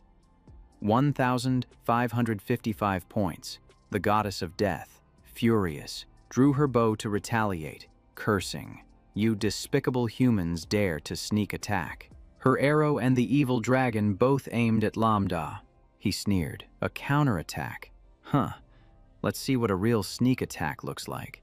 The attack sent the master flying, while Lambda took all the heavy damage. The goddess of death laughed scornfully. "Is that all you've got?" But she had misjudged. Lambda caught the arrow with his bare hands. He dropped the arrow, and the system reported a significant increase in speed, dispelling the ice effect and greatly boosting his attack. The goddess was horrified. Impossible. The arrow clearly hit his heart. The skill should be nullified. He's immune. She quickly shouted for the evil dragon. "Wait, something's not right." But it was too late. The evil dragon opened its mouth and exhaled a blast of ice. Lambda was completely unharmed, his health continuously increasing, and the system reported resistance to the ice freezing effect. At that moment, a dark figure was lurking behind the goddess, closely watching. The master seized the opportunity to charge forward, and the goddess noticed just in time. She turned to defend herself, stepping back and firing a dense volley of arrows. But the master's speed was too fast for her to react. The goddess gritted her teeth. "No, I must stop it." She immediately commanded all undead, "Obey my orders, stop the enemy." The master charged in, sweeping away the undead blocking his path. With a single slash, all the undead were annihilated. Then he stabbed straight through the goddess's chest, executing the moonlight ambush, causing her to lose a significant amount of health, and she immediately summoned chains and silence. The system reports, draining health from the Death Tri-Maiden, totaling 347, 256, and 277 health points. The goddess draws her bow to block the spellcaster's attack, muttering, "How annoying. You only know close combat." Seizing the opportunity, she sticks a purple talisman on the spellcaster's back, saying, "Then go ahead and die." The system reports that the talisman manipulates creatures. The weaker they are, the longer they are controlled. If she dies, the effect will be released and cannot be removed. The command is given, and the spellcaster's health begins to decrease gradually. The control talisman causes the spellcaster to inflict 300 damage on himself with each strike, lasting until the talisman loses its effect. The spellcaster's strength is waning. He collapses. The goddess smirks, taking aim and saying, "Just 1 second is enough." Unleash the Yang East strike. She fires a chilling ice arrow. The Dark Spell Knight's speed is significantly reduced, and its attack power weakens. The spellcaster's body is gradually freezing. Lambda sees this and shouts, "Spellcaster, switch to defense." He immediately complies, summoning a shield against the ice arrows. The system reports the summoning of black armor, greatly reducing speed and decreasing incoming damage by 70%. The goddess of death absorbs numerous skills while threatening the spellcaster, saying, "Once that shield is broken, your life will be in my hands." Immediately after, she launches a deadly arrow toward them, laughing gleefully, "Running low on health, aren't you?" Meanwhile, the spellcaster silently gathers energy. She laughs triumphantly. "This time, you're finished. After you, it'll be your companion's turn." Suddenly, dark tentacles rise up to control her, countering with a forbidden technique. Lambda steps forward to shield the spellcaster, coldly asking, "Who just said they would deal with?" Whom? Just then, the Beach High Trio Sin technique is unleashed, dispelling the dark energy. The tentacles tighten further. She panics and screams, not understanding what this is. As the situation completely reverses, she incredulously asks, "Why aren't you dead yet?" The spellcaster silently watches, unleashing a technique that had previously defeated the evil dragon, shattering her power. With a single slash, the Thung Long Cham technique is unleashed, sending the enemy flying. Lambda raises his staff, aiming at the evil dragon, shouting, "Shu Tin Tan Dieu." The technique is so powerful that it tears the monster apart. The system announces, "You have slain the Death Evil Dragon." The goddess screams, "Death Evil Dragon, you all." She is furious. her eyes shining fiercely as she exerts overwhelming power. Lambda calmly calls out the technique, Fan Chuyen Tan He Liu Fap, Tham Hoa Giang Lam. A beam of energy descends, annihilating the goddess. The system reports, "You have defeated the Death Tri-Maiden." He turns to the spellcaster, splitting their attack direction and sweeping through quickly. The two of them coordinate to wipe out the altar. Lambda thinks that as long as they finish cleaning up, this map will be complete, although special. It is not as difficult as expected. He continues to unleash techniques, Fan Chuyen, Beach Hai Triu Sin, sweeping through the sea of the undead. He quietly calculates that in less than 10 minutes. They are close to clearing the level, much easier than the 2-hour requirement. Lambda stands proudly among the corpses of soldiers. The system reminds him, "You have eliminated all remnants of the undead at the death pool, completing all 4 missions." But just then, he feels something is off. The system continues to warn, mentioning doubts about the dual-winged beast.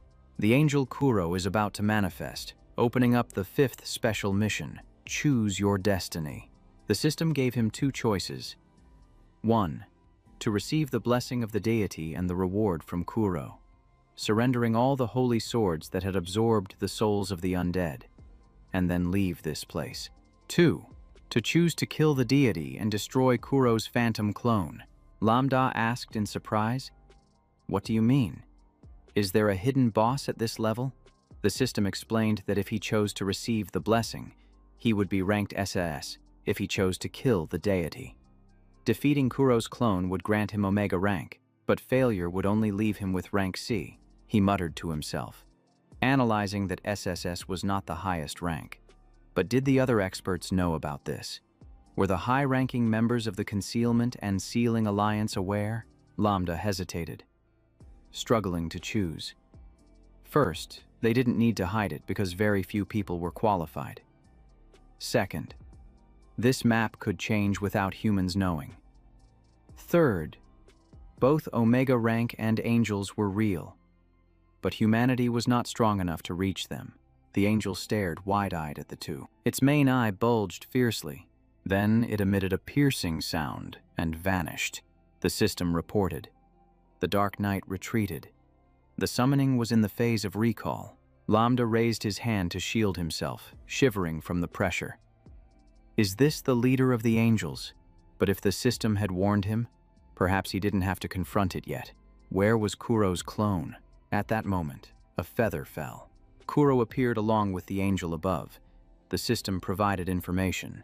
Name: Dual-Winged Angel Kuro, Phantom Clone. Warning: Do not challenge. Stats and skills are not displayed. It is a divine creature, born to counter the undead. Kuro praised, "Human, well done. On behalf of the holy nation, I thank you.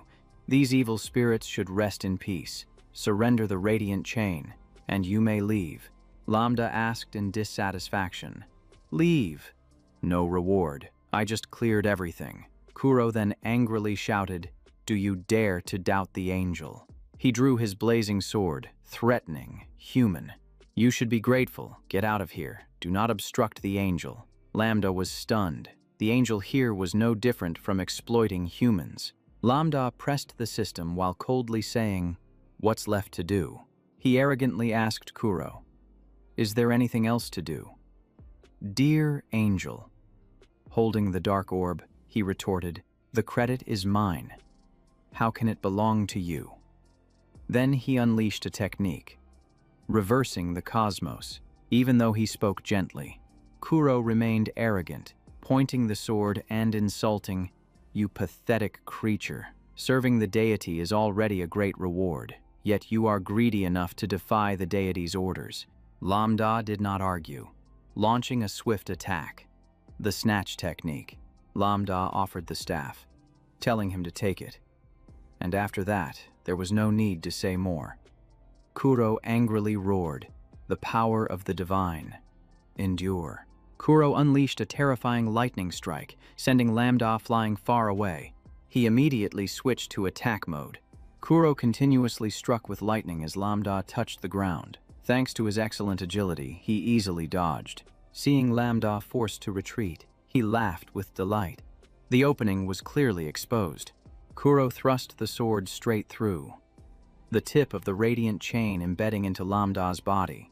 But Lambda countered just in time, executing the reverse Cosmos technique. He smirked. Life value plus 1,678. Kuro, furious, watched Lambda flee and shouted, "Don't even think about using your skills to escape the deity's wrath." He raised his sword to the sky and shouted, "Lightning, come forth." Meanwhile, Lambda continuously healed, life value plus 2,647. Yanjiang unleashed a move, reversal of the celestial spirits, as both sides clashed, descending into chaos, losing 1,531 health. Kuro growled, "You want to die, creature." The system announced a damage boost buff. He screamed. Look closely at the outcome when facing the angel. Judgment. Judgment. Lambda countered but thought to himself. At first it was indeed terrifying, but now he saw Kuro wasn't very smart, probably because he was just an illusion. Kuro, realizing he wasn't dealing any damage, yelled, "Why aren't you hurt? You're healing continuously." He chuckled softly, thinking to himself, if Pham saw me take down a boss like this, he wouldn't question it at all. Kuro, furious, gathered his strength to unleash a powerful technique, asking loudly, "Invincible, do you have an invincible skill? Impossible." He couldn't believe it. While Lambda stood firm, coldly replying, "That's right. So you only managed to cut my hair and coat." He unleashed another move, reversing the Emerald Sea Tide. His black water wave enveloped Kuro, soul-reaping tide. Dealing 2,352 damage, the angelic illusion received a slow debuff ×3, slowed down, and reduced damage. Lambda slammed his hands on the ground and shouted, "Reversal of the healing artifact. Calamity descends." In just a few seconds, Kuro collapsed. The angelic illusion received another slow debuff, losing 2,077 health. He lay sprawled on the ground, his health bar nearly empty. Kuro whispered, You.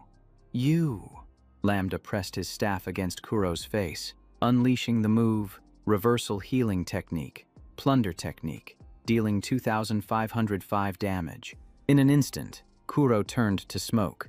The system reported the defeat of the two-winged angelic illusion, completing the secret realm of the Dead Land, receiving a Diamond Level 6 clearance reward, meeting all hidden conditions, receiving an SS rating, gaining an additional Diamond Level 6 reward, Omega Level clearance points. The secret realm was about to disappear, and the gathered power transformed into a unique reward for Lambda. The system announced that the user received a matured weapon. The quality name was unclear, Lightning Spirit Moon Concealment. A unique item. Lambda received the sword. The system displayed, Lightning Spirit Moon Concealment. A unique weapon. Level 1. Quality undetermined. Usable only by priests. Equipping increases all attributes by 1 point. Unlocking 3 energy forms. The weapon data gradually appeared. Its devouring ability helped the priest enhance quality, increase stats, and unlock new skills. Liberation form. The blade heals the target hit, excluding the user, unlocking the Sea Moon Oath. Destruction form. Dealing both physical and magical damage. Healing based on damage dealt. Unlocking the Moment of Annihilation and the Moon Shadow Rift. Sea Moon Oath. An active skill. Summons moonlight jellyfish to continuously heal nearby allies, including the user. Removes negative statuses for teammates, including oneself. The Moment of Destruction summons a destruction dagger, dealing area damage and increasing subsequent damage. Moon Shadow form. An active skill. Enters an unseizable shadow state, immune to damage. Quick teleportation. Lambda held the sword joyfully. 3 forms. 3 ultimate moves, perfectly aligning with his innate talent. The question was the quality. Would this matured weapon surpass Diamond level? The system reported unlocking Diamond status, receiving 20 free points, equipping the diamond frostbone guiding, the ancient dragon necklace, speed attack skill, equipping platinum magic core, fine items, specialized weapons, and rare potions. Lambda contemplated the necklace and attack badge, adding perfect defensive gear and a top-tier battlefield skill. He touched the system arrow and said, "All attributes plus intelligence." The stats displayed. Name Lambda, Class Priest, Level 2. Attributes included Strength, Physique, Intelligence, Spirit, Agility, activating enough Magic Emperor gear, Rings, Gems, Staff, Lightning Spirit, Moon Concealment, Ancient Dragon Necklace, Awakening Innate Talent, Reversal of Heaven and Earth, Single Skill, Support, and Complete Group. He held the staff and stepped into the spatial gate, whispering to himself. This was just the first target. In the blink of an eye, he returned to the real world, still thinking, taking advantage of the Goddess of Luck's effect, to quickly raid another level 12 dungeon. At that moment, Tao Nguyen stepped out from the bushes, his voice deep and gruff. "Lambda, it's finally your turn." Hearing the strange noise, Lambda turned around abruptly and asked, "Who?" The fierce guy rushed in, cursing, "Die, Lambda. Today is your doomsday." Tao Nguyen stabbed fiercely, muttering, "It's you. It's you who made me like this. My family and friends abandoned me. It's all because of you." Lambda deflected the spear and coldly asked, "Are you done talking?" He thought to himself that he had warned the students not to act recklessly out of anger. They had committed not to interfere, only intending to make him fail his attribute test. Now he wanted to drop out. At most, he would just face a disciplinary fine. Then he spun the spear to counterattack, causing blood to pour from Tao Nguyen's nose, and asked back, "You say I'm fabricating, exploiting, stealing power. You said that yourself." The guy was so furious he was shaking, a wave of dark energy emanating from him as he howled and charged in to attack. Lambda was startled, stammering, "This is," then exclaimed, "demonic energy." He immediately dodged the attack, a suspicion flashing in his mind. Could it be that Tao Nguyen? Tao Nguyen ground out each word. You were never worthy to be his opponent, just a pathetic supporting role, looked down upon. He recalled the times he had been beaten, his eyes vacant, feeling that no one liked him. Abandoned, ignored, completely isolated. He was mocked. You are just a backdrop for the genius. If he refused to play the background, he would be hated even more. He screamed, "I have to kill him." Then a voice echoed from the abyss, "Do you want to change your fate? Come into our embrace." A dark shadow invaded his body. "Now you can only rely on me." Tao Nguyen knelt down. "Great Lord of the Abyss, grant me the power of the Abyss." His body turned purple, growing larger. He screamed, "No, don't make me into a monster." Lambda raised his hand and shouted, "Tao Nguyen, you have been enchanted by the Abyss." But the guy only laughed maniacally. "Is this the power of the Abyss? It's too strong." Lambda still tried to persuade him. "You can still stop. If not, I will have to kill you." He spoke sternly, raising his hand to prepare to strike. According to Article 11 of the Alliance, when encountering a fallen one, any means of immediate elimination could be used to protect the innocent. But the guy laughed harshly, raising his sword and shouting, "Kill me. Do you dare? This is your retribution, Lambda." Tao Nguyen swung his sword straight at him, the abyssal version, but Lambda stepped back, narrowly avoiding the edge. The slash grazed him, causing him to bleed continuously. As the abyssal energy seeped into his body, reducing his strength and increasing the damage he received, Lambda's face darkened. "All right then." He summoned his sword, "Don't blame me," then charged in. Lightning Spirit Moon hidden, dual blade. Thinking to himself that even if he chose the abyss, he was still no match. A horizontal slash. At most, he was just a level 10 boss. Tao Nguyen laughed loudly. "That's a correct analysis. The priest only knows how to increase power. You're definitely dead." Lambda smirked, thinking he didn't need to use the reverse universe just yet. There must be demons monitoring around here. If he revealed his invincible skill, it would create disadvantages. He immediately slashed down. Tao Nian's eyes widened. How is this possible? My power has weakened, and one strike makes me bleed like this. Lambda chuckled softly. I can still cut a bit. He looked at the guy with disdain. A copy like you. Both in theory and observation are lacking. You don't even realize the low-level physical damage magic. Fine. I'll use you to lure the demons out. Then he swung his sword, almost delivering a fatal blow. His eyes glowed red, deciding to spare the guy's life. Lambda invoked, "Please invite the demon into the container." A dark shadow appeared in the distance, observing everything. Being this cowardly won't work. The combat power after transformation is still weak, and the swordsman can't even defeat the priest. Then he merged into Tao Nguyen. Lambda. This time it's definitely over. The shadow imagined Huang Thufeng collapsing in despair if Lambda died. It was the perfect opportunity to infiltrate. If they could capture Lambda, Huang Thufeng would easily join their side. The shadow, using Tao Nguyen's body, laughed loudly, but I prefer the second option, then attacked, causing Lambda to bleed heavily. He chuckled, surprised. The main course has just arrived. Lambda took the chance to recover health. The healing spell helped him regain some vitality. The shadow roared in anger, and both rushed into battle.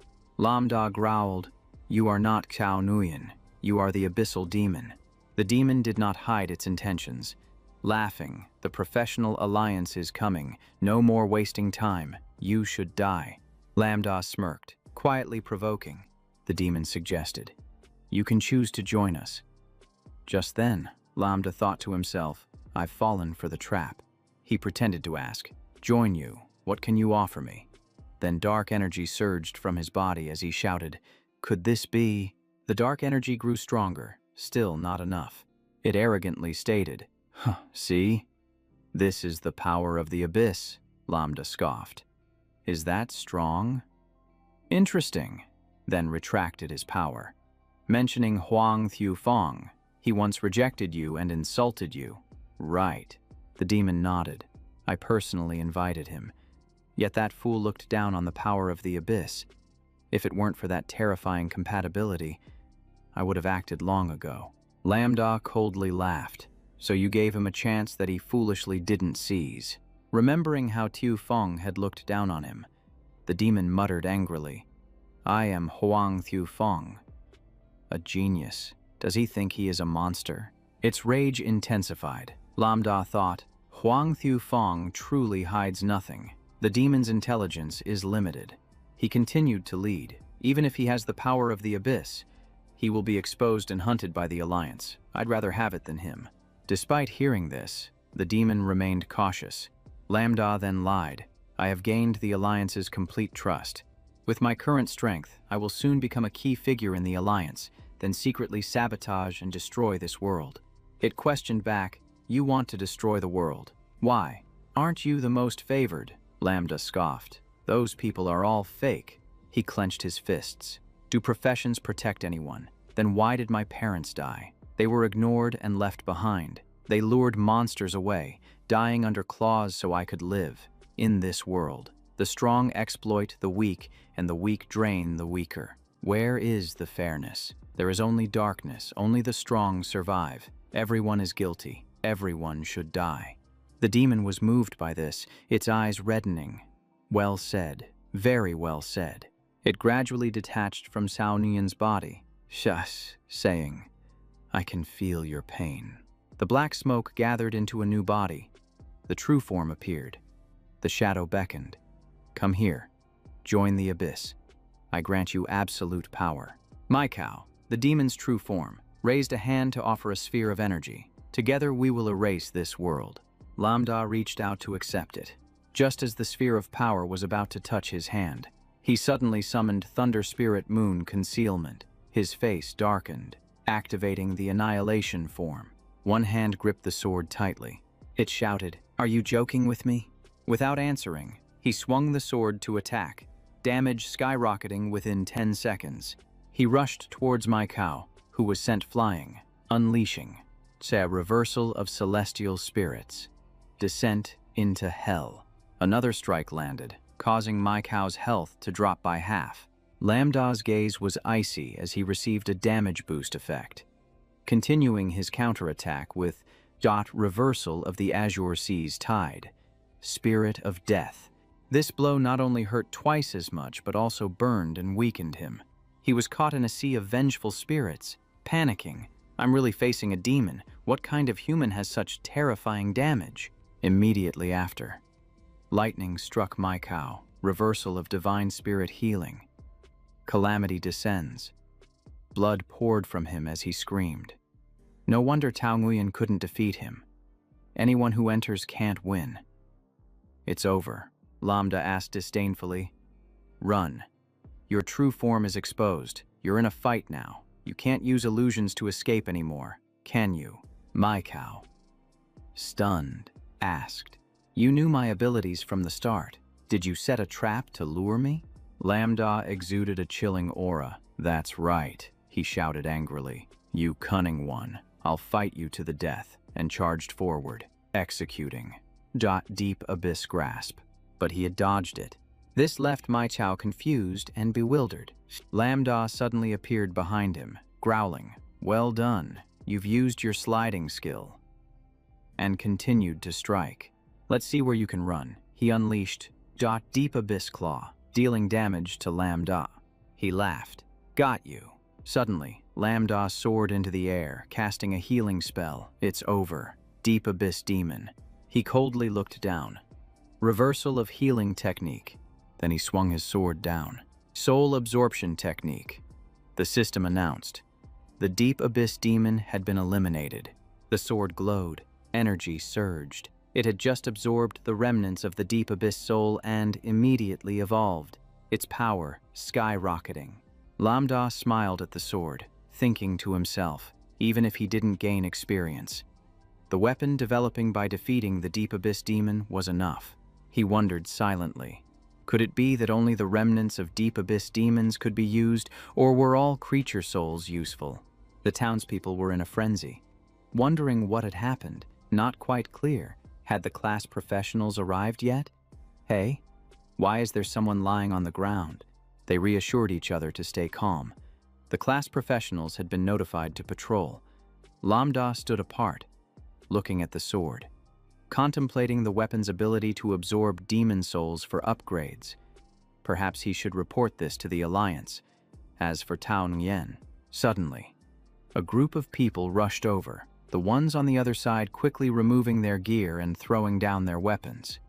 He found it amusing and was about to approach when they arrived. One guy raised a gun threateningly. Put your hands up, stand still, or I have the right to fire. He immediately complied, nodding. Then Lambda gently placed the sword on the ground. The guy aimed the gun straight at him. Skill of venomous demon. Sorry, just following procedures. It won't cause you any headaches. The gun emitted a taser that paralyzed his hands.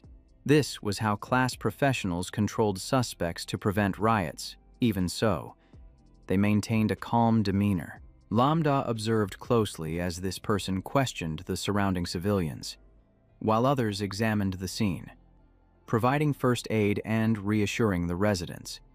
He silently assessed that everyone was playing their roles correctly. One person rushed over, reporting that the seriously injured victim was a student, but the body showed signs of deep abyss influence, suspected to have been lured by demons into becoming a fallen demon. Jia Huang hot shouted, "There's more!" My cow lay sprawled out. Next to him was the dry skeleton of a deep demon. He analyzed that the demon was level 20, covered in injuries, as if it had been dealt with by a professional hunter. But why was there only a skeleton left? Could it be? The image of Lambda defeating it appeared on the screen. The crowd gasped in shock. How could this be? It was unbelievable. Andak Yi looked at everyone, his head displaying information. Lambda, level Y, the strongest professional hunter in Jiang City. A third-year student at the academy. Everyone was astonished. A student killed a deep demon.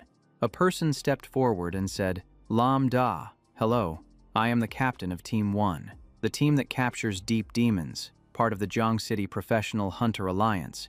Wang Ma Chao, while relaxing, asked, Did you kill that demon and the student? Was he lured into becoming a demon and then dealt with by you? Lam Da stepped forward and replied, It was me.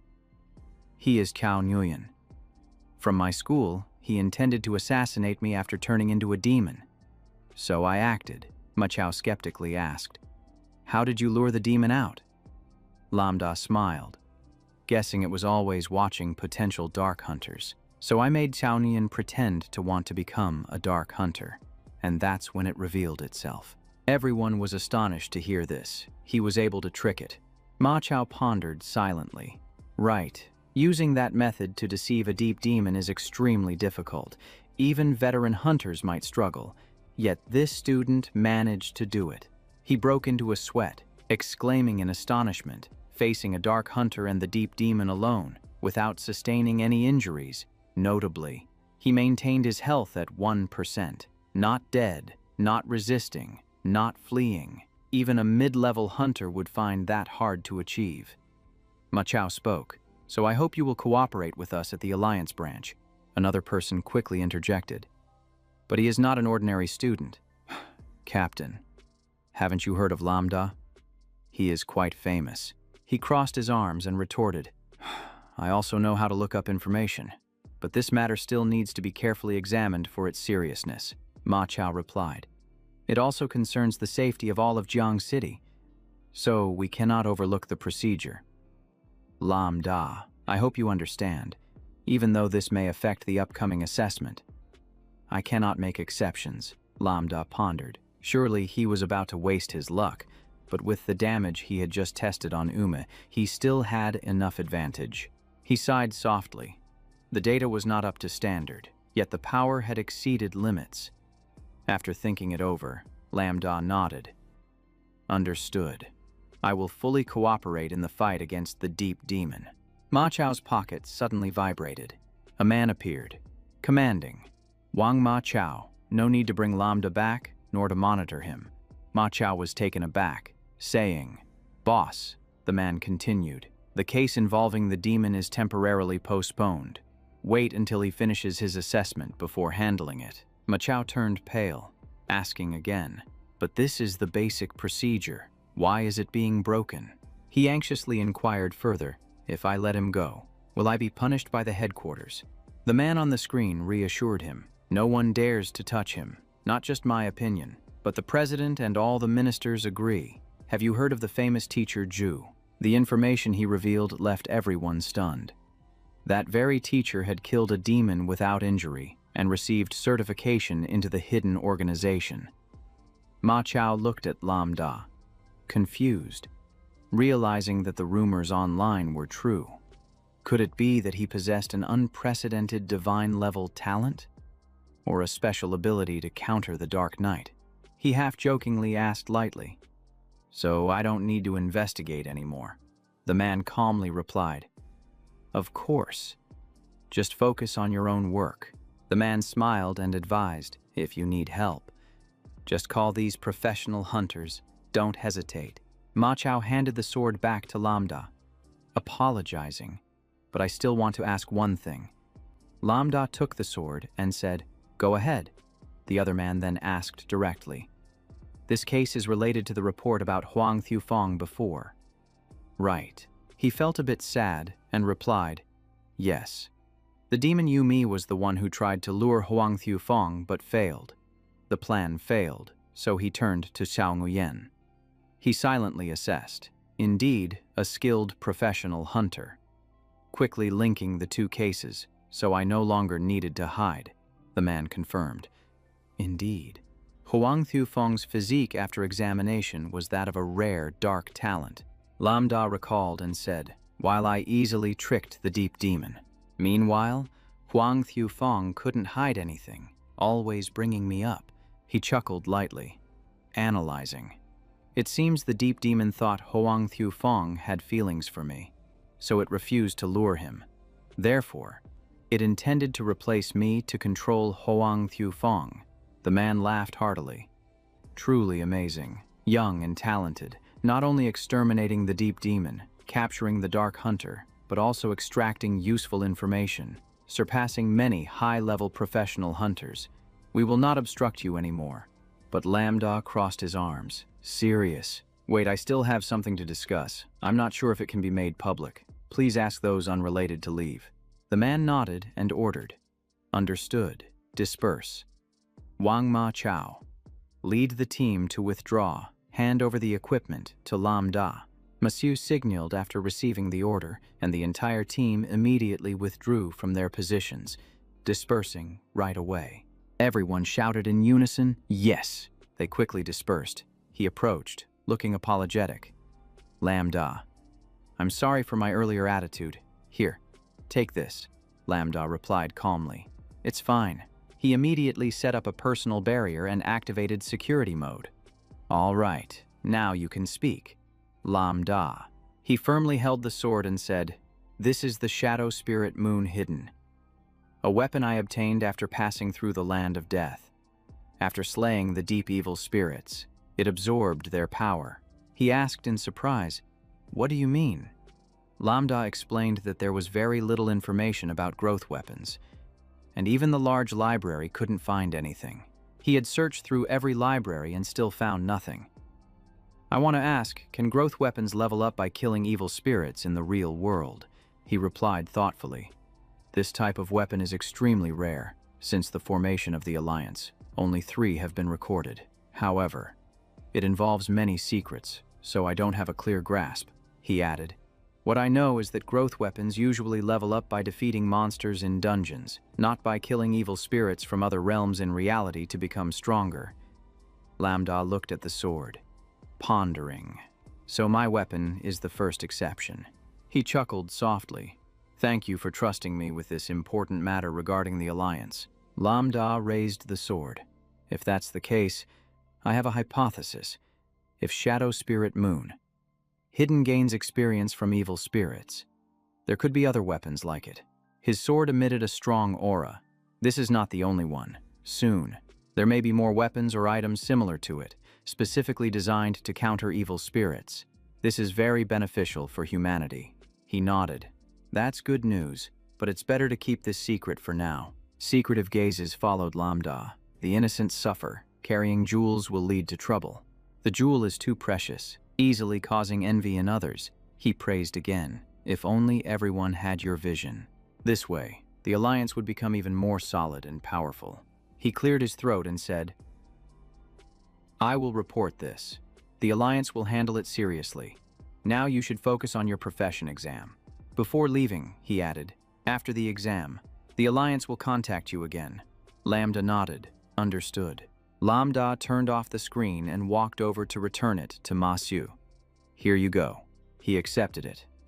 Friend Lambda, I hope you will join the Alliance with us. If you don't mind, just call me Old Wang. Lambda hesitated slightly. Thank you. If there's nothing else, I'll head back first. Old Wang, in another solemn place.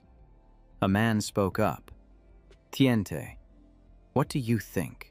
Tiente smiled with delight. This kid is not only strong, but also calm and visionary in this generation.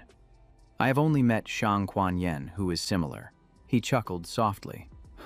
Honestly, I used to think only Shang Quan Yen had the strength to lead this generation. The other person nodded. It's hard to say. Young people have their own ways, but the fact that Lambda has obtained a weapon to confront evil spirits, along with Mok Mok and Bok Chi, they are the darlings of opportunity. With a bright future ahead, a dark shadow suddenly appeared under the table. Thudo tore through the sky, appearing in the city. The shouts echoed, My Cao is dead, My Cao is dead. Humanity faced strange upheavals. In another place, the sky was thick with darkness, devoid of light. A strange object suddenly appeared. Elsewhere, Lambda opened the door. Looking at the empty room, he said, I'm back. From a distance, Mok Mok secretly observed. Lambda scanned the room and then scratched his head. She was about to shout when he turned around and discovered Mok Mok hiding. He said, To Mok Mok. I saw you hiding behind the sofa. She pouted. Can't you pretend to be startled to make me happy? He chuckled lightly. I tried really hard. But why are you just snacking at home? Mok immediately retorted. Who said I'm lazy? She stretched out her hand to show. Look, the system screen displayed, to Mok, level 10. She proudly declared. I've reached level 10. Lambda was surprised. That fast. Mok was full of pride. So, am I good? Let's go into the dungeon together tomorrow. Okay. Suddenly, Lambda pinched her cheek. I need to check the data first. Have you been working hard lately? Staying up all night? Mok got annoyed. No way. She quickly explained. It was Zhao Mok who helped me train all night, Lambda asked suspiciously. Zhao Mok. She quickly pulled out something. Don't you recognize it? The birth room tears.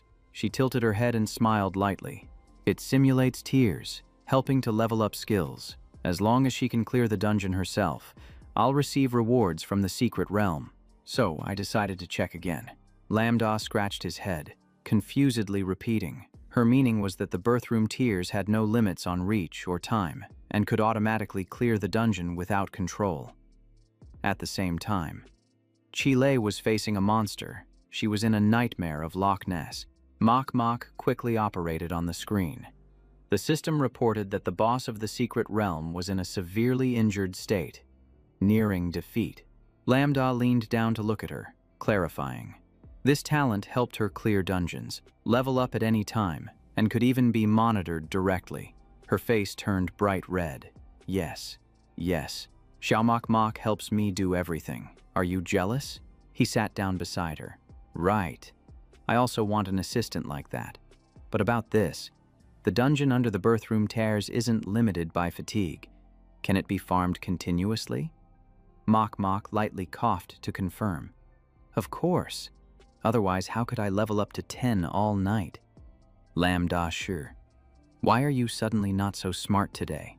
Lambda opened his phone to look it up. Oh. I just see this ability is really effective. I need to adjust the strategy for allocating points for you from level 10 to 20. But, he thought to himself, it was simply useful. Mok's eyes lit up as she jumped up. Wait, did you just say I get to add strategic points? He kept his eyes glued to the screen, replying briefly, yes, I will combine talents, skills, equipment, and current stats to optimize the way points are allocated for you. She immediately agreed. Oh great, I'll send it right away. Lambda continued to input data, then asked further, I need your height, weight, and waist measurement. Mok blushed and shouted, Huh. She panicked and kicked him, stammering, What? What are you planning to do? He jumped up to explain, What are you thinking? Those numbers affect the ratio for adjusting high-level stats. He laughed and continued to explain. Moreover, your body attributes will directly affect the birth room tiers, optimizing it for effectiveness. Just then, Chile unleashed a finishing move on the monster. Lambda continued to input data, mumbling.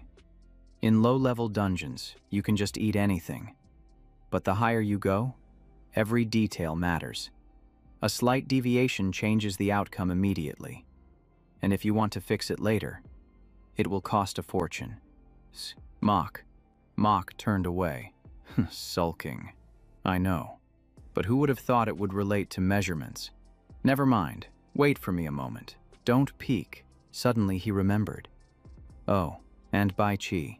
She's planning to change jobs. Right. Can you ask her if it's convenient to share her data? It's not appropriate for me to ask, he mumbled. It's her personal matter. If she doesn't want to, then fine. She turned her head in annoyance, muttering, still curious about other people's data. Mok slammed the door shut. Lambda scratched his head in confusion. I just want to help my teammates get stronger. In the next room. Mok huffed. To Mok. It's just a few stats. She paused for a few seconds and then wondered, what could be more important than getting stronger? Memories flooded back. She remembered the two of them together since childhood, things she had never seen before. Her face turned red. Her hand slipped under her shirt, but feeling awkward, she said, "Do I really have to measure?" Then Mok forcefully pushed the 2 pads away. She measured for a moment and sighed, still at 80B. Drinking milk all the time but no improvement. She gritted her teeth in frustration. Wait, that guy Lambda is definitely going to take this out and mock me. The image of him teasing her flashed in her mind. She covered her face in embarrassment. Last time I used an 80C pad. What if I'm found out? How can I maintain my image? Suddenly, an idea struck her. Wait, there's also Xiaomumu. The idea excited her. Using Xiaomumu's data would be so reasonable. What's hers is mine. Who would know? She raised her hand and called out, "Perfect timing." She must have finished her report. Illusory shadow step. Fongxin Trile. Chile appeared, looking puzzled, while Mumu walked over with a sly smile. She grabbed Chile. "Hold still. Let me measure you for a bit." Lambda stood outside, listening to the commotion in the room. He tilted his head to peek inside. What's all the noise about? 10 minutes later. Mumu handed him a piece of paper. Done. Take a look. But don't spread it around. Lambda looked at the paper and commented. Your data, she asked. Is there a problem? He scratched his head. It says 80C. Are you sure? It feels a bit off. Mumu blushed and snapped back. No way. It was the same last check. He glanced at her and explained, if the data is wrong, the strategy is useless. Hearing this, she could only remain silent. She snatched the paper back and quietly jotted something down. Then she corrected it. 80B. This time it's accurate. Lambda lightly tapped her forehead. Now that's more like it, Tumumu shouted, holding her head. He turned serious. Also, have you asked Bai Qi yet? What did she say? She rubbed her forehead and mumbled, "She turned me down." To Mu gestured with her hands. Xiaobai said she can't bother the big shot over something trivial like this. She recounted fully. The big shot has already given me too much equipment, resources, and free points. Asking for more would be too much. Mumu pulled out her phone. She even sent her health check results to prove she trusts you, not making excuses. Lambda pinched his forehead and sighed. If someone else did this, I'd think they were trying to flirt. But he remembered Bai Qi's innocent demeanor. I understand her character. She doesn't want to bother anyone and is afraid others might misunderstand her trust. Even so, Lambda still sent the data sheet. As teammates, they had to support each other. Mumu chimed in. She had such strong potential too, and mentioning her potential made him confused as he turned to look back. Just then, the system's voice rang out, announcing that Xiao Mumu had just learned the soul summoning skill, allowing her to summon spirits to fight. Fongxin Trile softly activated the sound, while To Mumu was puzzled because the system didn't specify what would be summoned. Lambda widened his eyes and pointed at her. Could she also summon? It was just like the infinite Makio's Ka doll game. She hurriedly waved her hands, saying it wasn't the same, then explained further. The spirit summoning skill could only be used in secret realm dungeons. Unlike Xiao Mumu, this skill couldn't be brought into the real world, and if the spirit died, it was gone for good. While Xiao Mumu could revive hers, she added. I'm not sure until I try it. He absorbed all the information and replied succinctly. I understand. Lambda had an idea. Then let's test it right in the dungeon to see the effect. The scene shifted to the secret realm of the Gigi Ren tribe. The system displayed information. Level 8 to 10. Difficulty hard. A rapidly breeding race of giant lizard people. Brave warriors who knew how to use tactics. Luckily, their individual strength wasn't too high. Only the strongest warriors were recognized as professional fighters. Tomumu looked at the weapon he transformed and asked, Lambda, did your pastor weapon change form? It even looks like a knife. He smiled and confirmed, even letting her try it out. While Fongxin Trile was stunned by the scene, he showed the life value increased by 311 and asked lightly, Did you see that? Mok puffed out her chest proudly.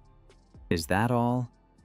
Little Mok, let Big Brother show you. She waved her hand to execute a martial skill.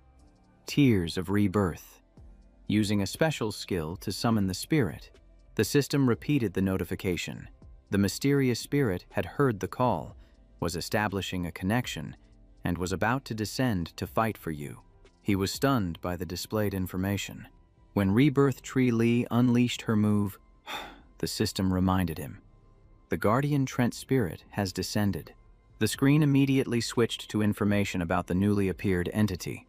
Guardian Trent Knight, level 10, strength 30, physique 35, intelligence 35, spirit 35, agility 20, golden talent, possesses skills like shield strike, heaven's first strike, tri-linked death slash, protection, despair, heavy strike, origin unknown. Lambda looked at the stats and analyzed softly. Even though it has golden talent, its power far exceeds that level. It's a true high-tier boss. I guess as Mok levels up, the summoning level will also rise, similar to the summoning item of that master, but the difference is that the master doesn't die and is harder to find.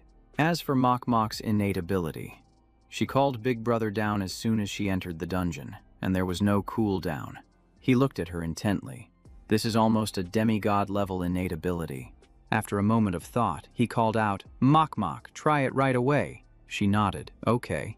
She shouted commands. Go, Guardian Trent, eliminate those lizardmen. The Guardian Trent charged forward without hesitation. It confidently said, just a bunch of insects, then unleashed Heaven's first strike. In the blink of an eye, the lizardmen were wiped out. The system reported, Heaven's first strike.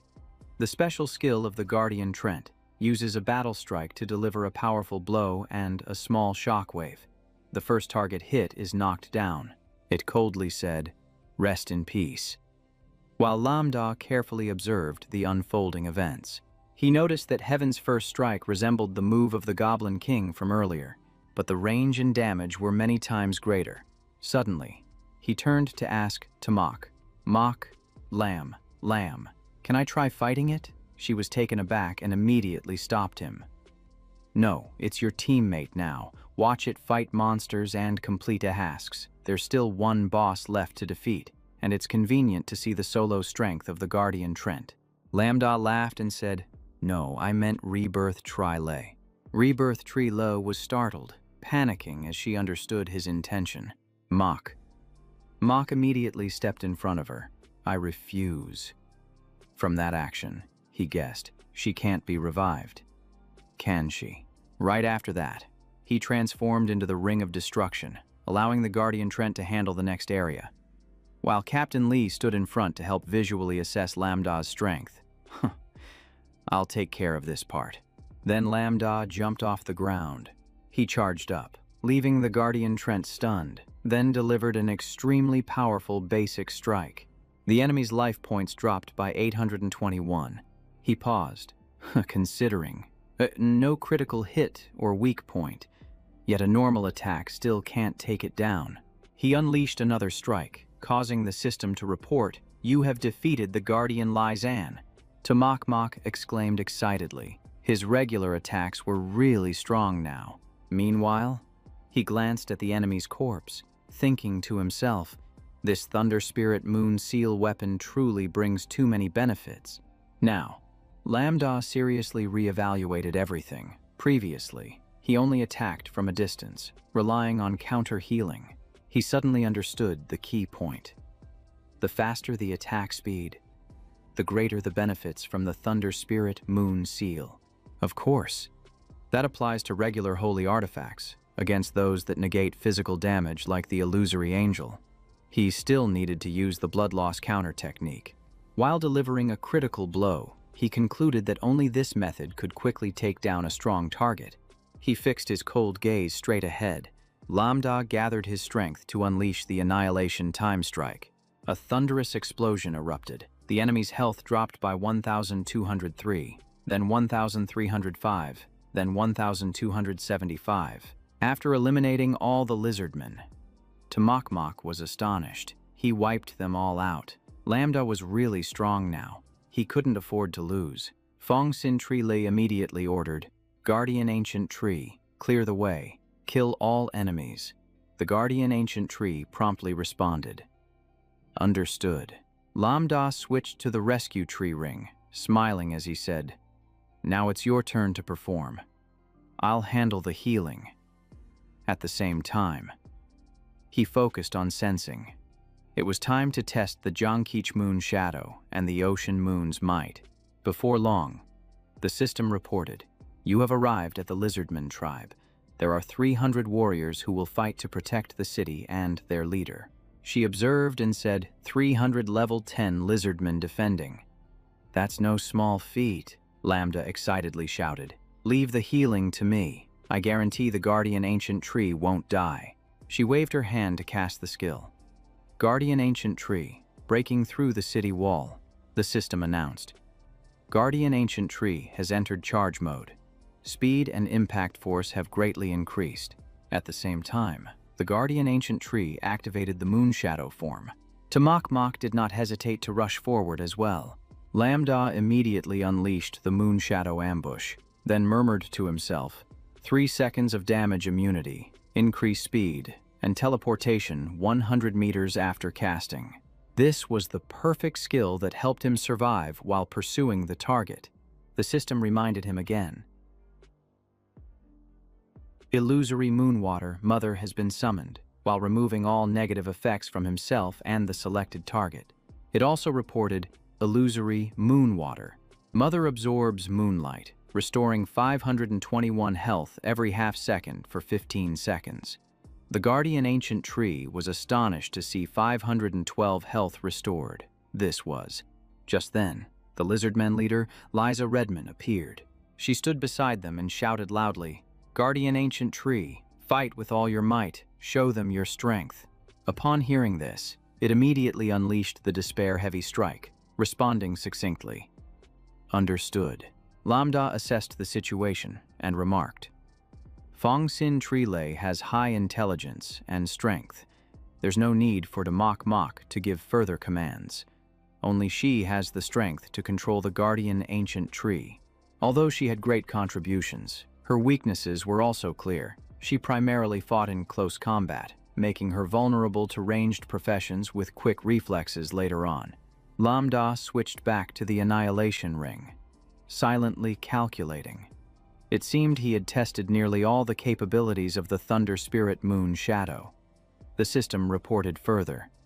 Counter-transmission. Celestial Star Reflection. Hellish Descent. After a long battle, the system announced, the boss of the secret realm, the Lizardman leader, has been defeated. At this moment, the Guardian Ancient Tree realized, sensing a familiar surge of power from that person. It was. Hearing this, Lambda was astonished and exclaimed, then suddenly saw the Guardian Ancient Tree kneeling down. It looked straight at him and said, "Sir, before we return to the Soul Realm, please, help me with one thing." Lambda was confused and asked, "What is it?" Then he froze. So it really has consciousness, summoned from another world, a being that truly exists. Now he understood the reason why the Guardian Tree could not be resurrected. This summoning could only be used once. He gradually realized that, like the Elder Master, it had a certain level of memory and intelligence, but was merely an illusion. Even if destroyed, it could be resurrected infinitely. Lambda thought for a moment and asked, "So what do you want?" In his mind, he analyzed further. A being from another world with this level of intelligence was just like the demons or angels he had encountered. He cautiously glanced at the Guardian Tree, wondering if it truly posed no danger to humans. It answered briefly, "The Forgotten Lair. I hope you can lead my master there." The Guardian Tree earnestly continued, "I know you have a special mark, qualifying you to enter. My master does too. Please take her along." Hearing this, he immediately asked, "Who is your master? Who are you?" It then glanced at Fong Sin Tree Lei. "It's her." The Guardian Tree introduced itself. "As for me, I'm just an unnamed guard." Lambda commanded, "Stand up first." The system reported the completion of the mission for the Shapeshifter tribe, awarding a chest of silver. A team with many members did not receive the hidden chest. Open the chest. Yes. No. He remained cautious of the Guardian Tree's words. I need to verify before I answer you. Lambda coldly said. Mok Mok, go outside first. She was worried but nodded. All right. She saw that smug face and felt confused. Lambda, what's wrong? He focused on reasoning, realizing that any profession that awakened a talent would definitely activate that talent. Without talent, the profession would be weak and useless. Lambda grasped the key point. If the profession sacrifices itself, even a strong talent would be lost. The summoned being would protect its master because it had intelligence. He was astonished to discover that the simulated tears could summon beings from another world, making them recognize themselves as masters, even keeping a token to the forgotten lair. What exactly is she? Just thinking of the angelic figure Kuro is enough to leave me perplexed. I can't stop thinking that Mok Mok could drag all of humanity into danger. He silently resolved. Anyone who threatens humanity, even if it's a small fish, must be dealt with. I have something to do. You can go back first or do another mission, she replied succinctly. Okay. But then she realized he was staring at her intently. She couldn't contain her curiosity. Lambda. What's up? He pulled out his phone and replied, It's nothing. I just need a bit more time. So I wanted to inform you first. Inside the room, Lambda immediately called. Hello? Is the master free now? The scene shifted to the 20th floor of the Heavenly City, in the center of Jiang City. Huang Tiante was surprised. What's so urgent that you need to contact me directly? He lifted his teacup and got straight to the point. Uncle Huang, I'm sure you and the Alliance know I have a token to the Forgotten Lair. Right. He poured tea and confirmed, You're asking why we didn't inform you about this mission. Aren't you? Lambda calculated silently. He was proactively revealing information, and not asking would be a waste. So he said directly, You must be worried about my mental state, wanting me to finish my profession before knowing about this. Huang Tiante sighed softly. He hesitated and said, There is that reason. But if you want to know, I'll tell you the truth. You can't even imagine the difficulty of this mission, Lambda interjected. It far exceeds any secret realm I've ever entered. Even the small monsters are already at the diamond level. Many fake challenges have claimed lives before they could escape, he asked. Yet there are still reckless geniuses who dive in. Do you know why? He guessed. Because of the gear. Skills that surpass diamond level. Huang Tiante nodded. Killing bosses can drop legendary gear, soloing maps, and even receiving items and skills of mythical level. After hearing this, Lambda quietly thought, So that's it. They fear he might become complacent. Lambda felt fortunate. If he were like Huang Thiufeng, thinking he was invincible and charging in without a plan, he might have been crushed by now. He pondered and then asked, So what level do I need to be to enter? He quickly replied, At least level 15, but it's best to wait until level 20, with full gear and skills before considering it. Lambda reassured, Don't worry, I'm not in a hurry. This dungeon is important, and I will prepare thoroughly, just like for a career exam. Huang Tiante nodded. Actually, there's another reason I want to mention. Recently, the Alliance has been focusing on hunting down the Abyssal Demon, those who have fallen. The rats in the dark are becoming increasingly aggressive. You almost got pulled in. He looked outside, besides Baitu Su just appearing. We also received news that the demons have infiltrated the Alliance. Jiang City will definitely see some changes. Career practitioners must not let a tragedy happen again. Huang Tiante adjusted his glasses, his tone serious. So the plan may change. Remember to check the message I send when the time comes. Lambda hesitated. You mean? He poured tea gently. Yes. To prepare for emergencies, the Alliance has sealed off the entire city, conducting internal checks, temporarily isolating those showing signs of falling. Huang Tiante spoke slowly. With the upcoming career exam, we cannot let the rats affect the candidates, so we are hiding information to avoid causing panic. He reassured. You don't need to worry about the Abyssal Demon. Just focus on your exam preparation. We are fully aware of the situation. and even if they have infiltrators, we have ways to handle it. After hearing this, Lambda took a sip of tea and nodded. All right, but I have something I want to ask. He paused for a moment and then said, if the career talent is summoning, and the creature called from another realm has its own consciousness and retains its old memories, could it betray? Huang Tiante answered firmly, no, but Lambda felt he was hiding something. Huang Tiante explained slowly, you know, the awakened talent and the career practitioner are a living entity together. It is a power from the body, living and dying with us. The most loyal ally. He continued, no matter what creature is summoned, from whatever realm, it cannot threaten the life of the career practitioner. Even if they have consciousness and personality, their nature is still absolute submission. Huang Tianti recounted that he had tried using high-level control to influence thoughts, but still could not force the otherworldly creature to attack its master. Lambda pondered if it were an abyssal demon, but he just shook his head and said it wouldn't happen. He continued, the Alliance has summoned abyssal demons, and they did not lure humans into falling. Instead, they blended into the abyss and reported back to the Alliance. He frowned at him, asking, so, did you awaken that kind? Or someone else? Lambda replied, not me, but my friend and teammates. He rested his chin in thought. He had said that otherworldly creatures would not betray their master.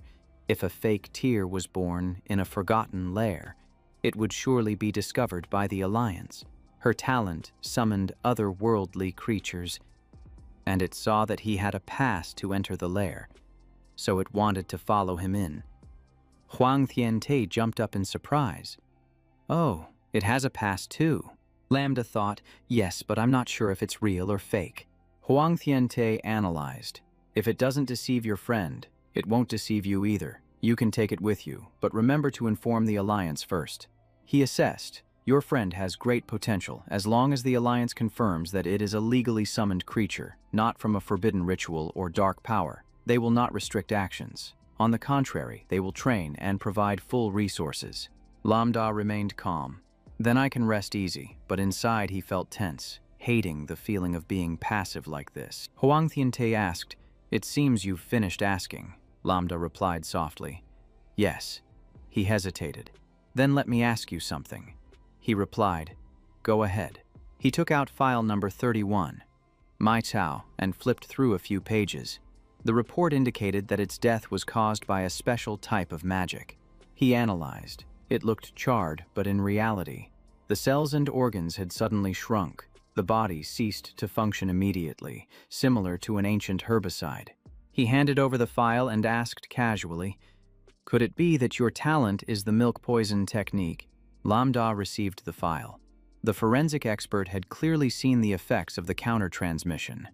He nodded. The milk poison technique is my talent. Huang Tiante smiled with satisfaction. Then that's good. We've been debating this for a while. He recalled the previous debate. They asked if Mai Xiao's injury was caused by him. Some opinions suggested that he was severely injured beforehand, allowing him to finish it off and reap the benefits, should this credit be given to him. Lambda was confused. Huang Tiante spoke in a serious tone. Wait, I thought you knew everything. Are you not aware of the bounty on the abyssal demon? The Alliance recognizes the contributions of anyone who can eliminate them. He patted his shoulder. Just wait for the award ceremony and the rewards. Choose a platinum-level equipment and rare materials. And items as you wish. Lambda felt a bit excited. All right, once I finish thinking, I will send you the list. Huang Tiante nodded. Of course. Lambda bowed his head to take his leave. I'm heading back first, and I'll lead the team to the dungeon, Huang Tiante replied. Go ahead. Then seriously wished him luck with the upcoming test. He looked forward to it. Make sure to bring home the title of valedictorian to bring glory to Jiang City. Lambda helplessly replied, okay, I will do my best. He teased, you placed a bet with someone. Didn't you? Huang Tiante coughed lightly to evade. Seeing this, he burst into laughter. That afternoon, the late sun bathed the academy. Bak Chi stood in the middle of the schoolyard, looking around for someone. Lambda appeared and asked, Xiaobai, is there something you need to find me for? Hearing his voice, she turned around with a radiant smile. Bakchi was determined. I have made my decision. Here is all my data and materials. Lambda smiled, thinking, I didn't expect her to trust me this much, so I need to plan carefully for her. He patted her shoulder reassuringly. Just leave it to me. When your talent reaches level 2, I will take you into a 2-person dungeon. Lambda was serious. Based on the data I calculated, let's see if we should change classes or not. Bakchi was excited. Really? I will prepare thoroughly. Before she could hear him say more, she had already run off. She said her points weren't enough yet, so she would continue. Lambda exclaimed in panic. Hey, he sighed helplessly. Well, let her keep the spirit alive for now. Lambda reviewed Bakchi's data and then thought, let's put her into a 3-person dungeon first. Then combine the body data and continue calculating. He toiled away all night. He sat writing and revising. The skill and equipment data were sufficient, but the muscle fluctuations, reactions, and movement habits were also very important. Lambda was frustrated because the previous dungeon had 3 people, so Bakchi's data was still not accurate. He sighed. Currently, aside from luck, she wasn't ready yet. He put pen to paper on a plan to help her not reveal her talent but still pass the test, Lambda thought. Because of the personal dungeon for the class change exam, they do not rely solely on luck. In the Undercity, in a shabby apartment under dim light, that person extinguished his cigarette. The white smoke dissipated. The abyssal demon spoke wearily. Michael has been taken down. The large man with a long scar, a high-ranking abyssal demon, said, let's go kill the one who killed Lord Michael. A figure stepped out from the shadows, chuckling lightly. Kill him. He analyzed that the Alliance's spies were dense. Just revealing any profound strength would lead to being surrounded in a few minutes with no way out. He is the card of the fallen evil, moving closer to the woman, especially those big guys. Even if they grew wings, it would be hard for them to escape. Black Fist slammed the table angrily. You. She shoved his hand away and pouted. Oh, come on. My cow is dead. I just want to know who will be the new commander and if the assassination plan will continue. You are the Fox Spirit, a member of the fallen evil. Yin Ghost shouted loudly that they still had to proceed. Black Fist's deep voice echoed. We don't need to act personally. Just a light touch will suffice. We shouldn't stop because of my cow's death. Suddenly, Yin Ghost smiled wickedly. Just need to add a little something to the final exam dungeon. What he summoned was a creature that could mesmerize hell, a special tool that increased the difficulty of the dungeon to catastrophic levels and spawned strange bosses. Its effect would last forever. Yin Ghost smugly stated that any target that appeared would be dealt with by it on their behalf. Black Fist touched the tool, lamenting why the master used such a precious item. It could have been exchanged for diamond equipment or skill books to strengthen the whole group. Just then, an object zipped by, making him freeze. Yin Ghost was stunned, realizing something. While Black Fist nervously looked at the one holding the card growled, How foolish. Do you think the Alliance will let you go assassinate their protected target? He darkened his face and coldly said he was looking for a way to die. The Fox Spirit smiled seductively. Oh, come on. Little card. Don't be mad. Just ignore that fool. She teased further. His IQ is low, so he only likes blunt talk. What do you need? Just keep poking fun. Hearing them bicker, Black Fist's face darkened in annoyance. The card disdainfully turned away. I hate foolish types, especially those who work together. My cow let him into the team. Sooner or later, something will happen. The Fox Spirit called back. Hey, little card. Black Fist clenched his fist and stood up. He bowed slightly and muttered an apology. Yin Ghost patted his head. No need to apologize. Black Fist. Remember, Your strength is greater than his. Just don't give up. Suddenly, the tool changed its aura, and the power within it erupted violently. The card felt the chill and turned back. While Yin Ghost was also stunned while comforting Black Fist, everyone looked at the newly appeared figure. The card of the Master. Welcoming the Master.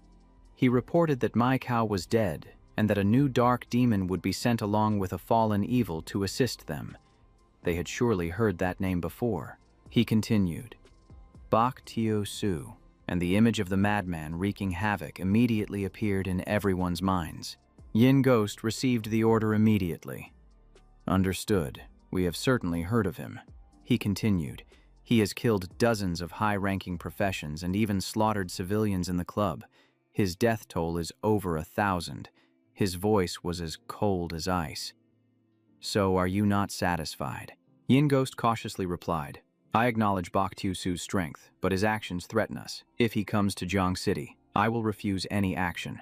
He emphasized, either Bak Tiu Su leaves or he must die. The atmosphere in the meeting room became tense. Inside, Yin Ghost was also restless and uneasy. The master broke the tension with praise. Good. You all think very correctly, rest assured. You have the right to refuse me. He reassured them that Bak Tiu Su would not interfere or act with them. He came to Jiang City to take over their assassination mission against Shang Quan Yen. Moreover, the master emphasized that he would assist them in completing the new mission. The crucial task of the fallen evil group. It was to throw Huang Thiu Fong into the dungeon. He was a rare evil genius and would become their powerful ally. He added, after completing those two tasks, you can deal with Lambda, the one who killed Mai Kao. Remember not to reveal your identities, and then have them bring the mesmerizing creature into the final exam dungeon. Then make the boss more ferocious, silently eliminate him so that the professionals regret it too late. However, Yen Kuai still wondered, My lord, while Lambda did kill Mai Kao, is he really worth using a permanent diamond equipment creation tool on? Black Fist excitedly said. So, once we all have diamond equipment, my lord can kill anyone he wants. He also mentioned that even if Lambda managed to kill Mai Chao was only level 20. In terms of threat, he is not even as strong as Thang Quan Yen. If we use someone with a charming appearance, wouldn't it be better to target Thang Quan Yen instead? The lord appeared behind them. The guild members were hiding, but I still knew that Lambda might have obtained the certification at the Forgotten Lair. His life is more important than the leader of the Lin Van sect.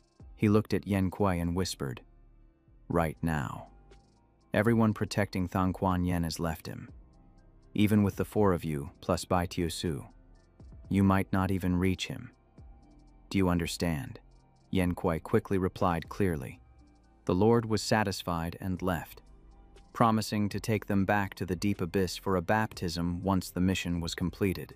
Yen Kuai gradually dissolved into mist and disappeared, destined to become a true warrior of the deep abyss. However, if he failed, it meant he was not worthy of receiving the profound power. The 4 of them immediately knelt to accept the order, swearing not to disgrace the mission and to complete the entrusted task.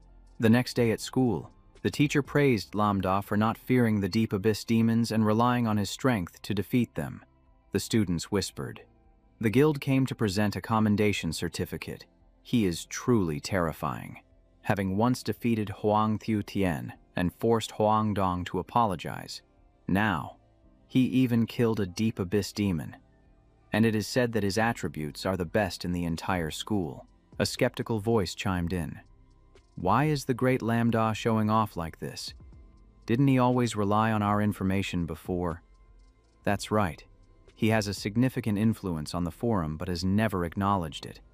The Deep Abyss demons have held grudges for a long time. Will they cause trouble? I don't think they would dare target him. They are just a bunch of sewer rats, not daring to confront a professional. Mock secretly cursed upon hearing this. He didn't even tell me when he was in danger. This foolish guy. I hope the guild can protect him and suppress the Deep Abyss forces. The teacher raised his voice to invite the principal to present the certificate. He proudly praised, Lambda, You are an outstanding student and the hope of the guild, Lambda softly replied. Thank you, Principal. But I don't dare accept it, as each profession is a hope to eliminate the deep abyss. Before him appeared various treasures, all equipment and skill books of golden quality. He could choose and take them away. The students below widened their eyes in surprise. Wow, golden quality. That's amazing. However, Lambda felt troubled. I don't need to take them. Many items I can't even use. In his heart, he thought that the Thunder Spirit Moon Pendant and the Dragon Collar Necklace were both high quality and had great potential. Hard to replace. The 4 items were interconnected. And to exchange them, he needed to find 4 equivalent items. The Platinum Ring, while good, lacked cooldown reduction. When worn, it also lacked blink, an active skill. It's not that I'm complaining, but it truly doesn't increase anything. It's a pity that platinum equipment is always attractive. While thinking, he suddenly stopped when he saw something. This is it. Lambda pointed directly at 3 treasures. I have chosen these 3 items: the Spirit Belt, Agile Shoes, and Holy Light. The system displayed a note. Spirit Belt. Level 1. Platinum quality. Increases health. Increases magic resistance. Fully restores vitality. And has an infinite activity effect that helps with recovery and shields. Next is Agile Shoes. Level 1. Platinum quality. Increases agility. Increases running speed. And reduces slow effects. And finally, the Skill Book. Holy Light. Platinum quality for priests.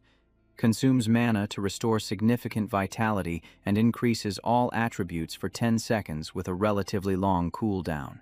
He happily thought, isn't this the skill of the Knight Bisak Lin?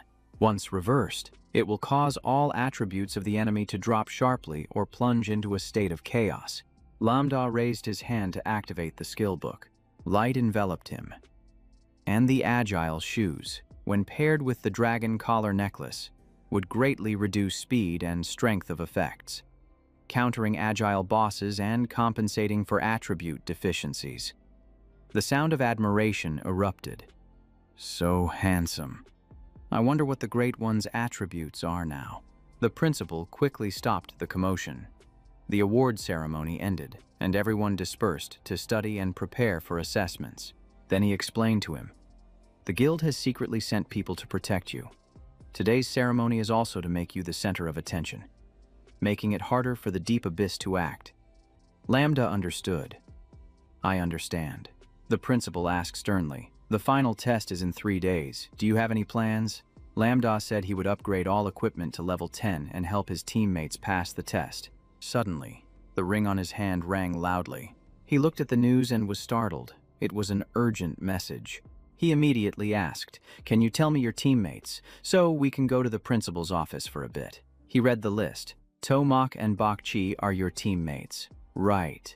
Lambda replied, yes, I'm not worried about Tomakmak, I'm just concerned about Bakchi. He pointed at the girl on the paper.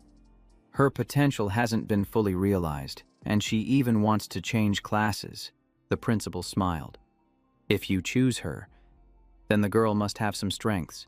The exam doesn't offer any advantages, but as long as you pass, you won't have to worry about your future, and your studies won't be interrupted. He reassured, don't think too much, just lead the training team, Lambda replied. Yes, sir. He suddenly noticed something strange. The principal understood immediately.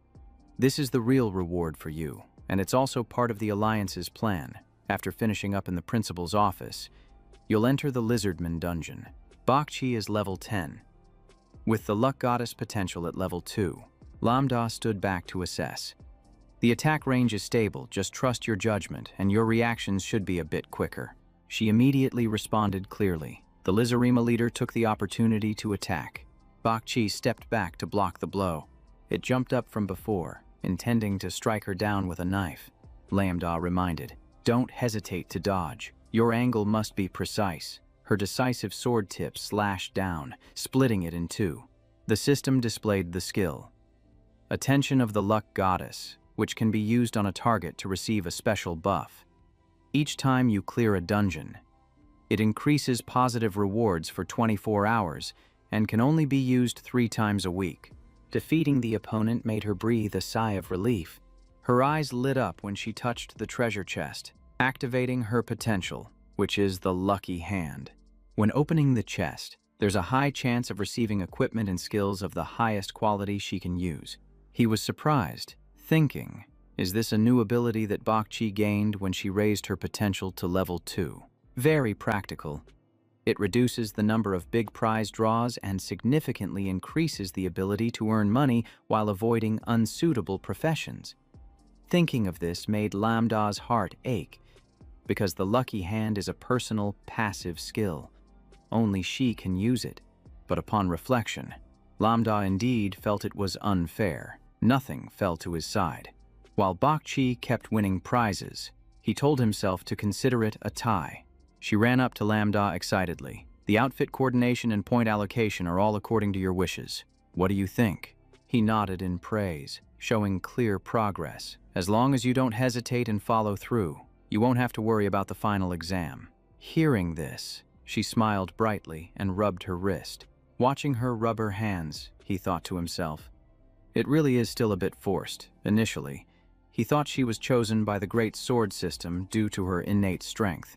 He asked directly, Bakchi, do you really want to change classes?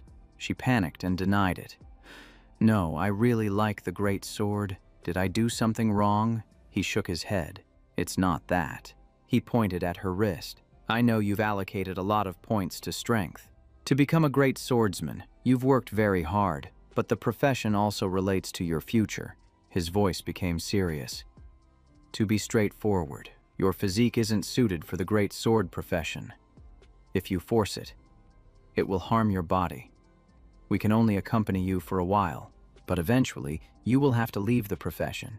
The harsh truth made Bakchi feel sad, but he made it clear that changing classes is not easy. The difficulty of the dungeon is very high, and only she can enter. He has never experienced it himself, so he cannot guide her. She could get seriously injured or not recover at all. He rubbed her head and advised her that if she could get through this, future battles would be completely different. He was just giving a hint. Whatever she chooses, she is still part of the team. Bakchi clenched her fist tightly. Memories of the captain and teammates flashed in her mind. Even though she was just a buffer, she was always cared for by everyone. Seeing her silent, Lamda encouraged her, saying they would deal with the boss first and then think about it. She replied with a trembling voice. Bakchi gathered all her determination. I have made my decision. I will change classes. Lamda was happy for her, but the spinning in her head made her dizzy. She was so tired. Her head hurt, and she felt like she was going to throw up. He stepped out and immediately called out to Mock, Mock, Mock, Mock. She snapped back. I've been waiting for you two this whole time. Mock grumbled. Tomorrow is the final exam, and I can't find my teammates. Lamda smiled and handed her something, saying, Don't rush, I have good news. He held out a piece of paper and asked, Do you know what this is? One early morning at the career examination hall, everyone was nervously chattering, praying that no one would make a mistake. They stood in front of the countdown board for the boss, sighing heavily. With this talent, I could even twist screws tomorrow, the person next to you says. Don't worry. My grandmother has arranged for me to work as a clerk at the Alliance branch already. Just then, a group of 3 arrived, and Baiji exclaimed excitedly, There are so many people. Momo tucked her hair behind her ear and gently asked, Xiao Bai. Are you ready? She obediently replied. Yes, ma'am. Suddenly, someone called out loudly, Momo Xiaoya. The parents of COC stood outside the student area, holding up a sign that read, The best trio, cheering loudly, You can do it. You will definitely pass. Lamya glanced at Momo and asked, Uncle? What? Still don't know. She laughed. I absolutely will not reveal it. He began to worry, thinking that this news would eventually leak out from somewhere else. But clearly, the security was too tight. Just then, the hall became chaotic. The city lord had arrived. The man with purple hair was none other than the city lord of Jiang City. He began. "Good morning, students. I have an announcement to make. This year's exam will be postponed by 3 days due to unavoidable circumstances." His words caused the entire hall to fall silent. Today. Everyone was called, not just for that reason. Players murmured. "What's going on? Why is it postponed for 3 days?" Someone shouted. "Could it be a ghost incident?" One person doubted. There was a fight in the western city. News was blocked, and the scene was sealed off. Could a foreign object from another realm have slipped in? The girl next to her panicked. "No way! I'm so scared." The city lord continued. "Today is the first time that special students will appear at Jiang City." Lamya listened intently. According to the new regulations from the Alliance, each special rookie must participate in an independent dungeon challenge with their team before the final exam, the city lord added. This challenge is also a profession test, which will be streamed live for all students to watch and learn. He waved his hand forward. The first special rookie is. The spotlight shone on him, the #1 student of the Jiang City Vocational Academy, Lam Ya. Elsewhere. Labai frowned. The news just announced. The exam was postponed by 3 days. Lam Ya was suddenly chosen as the special rookie, and the dungeon he wanted to solo coincided with the final exam. Yingui appeared amidst the smoke and asked, "Have you let the alluring figure in yet?" He nodded, worried because they hadn't changed the dungeon. Haunting images flashed in his mind. But the Lord's mission was to get that person in, ensuring the assassination target must enter that dungeon. As for other matters, they are beyond our scope to handle. Yingai emphasized. Just confirm that Lam Ya has entered the correct dungeon to place the props. If there are no incidents, return to the base immediately. Do not waste time, Labai reassured. No need to worry about that. The device I placed is undetectable. That city lord won't notice anything. Even so. Yingui remained concerned. What if the professional checks the deep aura? Or if the dungeon's difficulty increases, causing them to seal off the scene? At that time, you would be stuck in Jiang City, waiting to die alone. Suddenly, he pushed the gold card into the wall. Labai gradually faded into the space. The first thing was to retreat, but still observe closely. The target is about to enter the dungeon. How about your side? Has Heiquan dealt with Huang Xiaofeng yet? He frowned and confirmed. It's done. He is in our hands. While Yingui was reporting, Heiquan was holding Huang Xiaofeng. As for that guy, we still haven't been able to contact him. He replied irritably, "Forget about him. Just assassinating Shang Guanyan is enough. Live or die, it's up to him." On the stage, the trio of Lam Ya stepped up. As the announcement concluded, people had already guessed it was him. All special freshmen had made significant contributions to the Alliance or possessed god-level talents. Huang Xiaofeng was not impressive enough, not to mention the second generation like him. Shang Guanyan was also eliminated now. The city lord whispered, "Just stand still here. The principal has already told you." "Right." He waved his hand, activating magic from the ring. A beam of light shot straight into the sky, creating a gathering of energy. Lam Ya, Momo, and Baijur all moved towards the scene of the attack. Immediately after, the system board popped up, reminding, "You are about to enter a dungeon with unclear information. The level is from human up. Nightmare difficulty. The final test. The name and data of the dungeon are concealed by special props. Only upon entry will the situation inside be clear." But the light turned red, signaling that you and your teammates have entered the dungeon. Receiving a bone fragment as feedback, using it will immediately take you out of the secret realm. Lambda frowned, sensing something was off. A warning appeared. When attacked, the bone shard's effect would wear off. The deeper they went, the more intense the warnings became. Due to the alluring presence, the difficulty of the dungeon increased to catastrophic levels.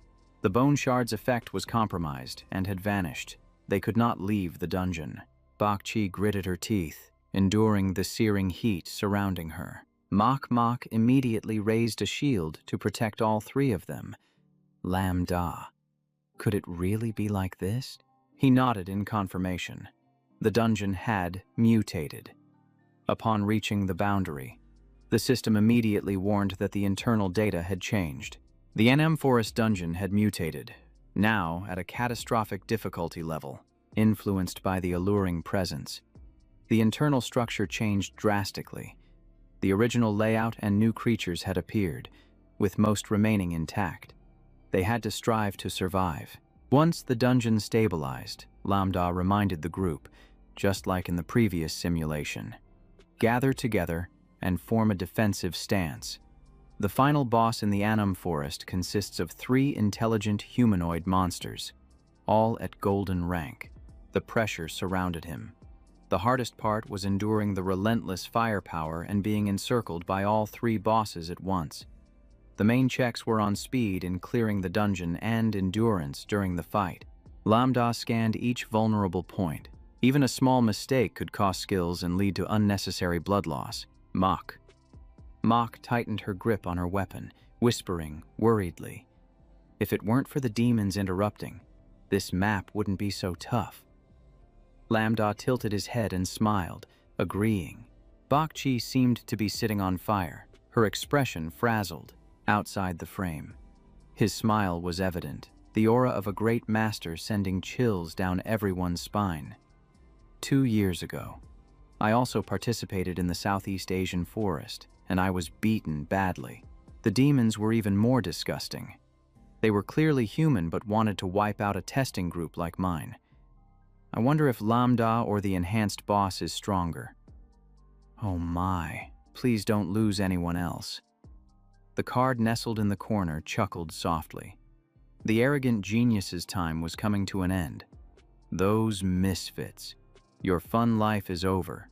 See you again. In the secret realm, Lambda calculated meticulously.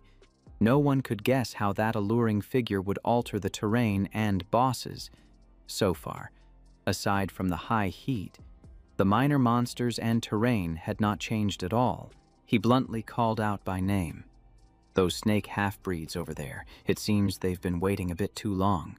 The system displayed information. Snake half-breed, level 15, golden quality, skills, blind poison arrow, stealth, net throw, ambush, speed, a half-human, half-snake species living in the Annam Forest, fighting with daggers and spears, specializing in ambushes from trees. A blind poison arrow shot out swiftly.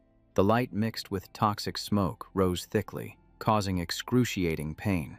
Lambda pulled his cloak over his nose and shouted loudly, "Emerald Sea Tide Life." A stream of cool water surged forth, sweeping away the toxic gas in just a moment. The smoke cleared completely. The snake half-breed stared wide-eyed, not expecting their move to be countered so easily. Lambda immediately commanded, "Mok Mok. 2 o'clock. Gather 5 that are spreading out. Bak Chi. Keep an eye on Mok Mok when she charges her power. Unleash the strongest skill to wipe them all out." The 2 responded in unison. Understood.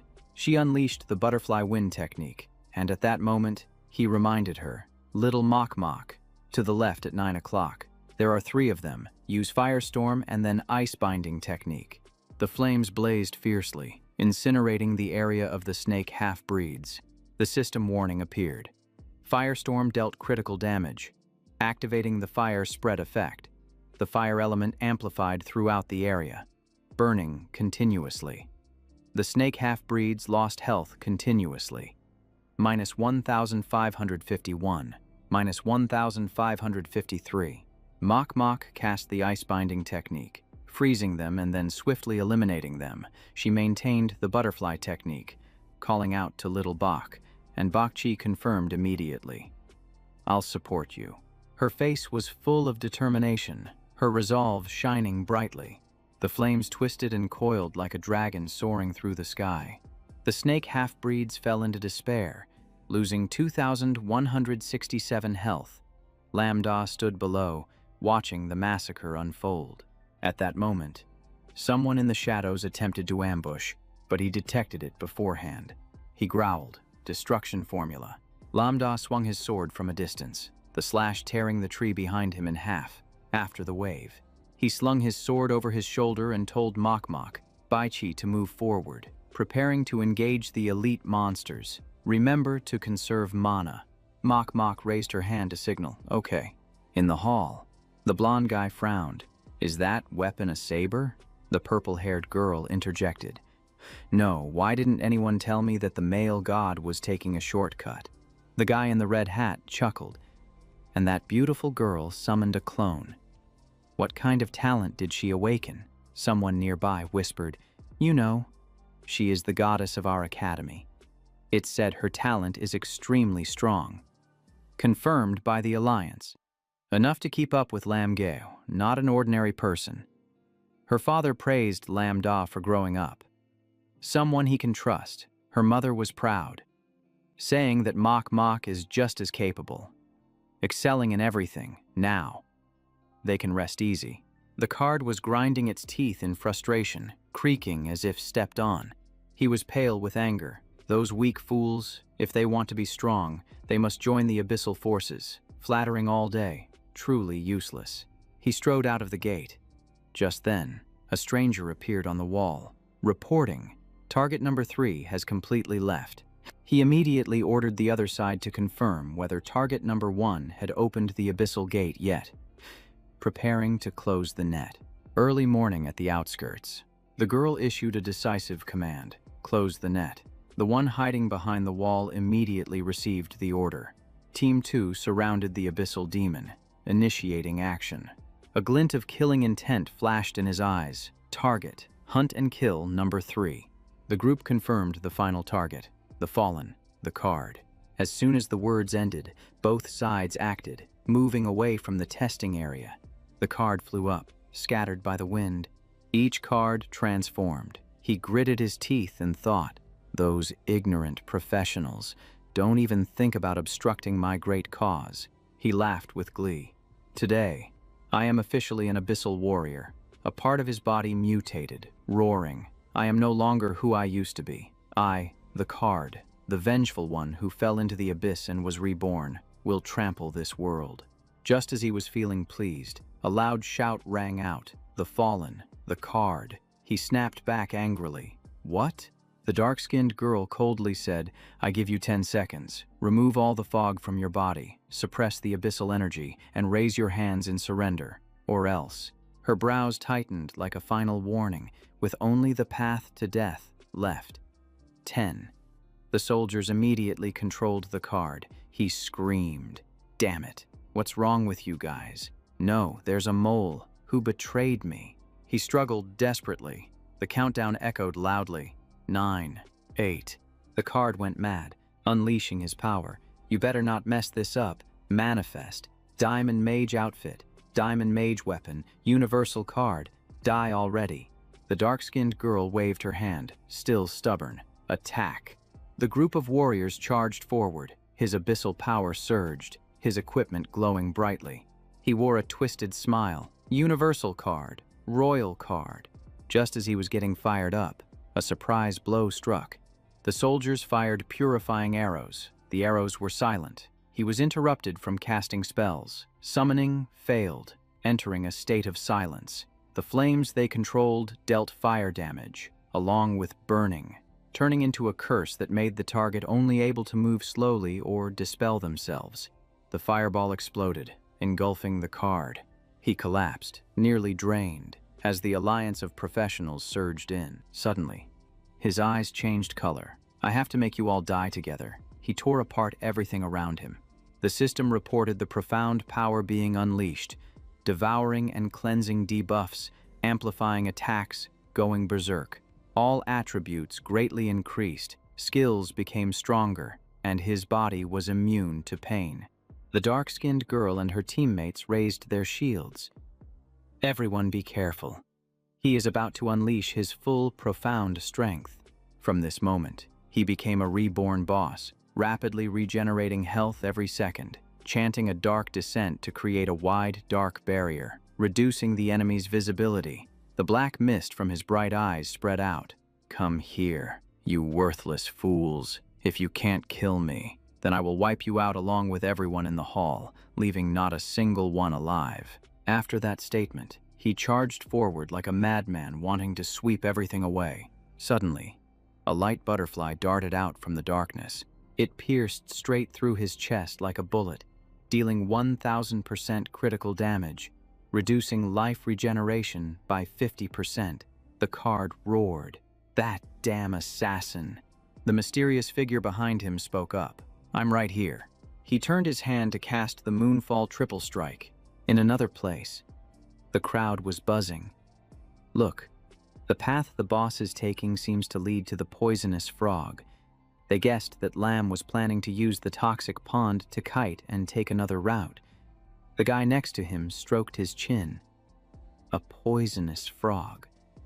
What's the point of fighting it? It doesn't affect the barrier, it just increases buffs. The system displayed the monster's name. Poisonous frog. Level 20. Diamond quality. Dangerous skills.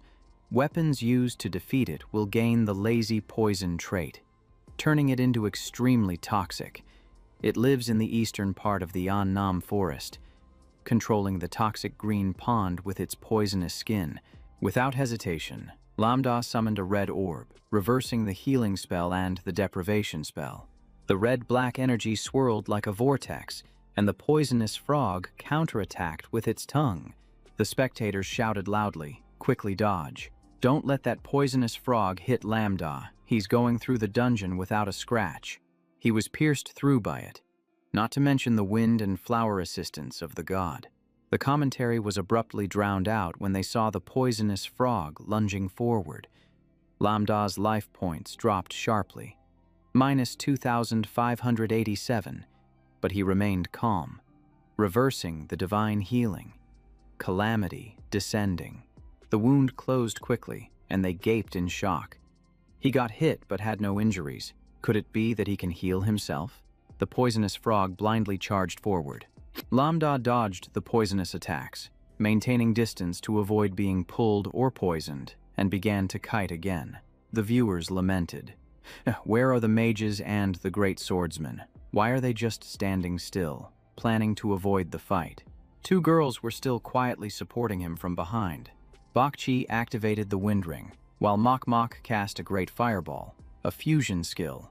The precise combination caused the poisonous frog to lose 2,544 life points. Bakchi frowned, saying it was no surprise that the disaster dungeon was enhanced. Even the smaller bosses were troublesome. Mok wiped the sweat from her brow. It's nothing unusual, even though it's a fusion skill. It's light and doesn't consume much mana or cooldown. She suddenly remembered something. Just as Lambda guessed, how long had they been away from the monsters? She kept her eyes peeled. 30 seconds, 31, 32. The poisonous frog weakened due to the deprivation spell. The countdown continued. 33, 38, 39, 40. And then it exploded. They received the secret realm buff. The lazy poison trait. Mok Mok signaled with her eyes. 40 seconds was enough. Bakchi smiled happily at the perfectly timed reward. The card at this moment was drained of life. The last point of the evil being vanished, the death confirmation established. The dark-skinned girl watched him fall, confirming that target number 3 was dead. She ordered the mysterious figure. The 5/6 led the profound army, coordinating with other teams, seizing this rare opportunity. He replied seriously right away. Then he tightened his voice and asked loudly, "Brothers, everyone saw that, right?" The whole group held their breath as the mysterious figure continued, stating that the upcoming battle would be more brutal than any enemy they had ever faced. He asserted that this time it would be like a direct confrontation with the tide of demons, and no one might survive to return. He looked at each person to gauge their loyalty. If anyone wanted to withdraw, stand up now. I will not stop or blame you. I only hope you protect my brothers and the people of the city. Do not let the demons cause trouble. No one moved. The righteous words made everyone silent and resolute. The mysterious figure repeated once more. "Has everyone made their decision?" The soldiers replied in unison. "We have decided, and we will not regret it." "Right. No regrets," he roared with satisfaction. "Good." The whole team took an oath. "Then follow me into the abyss, to behead the Abyss King. Humanity will surely prevail." In the dungeon, the three of them rampaged, wiping out the elite serpent, the elite ghost spider, and the elite wild boar. Mach looked at the leaderboard with joy, unsure if it was because she was stronger or the map was weaker. Her score was 20 points higher than Lambda's, and she still had enough strength to take down 10 more. Lambda interrupted, reminding her that it was still early. The first boss hadn't appeared yet. Little Mach summoned the big tree for protection. Fong Sin Chile lightly shook the bell on her wrist. The sound sent chills down their spines. A gigantic tree fell from the sky. The spirit of the great tree had manifested. Thanks to the influence of the mesmerizing figure, the great tree's innate ability was permanently raised to platinum. Mach and Fong Sin Chile were stunned. An Ho Kan coughed lightly in shock. What kind of joke is this? Can Thuka use debuffs to break limits outside the battle? The audience was astonished. Wasn't this the boss of the secret realm?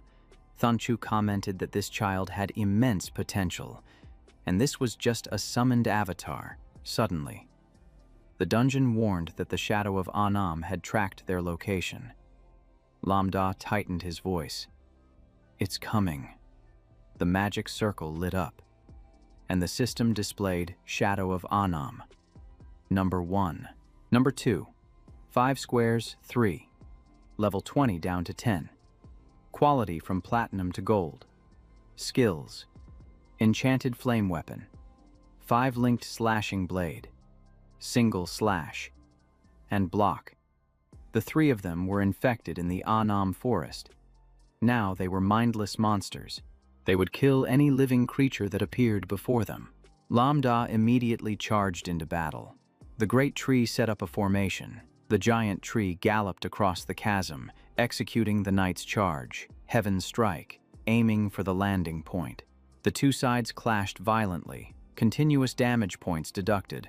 The knight's charge dealt 1,021 damage, and Heaven Strike deducted 1,920 health. Shadow number 1 fell. He seized the opportunity and shouted loudly, "Unleash your power, Mach, Bak Chi. Don't hold back your mana. Unleash all skills for quick damage. Little Mach, stay put and wait for orders." Mach unleashed ice magic, showcasing the results of her training. Ice binding technique. The shadow was controlled, its health continuously dropping, deducting 426, 287, 413, but it didn't take long for them to break free. Bak Chi immediately rushed in to assist. Lei Min. The raging flames struck directly, deducting 1,912 life points. Mach did not stop. Following up with Pink Butterfly, Wind Butterfly, and Poison Bubble, she coordinated with Tat Fong Nan, creating a sharp net to ensnare the boss. Dust and smoke filled the air. Bak Chi worriedly asked if she should go into close combat since all long-range skills had been used up. The system panel suddenly appeared. Shadow of Anam number 1 had been defeated. Its eyes gleamed with rage as it gritted its teeth and charged forward. The target it chose to confront was Lambda. The council evaluating Lambda commented that according to intelligence, the Abyss was planning to assassinate me to obtain the artifact on the way. Kuan Yen chuckled lightly. This is indeed a case of killing 2 birds with 1 stone. Tiente nodded. Yes, thanks to Lambda's appearance, their plan was thrown into chaos, shifting their target to him. Targeting Lambda isn't wrong. They are playing the Fox Spirit Mountain trick, sending Bak Tiu Su to act alone. That guy's eyes glinted behind his single eye, thinking that the Lord of the Abyss was far-sighted. But little did he know that Bak Tiu Su was just a clumsy fool. Kuan Yen added, being ambushed by me yet still charging in. It's unclear if they're foolish or just confident. A few demons were planning to retreat to their lair, unaware that Bai Xiaoshi had vanished. A plan to deceive them with false information had already been prepared. He decided to inform Lam Ya so that he could actively enter the secret realm in the role of a special reincarnation, causing the demons to let their guard down and open the abyss gate early. A council member worriedly asked, "What about his son?" TNT firmly replied, "I have already spoken to him. Consider it a test." Remembering Tu Fong, if the Lord wants to recruit him, it won't be harmful when the gate opens, as long as he refuses the power of the abyss. The spy will bring him back to Jiang City. Just then, someone rushed in. The girl reported to Kuan Yin, "Master, our main forces have entered the abyss and are gaining the upper hand, but in 5 minutes, the demon tide will crash into Jiang City." After hearing this, he stood up and said, "Follow the plan. Everyone temporarily retreat to the center of the inner city and wait for the main forces to return. This time, we will definitely win. No one will be harmed." Kuan Yin glanced at the screen showing Lam Ya, thinking about the variables. Inside the secret realm, the battle was still intense. The giant tree unleashed a move that wiped out the monsters. "Lord Lam Ya, please allow me to handle these pests." Killing slash. Life points reduced by 2,620. The shadow of Anam momentarily paused. The guardian giant tree charged forward, unleashing a move that turned everything to dust. Heavenly strike. The wild horse rampaged, reducing 1,503, then another 1,508 life points. The entire room was stunned. The boss of the secret realm on the screen had to be at least platinum level. The god of death's triple slash just finished, and 2 bosses had been eliminated. Huang Tiante nodded. That's right. Defeating a platinum level boss only requires 5 moves. The universities watching were all satisfied. They said, "This girl is like an unpolished gem. Her awakened talent is the reason she holds the status of a special reincarnation." The bald man beside them shook his head. "Honestly, I am not very optimistic about the priests going this route." He adjusted his glasses and continued. "Although the damage is high, healing and mana spread out, it is still less durable compared to the tank class, not able to block counterattacks like a swordsman." They analyzed. Warriors have lifesteal, assassins are agile, while priests are too fragile, easily hit and suffer heavy losses if they step onto the front lines. The city lord overheard and was surprised. What if the battlefield really encounters a strong controller? Getting overwhelmed with damage means instant death. Therefore, I do not support priests making surprise plays. Just fulfilling their roles is enough." He chuckled softly. Perhaps this guy is intentionally hiding his cards, not wanting anyone to see his true strength. After all, he is a special reincarnation recommended by Jiang City.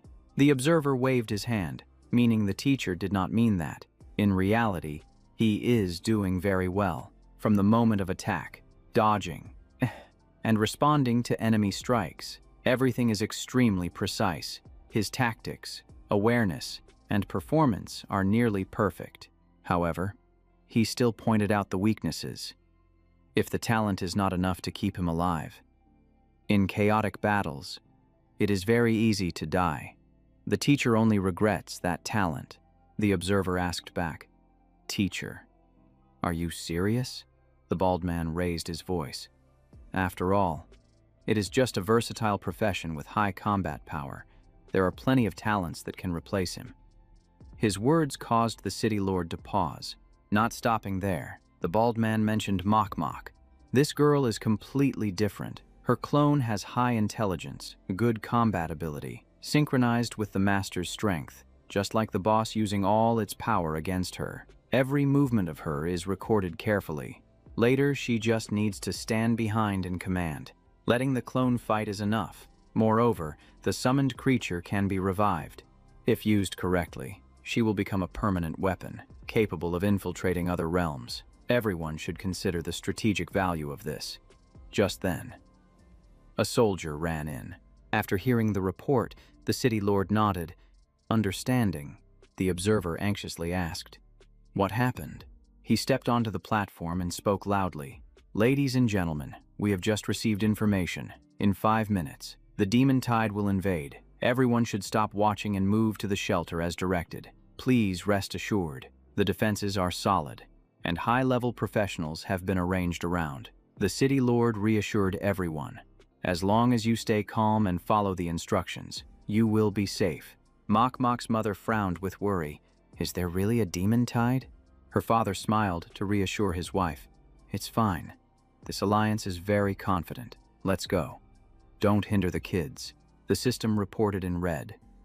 Anamchian has been eliminated. A new map has opened. The charmer of the forest wishes good luck and encourages interaction with new friends. Lamia took out a golden scroll. Mok Mok asked curiously. What is this? He replied slowly. Something the Alliance prepared just for us. The scroll glowed brightly. Ancient texts appeared. Lamia explained. The new map is far more dangerous. Everyone take this for self-defense. Information about the shield scroll appeared. Once used, it will create an impenetrable shield for 10 minutes. However, those inside cannot leave or attack. He handed it to her and advised that if it wasn't used, she should keep it for later. Mok Mok nodded. I understand now. So what's next? Lambda waved his hand. No, everyone stay back. Let Xiao Mok Mok stay here. I will go with the ancient tree. The gate to the next level just appeared. Lambda's eyes turned cold. The map ahead is too dangerous, he warned. The area before them is out of the testing range. You all have done very well. His hand rested on the tree trunk. Moreover, I also brought the ancient tree guardian along.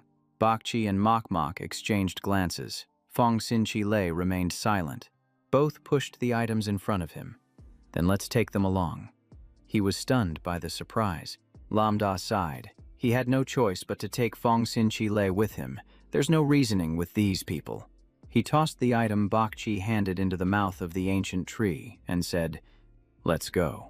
The system activated. Using acceleration, the guardian tree sped up. Using water rush, the guardian tree accelerated even more. Using thunderstorm shift, maximum damage. The guardian tree carried Lambda and Fong Sin Chi Lei straight into the deep black hole. The system began to provide information.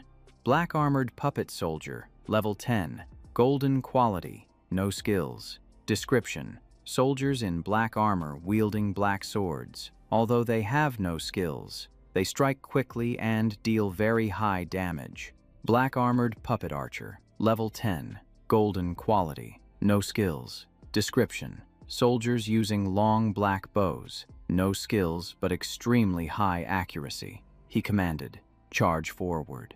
The puppets were easily taken down by the ancient tree. The knight charged, eliminating them. The space was left in ruins. 3 linked cuts, eliminated. But there was still one puppet standing tall amidst the smoke. Black-armored puppet swordsman. General. Level 20. Diamond quality. Skills: summon puppet sword soldiers, archers, and spear soldiers. He is the leader of the black-armored puppet legion, instinctively destroying enemies. Capable of summoning an infinite number of soldiers, the guardian tree asked. Sir Lambda, should I take action? I believe I can finish it in 1 minute. He frowned. Wait. Something feels off. His eyes revealed killing intent. There are hidden enemies lurking in the shadows. We must force them out first. A red light surrounded him, reflecting. Body energy therapy. Ready for calamity. A massive source of power struck down upon the puppets, but the puppet remained unfazed. Black-armored puppet assassin. General. Level 20. Diamond talent. Skills: stealth, smoke bomb, shuriken. He is an assassin serving the black-armored general, leading a team of puppets that can become invisible, using shuriken from a distance and katana in close combat. Lambda's gaze turned serious. Another scene with a couple again. He jumped off the back of the guardian tree. Xiao Mok Mok temporarily retreated. These 2 bosses are a match for you. Tree brother, stay close to the swordsman. I'll handle the ninja. After taking down the first wave of soldiers, pull it closer to the ninja. Okay, it replied. Understood. Its voice was filled with disdain. This little thing dares to stop me. The black-armored puppet summoned a purple orb, calling monsters. Lightning flashed across the dark sky, illuminating the entire battlefield. Lambda activated the command. Jimlin Nguyet An, destroying knowledge, initiate. When night falls, words appeared in the sky, increasing damage by 50%. A terrifying force struck down again, reflecting all stars, descending to hell. End. Enemy life points reduced by 4,068. Total annihilation. The puppet assassin gritted its teeth, pulling something from its robe. A thick fog suddenly spread. Stealth, smoke bomb. He stood still and instructed, Xiao Mok Mok, it's your turn now. Hearing this, Fong Xin Chile closely followed her. Butterfly wind. The ninja was quickly cornered. The boss was defeated by the black-armored puppet assassin. The general.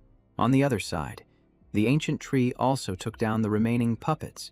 The general's eyes sparkled as he fell into a standoff. Entering a state of battle readiness, he prepared to summon a new batch of soldiers. Lambda called forth a red orb. Using reverse healing and the skill theft technique, he launched a direct attack, finishing off the boss of the secret realm, a swordsman in black armor, the general, at the hidden refuge. The crowd roared. Lambda has an AoE attack from a distance, truly a living legend, with damage higher than both platinum bosses from earlier. Although the skills are few, their power is unmatched.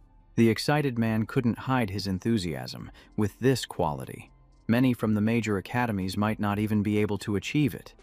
The person next to him wondered, "Don't tell me he's a legendary genius." That statement made the bald man sweat. Indeed, it could even be a sign of divine talent awakening. A hand gently rested on his shoulder.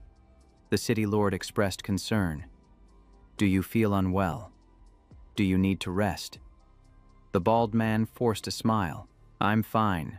Sorry for my outburst. Student Lambda is indeed a genius, worthy of being a special recruit for Jiang City."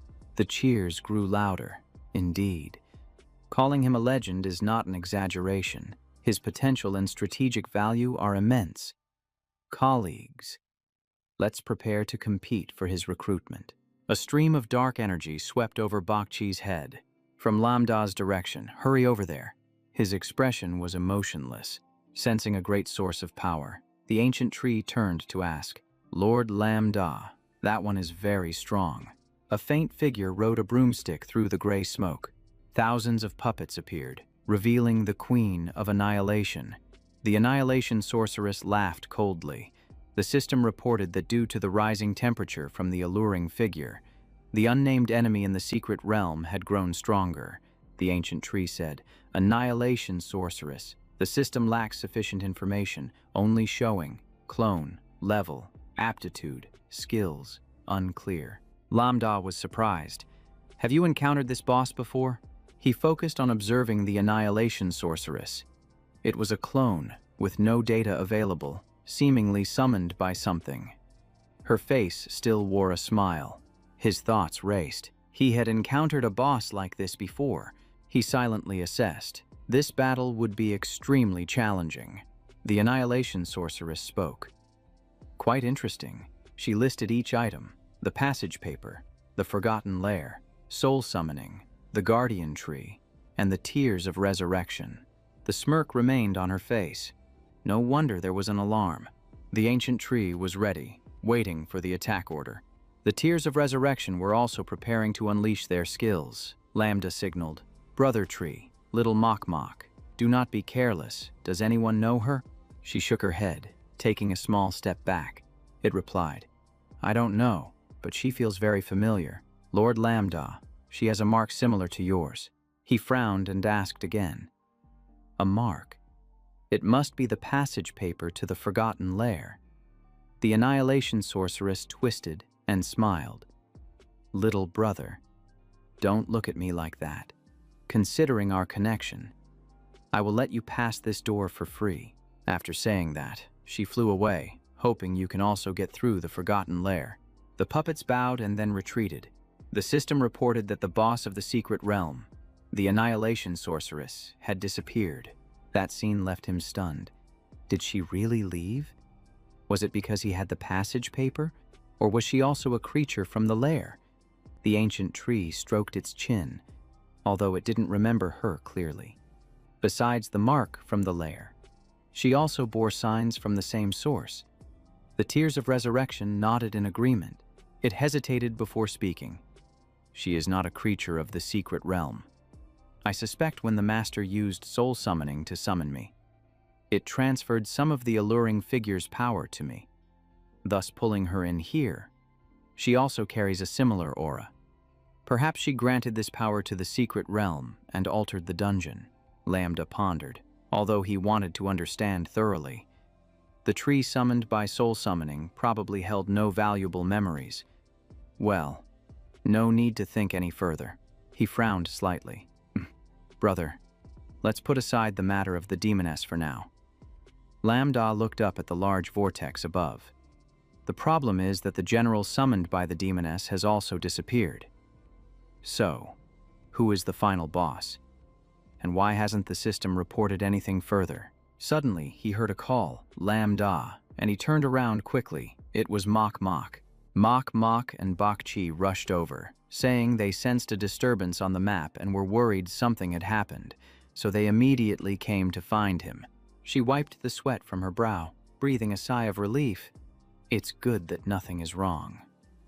Just then, the puppets stopped in their tracks. The system warned, detecting a black-armored puppet mage. The mage profession requires attention. The puppet cast a cold gaze down below. They immediately charged down. The black-armored puppet mage was filled with battle intent. Mok Mok panicked. Oh no, did I guess wrong again? Lambda drew his sword, reassuring her not to think too much. If she hadn't come, we probably wouldn't have received a notification at the door. I suspect this is the final boss. The puppet began to gather an energy ball and then launched it. They targeted her directly for the attack. Lambda immediately stepped in front. The ancient tree and the life shield also joined the battle. A magical circle of light surrounded the group.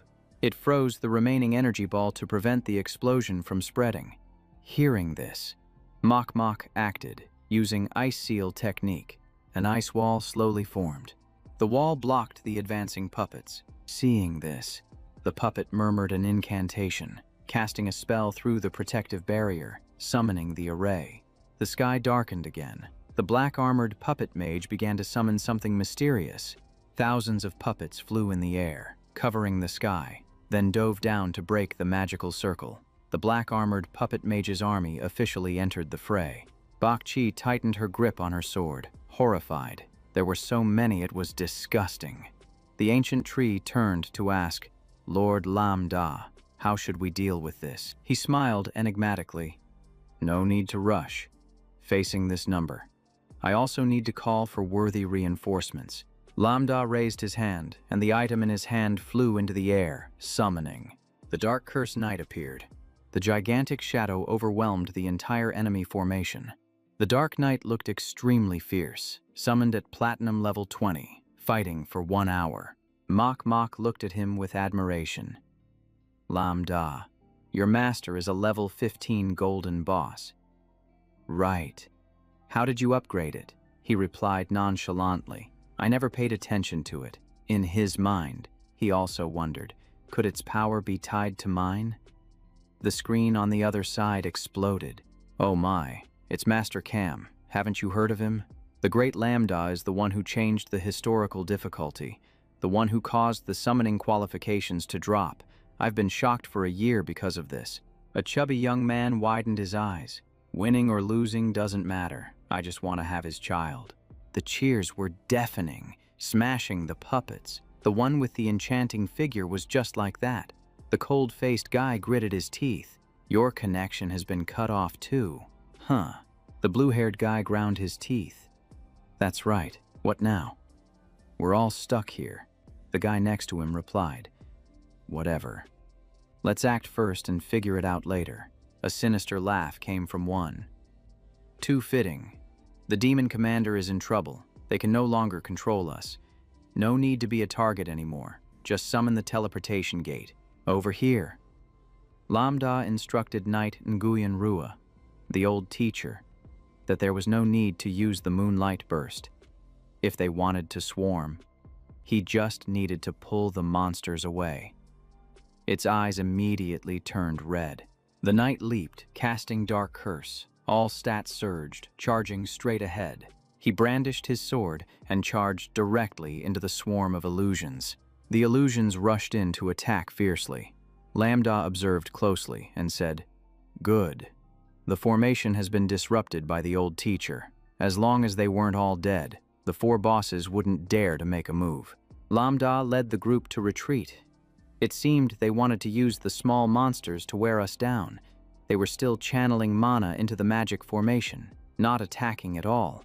Indeed. Even the General of Illusions wasn't very smart. Knight Nguyen Rua suddenly turned back. The swarm of illusions charged in unison to ambush. Lambda shouted loudly, "Now! Right!" A wave of terrifying power swept away the illusions. Hell's Descent. The whole group fell like dry leaves, offering no resistance.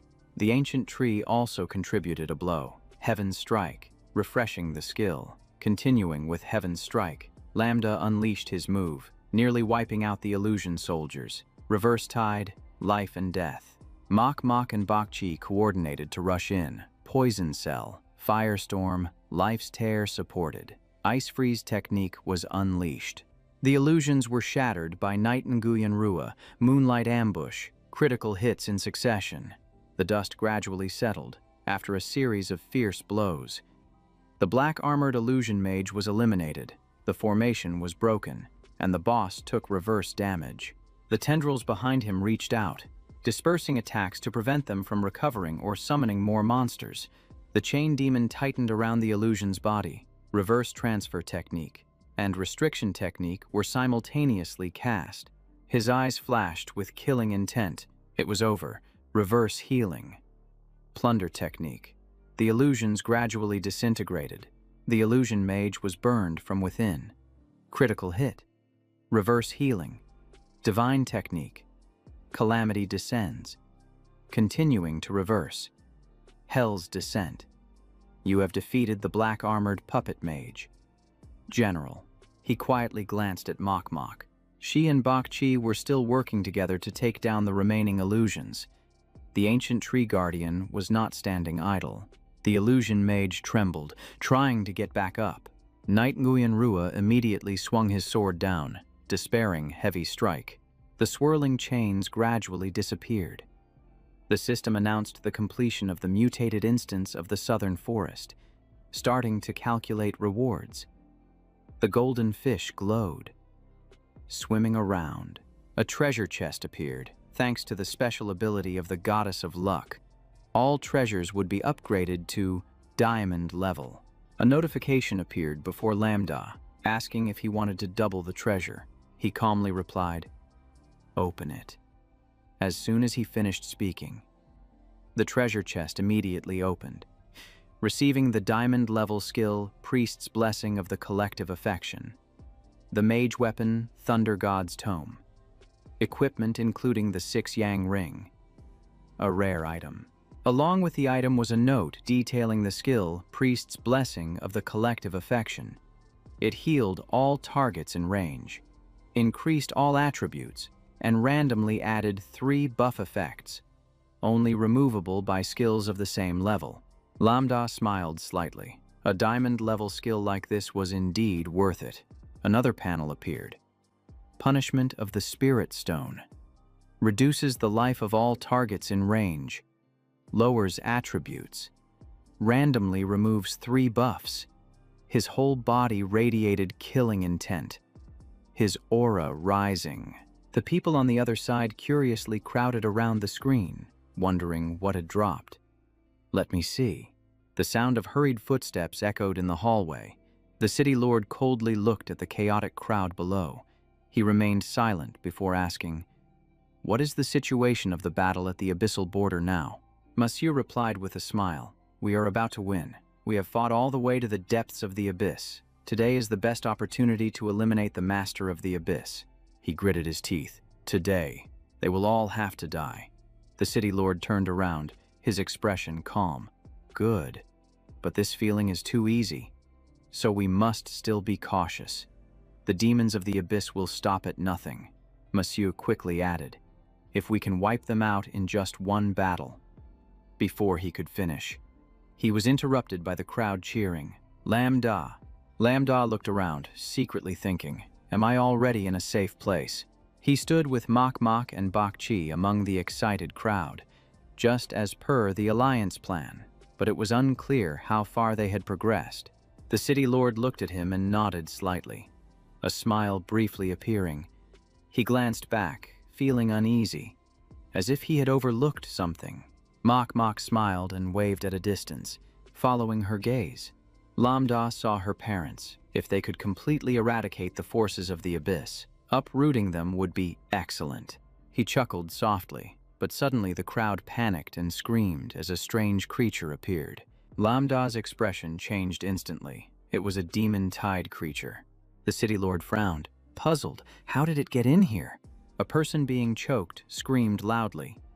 Help! Monsieur rushed over. Everyone stepped back. Don't panic. Let me save him. There's a possibility that the safe house has been infiltrated. We must respond immediately. Sweat poured down his forehead as he quickly ordered reinforcements. Lambda dashed forward to pull the person away from the creature's claws. He turned around and used the skill. Tactical seize to eliminate the creature. The man collapsed to the floor. Another hand reached out, and Lambda suddenly noticed something strange. It wasn't right. The guards outside the city were supposed to be very strong. He glanced at Monsieur, who was holding the other person. Monsieur easily returned to report, and moreover, he was sent by the high-ranking alliance members. Lambda frowned and turned in another direction. This group of demon-tide creatures was definitely summoned by an infiltrator. A group of people panicked and fled as they were chased by monsters. The city lord raised his hand to command. Quickly, all the professionals here, draw your weapons, protect the students. The winged dragon behind him also immediately transformed. The professionals coordinated to resist the waves of monsters. A woman screamed in panic upon discovering a monster behind her. Monsieur shouted loudly, warning, City Lord, behind you. He raised his hand to calm the crowd. Don't panic. The fire of the winged dragon only burns the abyssal monsters. The winged dragon breathed fire, incinerating the monster that was about to charge, while several other creatures broke through the walls and rushed in. He began to feel confused. Who is using the summoning artifact? Where is the infiltrator hiding? Mok Mok quickly spoke up. I'll handle this area with Bok Chi. Little Mok Mok. Keep an eye on where the demon tide might emerge. Lambda fought while calculating. Should he prioritize evacuating people or hunting down the infiltrator? His face was icy. He was sure that the culprit had not escaped. This safe house was within the city. Unlike the tournament, the defenses were very strict, but if he couldn't catch him, the demon tide would not stop. A scream from outside the door sent everyone in the city into a panic. The demon tide also appeared in the city and above the shelter, with the monster levels fluctuating around 30 to 40. The entire combat team was urgently surrounding and killing them. The city lord controlled the winged dragon and asked urgently, Vuong Monsieur, why hasn't the reinforcements from the inner city arrived yet? His face clearly showed anxiety. Where is the force stationed around here? One person hugged his arms and replied, a teleportation gate for the demon tide has appeared inside the city. The number of monsters outside far exceeds our expectations.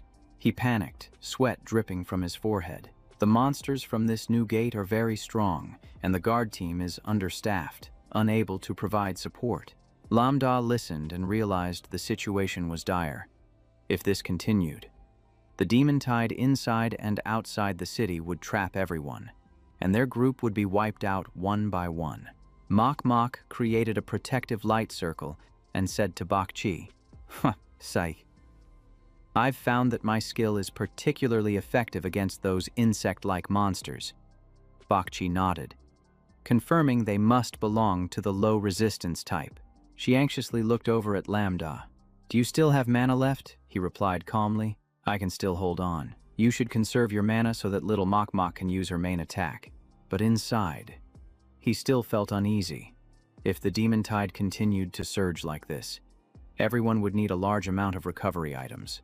Fortunately, besides him, Mok Mok, and little Bak Jia, there was also the city lord, the observers from the academy, and a few other professionals providing support.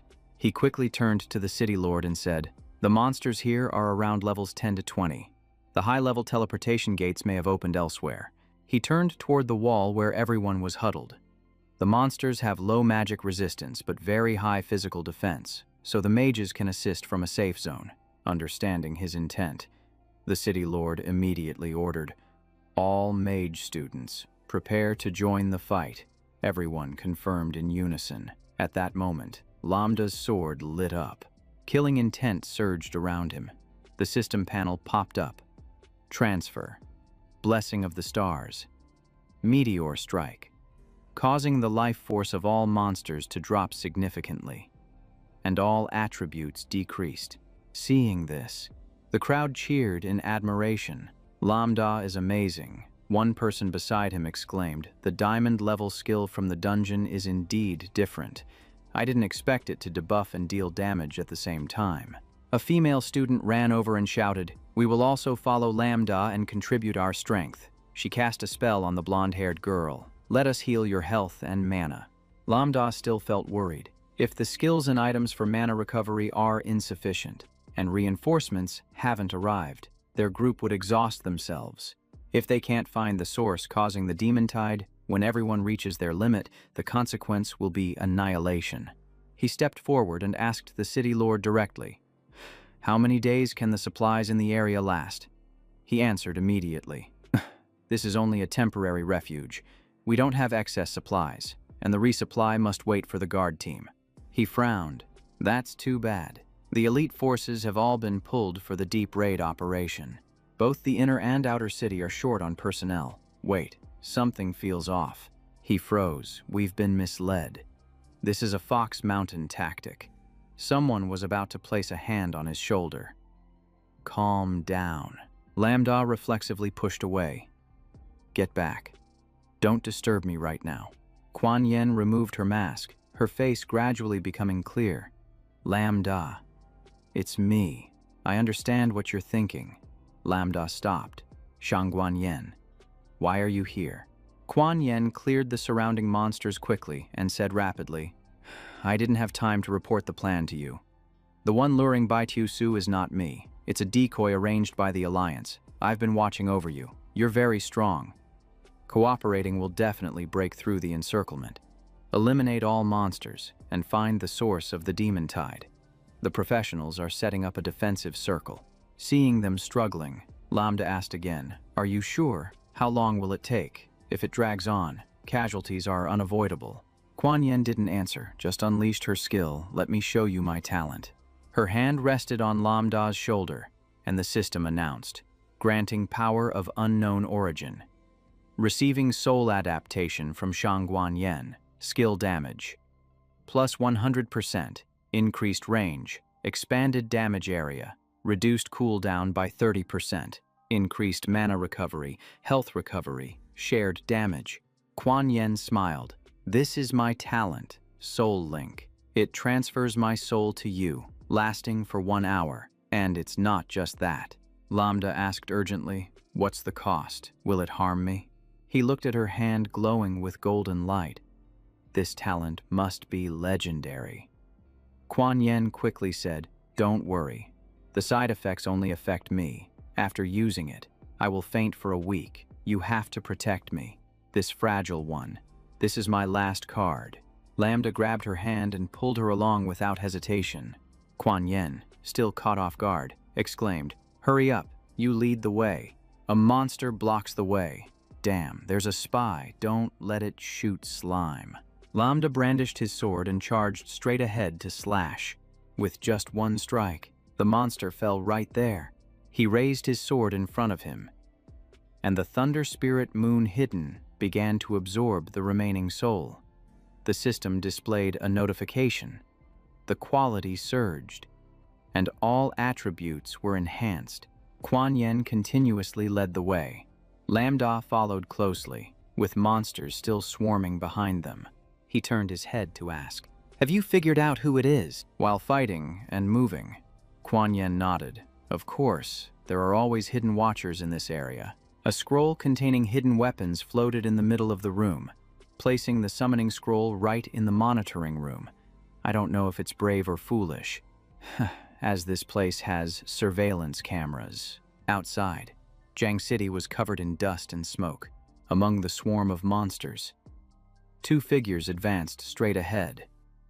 "Damn it, they're finally back," a teenager shouted. "Wipe out these trash monsters, these despicable fallen ones." He kicked hard. "Die already."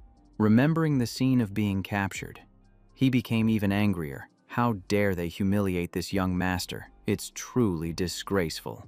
Infuriated, he yelled, "Don't follow me anymore." A cold voice rang out. "Huang Tu Fong," Black Fist said sternly. "I can't go with you anymore. From here on, you must walk alone. I have other matters to attend to." He pointed at the glowing hand of Tio Fong. "Remember, monsters will not attack you, but professional hunters will see you as a fallen one." Tu Fong frowned, holding his arm tightly. Black Fist warned, "If you encounter them, it's best to surrender, or find a place to hide. Wait for the monster tide to pass, then go out, hand over the signal, and explain clearly." Tu Fong slung his sword over his shoulder, snorted coldly. "Isn't there a cooler plan?" Black Fist turned to leave. "No, I still have a mission to complete." Foxy suddenly appeared. "Really here?" Yin Gui exhaled smoke. "Black Fist, are you planning to betray us?" He replied without hesitation, "I have always been an insider, a drug addict. It's not too late to turn back." The guy went crazy. The drug shot up. "I will kill you, you traitor of the abyss." Black Fist dodged the blow and asked back, "Haven't you ever thought? You are also human." Yin Gui lunged in, sneering, "Human? What do they think I am, just because my talent is weak?" The guy's face was contorted. "Talent is just luck. Why can't I be like them? I want everyone to kneel at my feet."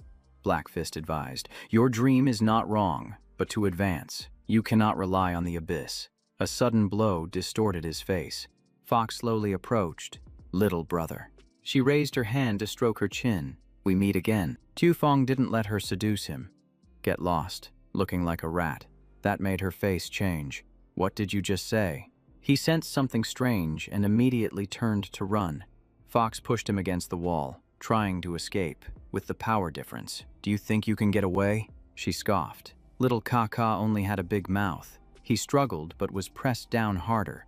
A useless fallen one. "My mouth is cleaner than your filthy strength." He refused to back down, continuing to insult. "Ugly one, without makeup. You wouldn't even qualify. You'd be eliminated in the first round of cleaning houses." That statement crossed her limit. "You, seeking death." The rope tightened around his entire body. "Damn, are you serious? Aren't you not supposed to kill me?" Her words made her pause, recalling the orders from her superior. He was deliberately trying to provoke her. A voice reminded her to stay calm. This guy's talent for evil surpassed even Mai Kao Dai Nian's expectations. His potential to become a fallen king is immense.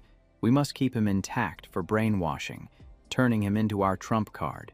She frowned, suppressing her anger. The fox reluctantly stepped back, as if not breaking through the defense. Yan Gui shouted, "Stop rambling and come help. He's hiding his strength." She sighed. "Fine, fine." A brilliant light erupted in front of them. The light was blinding, forcing the fox to raise a hand to shield her eyes. At the same time, Black Fist threw a punch, hitting her squarely in the face with the upper hook fist. Black Fist continued to unleash a series of furious punches. He relentlessly punched the fox, a series of heavy strikes following the water heaven-destroying earth technique. The fox tried to withstand it, but to no avail, suffering severe injuries and a drop in her attributes. Yangui was stunned. No way. Both of them are clearly level 30. He tightened his fists and roared, "Don't even think about escaping. Die for me." Yangui and the fox immediately charged in, attacking from both sides. He coldly replied, "It's useless. Even if you transform, you can't do anything to me. Besides, the fox is still supporting me." She frowned. "What do you mean?" The two combined their attacks, but Black Fist remained unharmed, leaving them in shock. What the hell is going on?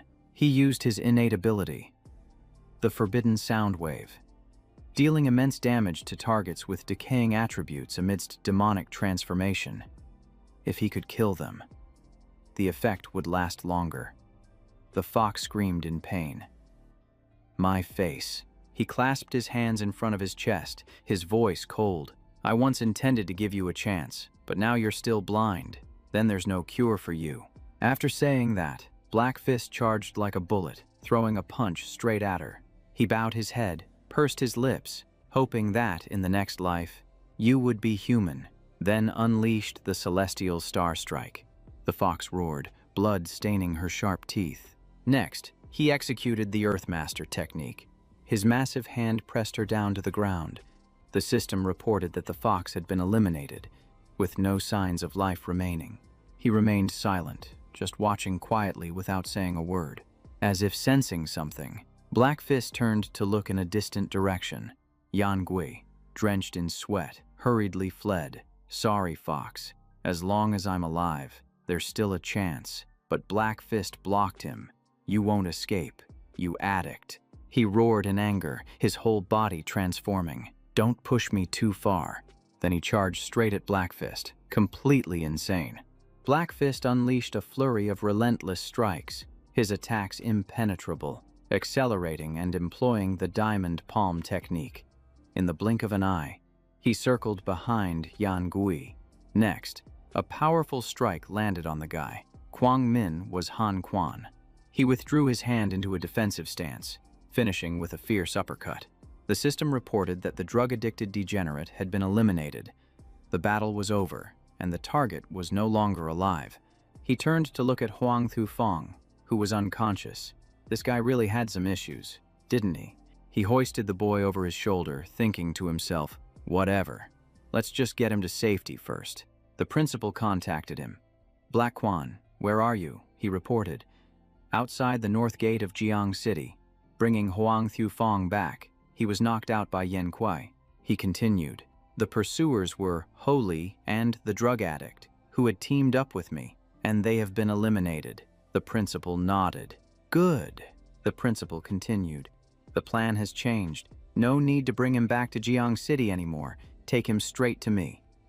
Black Quan was puzzled. "Are you planning to let him join? But he has never trained in the system. Being a spy would be like signing his death warrant."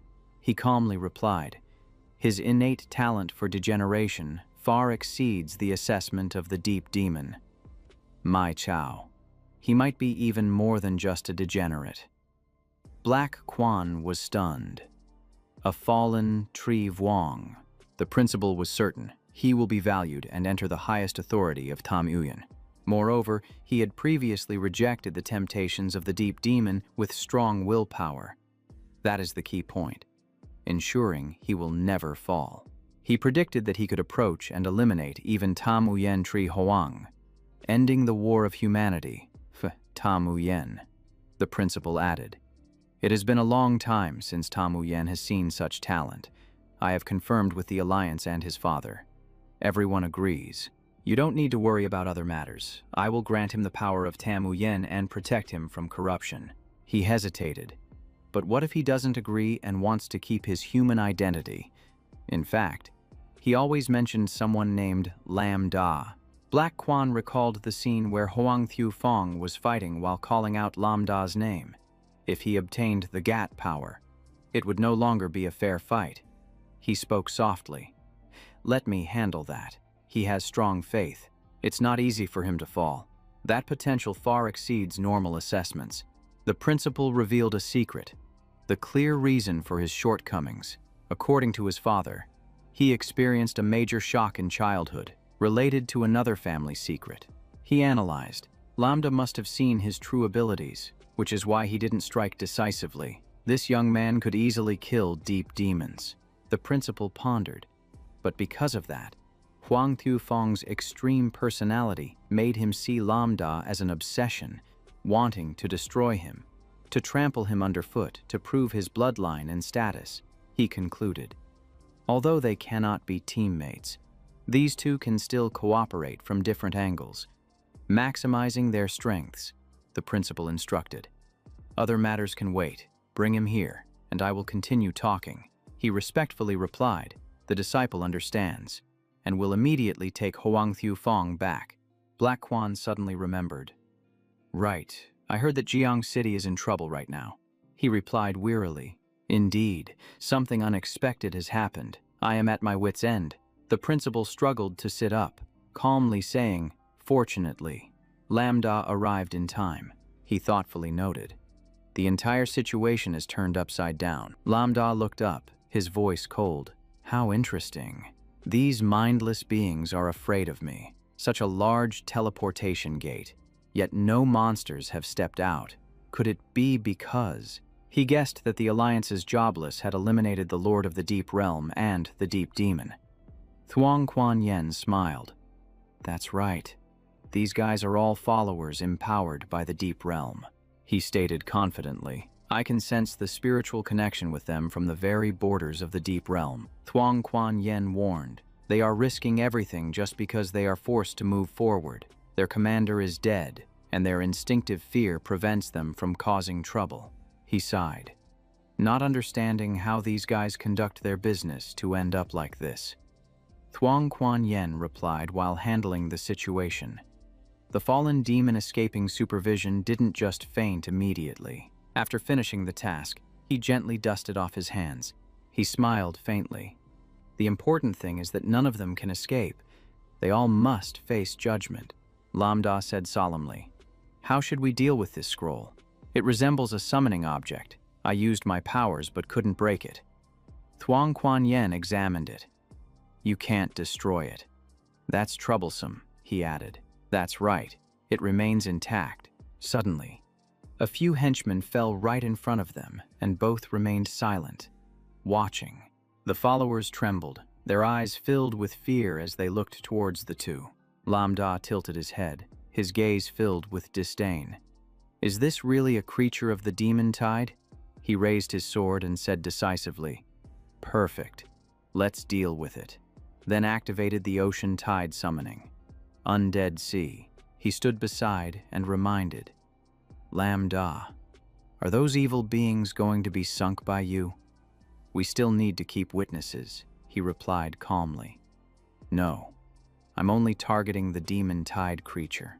Lambda spoke sternly. Counterspell, blessing of the constellations, punishment of the meteor shower. Red meteor rain poured down. The sound echoed. Shang Guanyan was secretly astonished. This guy is truly extraordinary. In just a few seconds, he caused damage, weakened, controlled, and healed. He turned to report that the route was almost cleared. The next step is... But seeing that guy standing frozen, he called out, Hey, Shang Guanyan replied calmly. Nothing. You continue, Lambda clarified. The most important thing is to completely close the teleportation gate since we can't break the summoning scroll. He analyzed further. It might be directly related to this largest gate, if it can't be destroyed. Then, Lambda gathered his strength to cast the Spirit Moon Concealment, Annihilate form, lowered himself, raised his sword, and released a massive surge of energy. Lambda shouted loudly, Spirit Moon Concealment, Annihilate form. He thrust his sword forcefully into the gate. The swirling purple energy surged. The pulling force erupted, shaking the entire area. Everyone exclaimed, What is happening? An earthquake. The city lord of Jiang City loudly reassured, Don't worry. The shelter has been specially reinforced. It won't collapse easily. He spoke confidently, with me here. Vuong Mathieu thought to himself, could it be from Lambda's side? From the teleportation gate came frantic cries. He wondered, does the teleportation gate emit human sounds? This is truly the first time I've seen it. Moans echoed, pitifully pleading. Don't stab anymore. Lam Da reached into his pocket and took out a small object.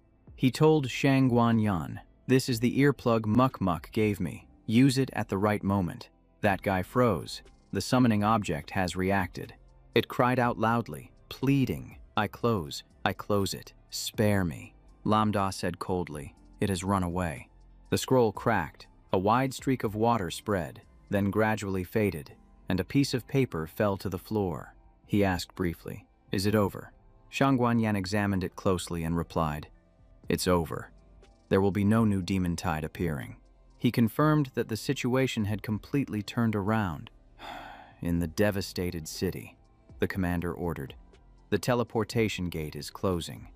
Gather all these familiar soldiers." The team responded. "Understood." Suddenly, someone looked up at the sky, their voice trembling. "What? What is that?" Creatures resembling jellyfish appeared in droves. While everyone received mysterious blessings, their negative states were dispelled. That is the Sea Moon wisdom. Lambda appeared in midair, pouring power into each person. They were healed by the mysterious creature. Looking at the hovering figure and the life points recovering 613, everyone gasped. Is this a new batch of students? Among them, a young man with purple hair cheered, covering a large area every half a second, restoring full health for the profession users. The bald young man praised, a freshly graduated student. "I've never seen a celestial being descend like this." But then, they noticed Shang Guanyan standing behind Lam Da, who was busy cooking for him. They immediately began to argue. "No way. Didn't they see Shang Guanyan?" Someone else chimed in. "Shangguan the Great isn't a pastor. It must be due to the accumulation of innate soul power." Before they could finish, another person interrupted. "If there is an increase, then an ordinary person can't cover such a large area. Don't you recognize him?" Seeing that face, they exclaimed with certainty, "That's Lam Da," the young man with blue hair pointing up to the sky and shouting. "Lam Da is famous, a pastor focused on attack." Hearing this, another person widened their eyes in disbelief. "What? Is that him?" At the same time, Lambda opened his eyes, his expression serious as he solemnly chanted, "Spirits of the stars, bless the gathering of stars." As soon as he finished speaking, energy radiated from him, forming a clear cross shape. He focused on sensing the skill and contemplated. After the lightning spirit moon absorbed the summoning item behind that door, its power increased significantly. Even though he used an active skill, it automatically triggered a purification, releasing the oath of the Sea Moon throughout the inner city. Immediately afterward, anyone within the affected area felt their bodies change. The group damage reduction and the attributes of those being healed increased. The city lord was stunned upon realizing Lam Da's ability. Before he could speak, Wang Ma Chao interrupted. "The healing range covers the entire inner city. This is truly a divine gift, a rescue in a time of crisis." At the same time, the group of To Mok Mok also recognized his skill. Her classmates, who were supporting her, exclaimed in amazement, while To Mok Mok looked up at his figure in the sky. She blushed and softly called his name in her heart, Lam Da. Just after a few moments, the wounds of most people had healed. Everyone was stunned, including me. I was almost fully healed. My condition returned to normal. My classmate, who was seriously injured earlier, was now completely healthy, laughing loudly. "I'm fine now. My stomach and legs no longer hurt. I'm ready to fight another 300 rounds. Baishi turned to To Mok Mok, sighing in relief. Thank goodness. Her eyes sparkled with joy as she exclaimed, "We won." The rescue team had just arrived, quickly reporting, "Brothers, the city lord and students have arrived. The underground shelter has been reclaimed. Hurry and use your skills. We don't have to die here." At the same time, Lambda switched the lightning spirit moon to destruction mode. He gripped the sword tightly, his body radiating a brilliant red lightning. Then he charged in to eliminate the creatures pouring out from the abyss. Wang Ma Chao intended to assist, shouting, "Lambda, let me help." But before he could step forward, the city lord stopped him. "Wait. Look at his weapon. It's extending." Hearing this, he finally noticed the sword, stunned. It was absorbing the power of the abyss. The sword in Lamda's hand continuously absorbed and accumulated the power of the abyss. The city lord explained, "That very sword has slain the tide creatures. It is purifying and absorbing their remnants, thereby increasing its quality and level." After a short time, the sword began to transform. He immediately released his grip, watching it grow larger, surrounded by strange symbols. The system announced, "Lightning Spirit Moon has successfully absorbed. Quality upgraded. Attributes increased by 100. Gaining new skills and a new form." The protective form transformed the sword into a protective net, embedding itself into the ground within a radius of 50 meters. It became a protected area, reducing enemy attributes while increasing ours. The Jade Shield creates a layer every 3 seconds, blocking 200 damage, unlocking the ability to use the Heavenly Shock 10,000 images. Heavenly Shock 10,000 images is an active skill using Moonlight. Meteorite. Moon transformation deals massive magical damage to all enemies within the protected area while controlling them for 3 seconds. The Jade Shield was provided to the entire team, blocking 500 damage, stacking with the shield of the protected area, seeing the space around them being sealed off. Tamakmak and Baichi were stunned. The city lord smiled, thinking to himself, "This kid has single-handedly changed the perception of the entire profession." Then he turned to Tamakmak's group, thinking, "From now on, the younger generation will value pastors even more." Outside the city, the people cheered. The main force of Jiang City had returned, and the rescue team was still busy. Someone reported that Area A had been completely cleared, with no tide creatures hiding. Another person reported that the outskirts had recovered, and the signal tower was operational again. In the command room, Huang Tiante listened to the report and immediately asked, "What about the situation in the inner city?" Someone immediately reported that the 1st Legion had secured the defense of the central area and began clearing it, while the 2nd Legion was assessing the damage at the shelter. After listening, he pondered deeply. He had considered every possibility, but he did not expect the rogue universe to infiltrate. Why did they target students? Furthermore, he had underestimated the threat posed by the magical tide. Why did no one notice? He recalled the scene of civilians being hunted by monsters in the city. The outer city was too vast, with many teleportation gates, worsening the situation. The number of adventurers had drastically decreased, and the initial testing area was almost destroyed, forcing a retreat to support the outer city. Many homes were damaged and needed repairs. He thought of the civilians and Lambda. Although no one died, many were severely injured and required long-term treatment. In the city, there were still Lambda, Shangguan Yan, and the city lord. He hoped his predictions were not wrong. The more he thought, the more his head ached. Who decided to withdraw most of the main forces to surround the lair? Why couldn't he remember? Suddenly, a staff member joyfully reported, "Teacher Huang, communication and monitoring have been restored." Another person added, "We have confirmed that no one died or was severely injured in the city." One person sighed, "Students are really impressive. In such a situation, no one lost their life." Another chimed in with sarcasm, "Lucky indeed. If it were me, I probably couldn't manage a battlefield like that." One person supported, "And there's the city lord and Shangguan Yan. The enemy is just a bunch of insects." Seeing everyone deny Lambda's contributions, Huang Tiante suddenly spoke up. No, if Lambda hadn't been there. He looked at everyone and stated firmly, "There would have been casualties." At the same time, in another location, 2 cloaked figures quietly observed the entire city. The loudspeaker announced, "All magical tide creatures inside and outside the city have been eliminated. The source of the magical tide has also been dealt with. The recovery efforts after the disaster are proceeding steadily." In the hospital, people were bustling in and out. Teachers, students, parents, and adventurers were separated for examination and treatment. After the prolonged battle, Everyone was exhausted. If it weren't for me and the priest continuously healing, they might have collapsed long ago. Fortunately, the examination results showed that no one had any after effects and received free advanced treatment. In the control room, the screen displayed the health statistics of humanity.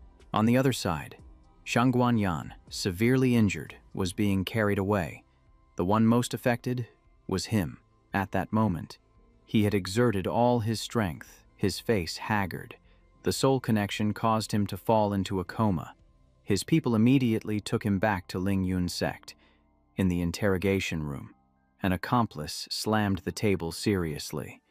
The spy had been handed over to the Alliance for processing. The scene of bloodshed emerged as soldiers stormed in, firing their weapons. We also relied on them to gather clues and launched a large-scale investigation to track down the mastermind behind the magical tide and punish them accordingly.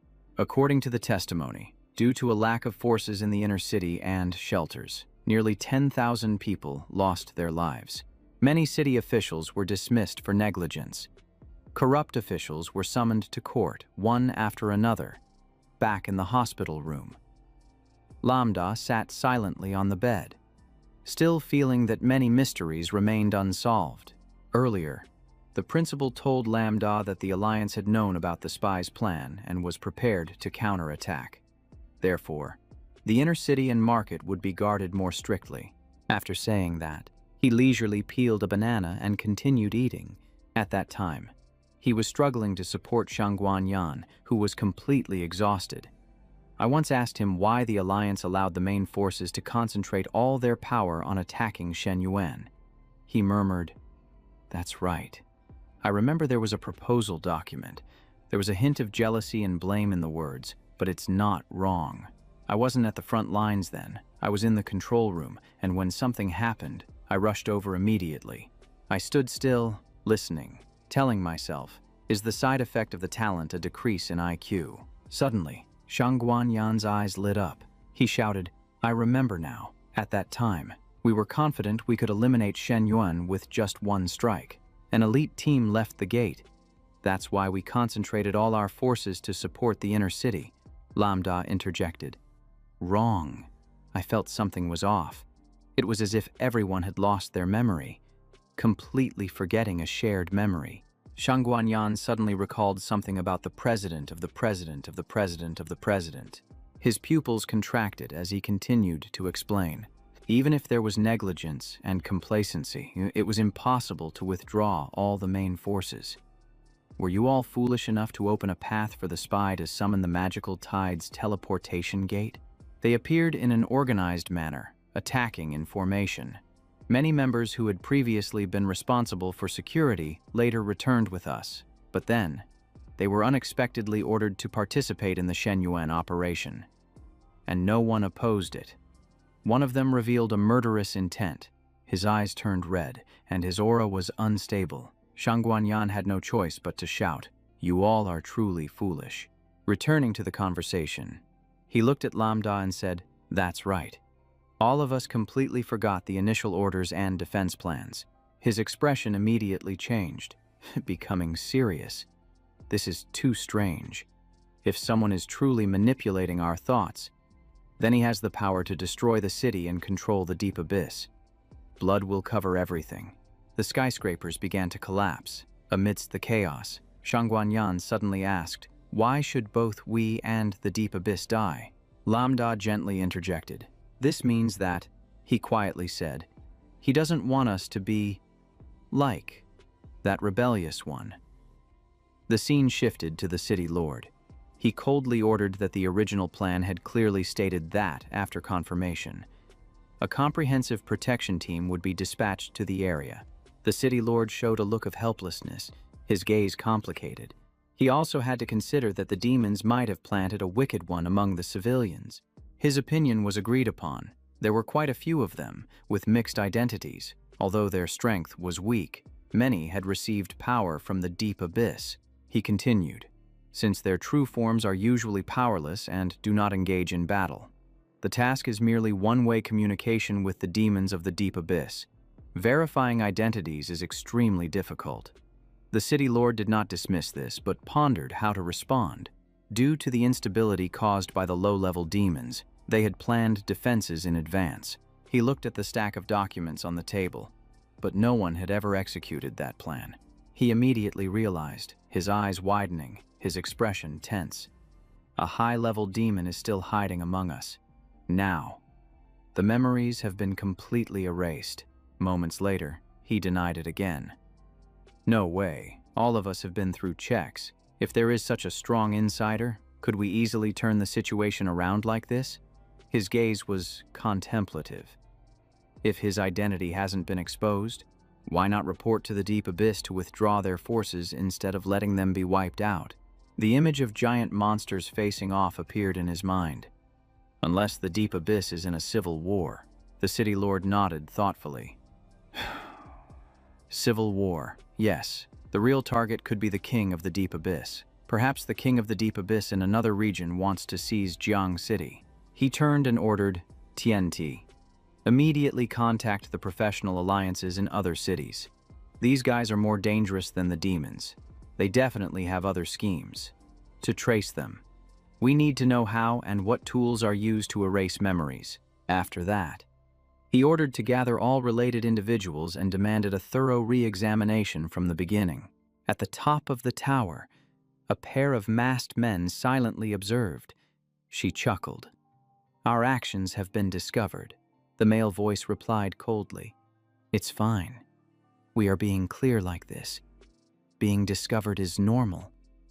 His hand began to chant a spell.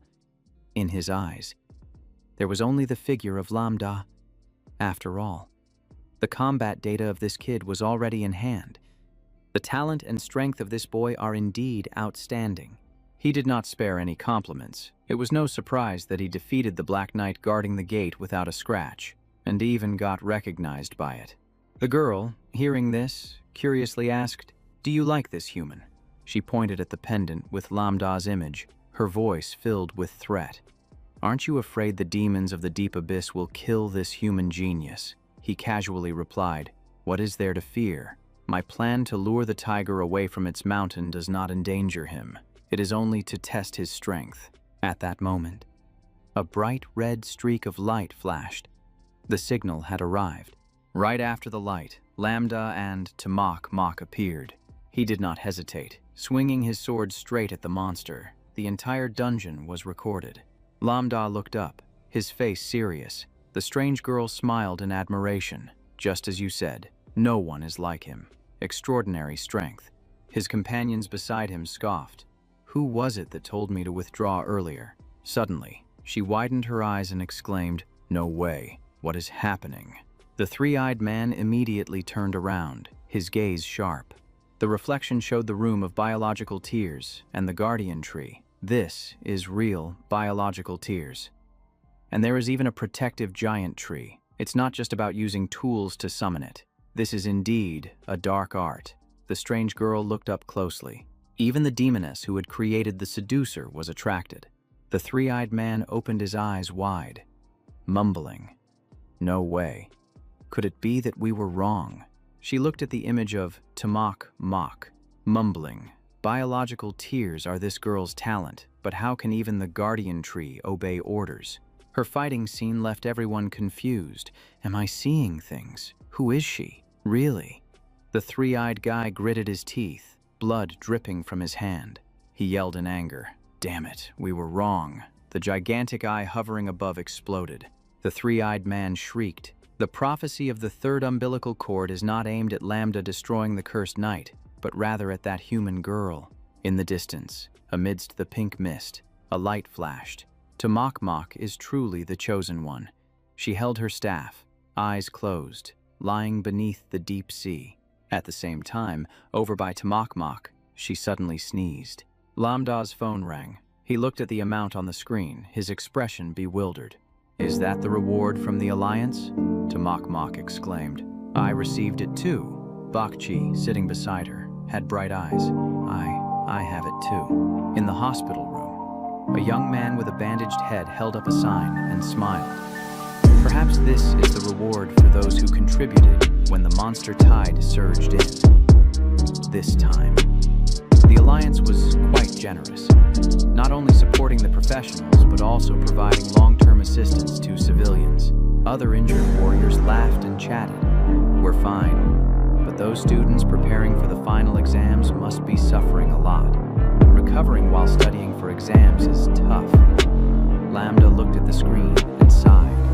The final exam would be held in a month, testing both physical and mental endurance. Just then, there was a knock on the door. He opened the door while asking, "Who is it?" A representative from the city lord entered with a smile.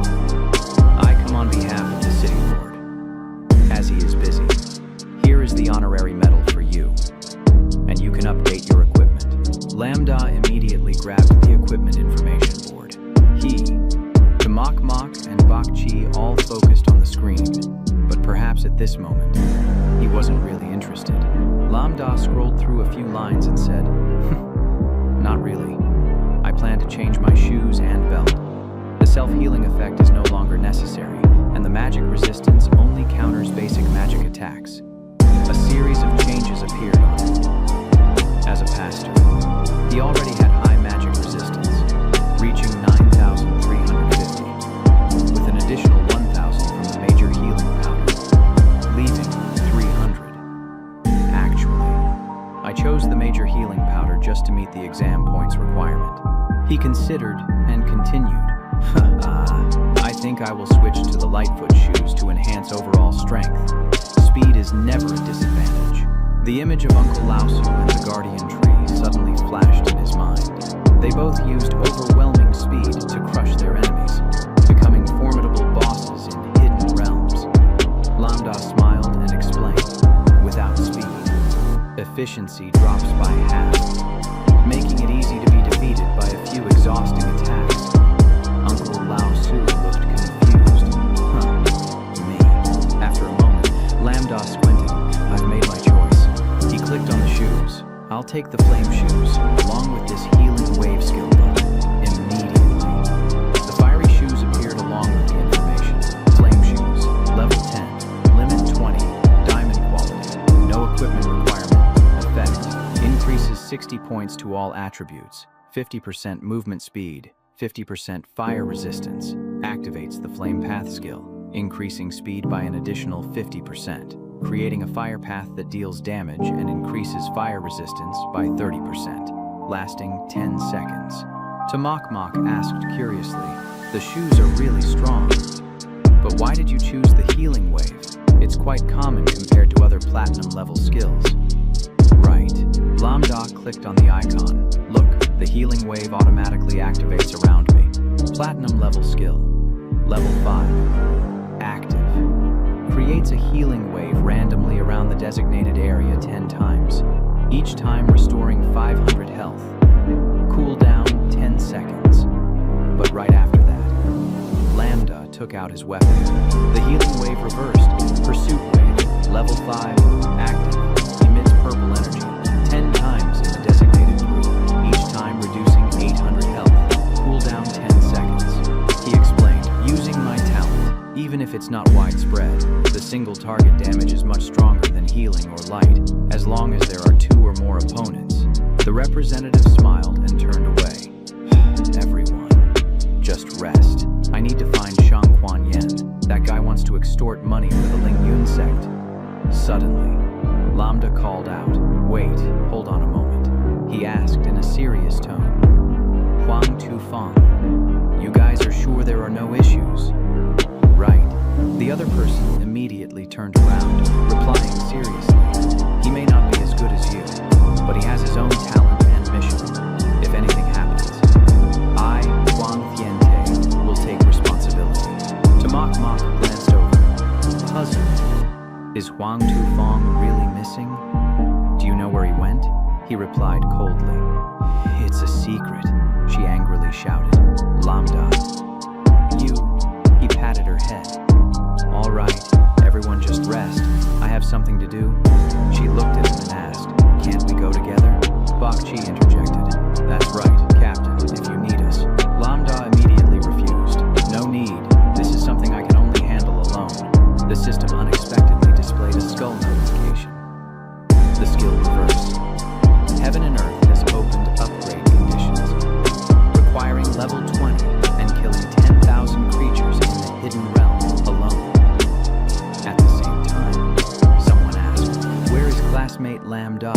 Another bald man asked similarly.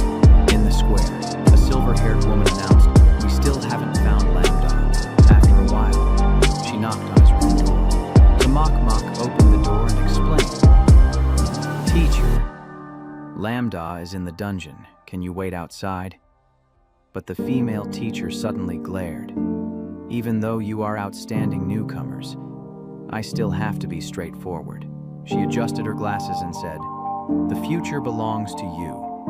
Choose the top 3 elite universities, excellent instructors, or go to places that don't require scores and don't consider reputation. I am sincerely advising you," Mok whispered. "Teacher." The teacher confidently continued, "Don't you know?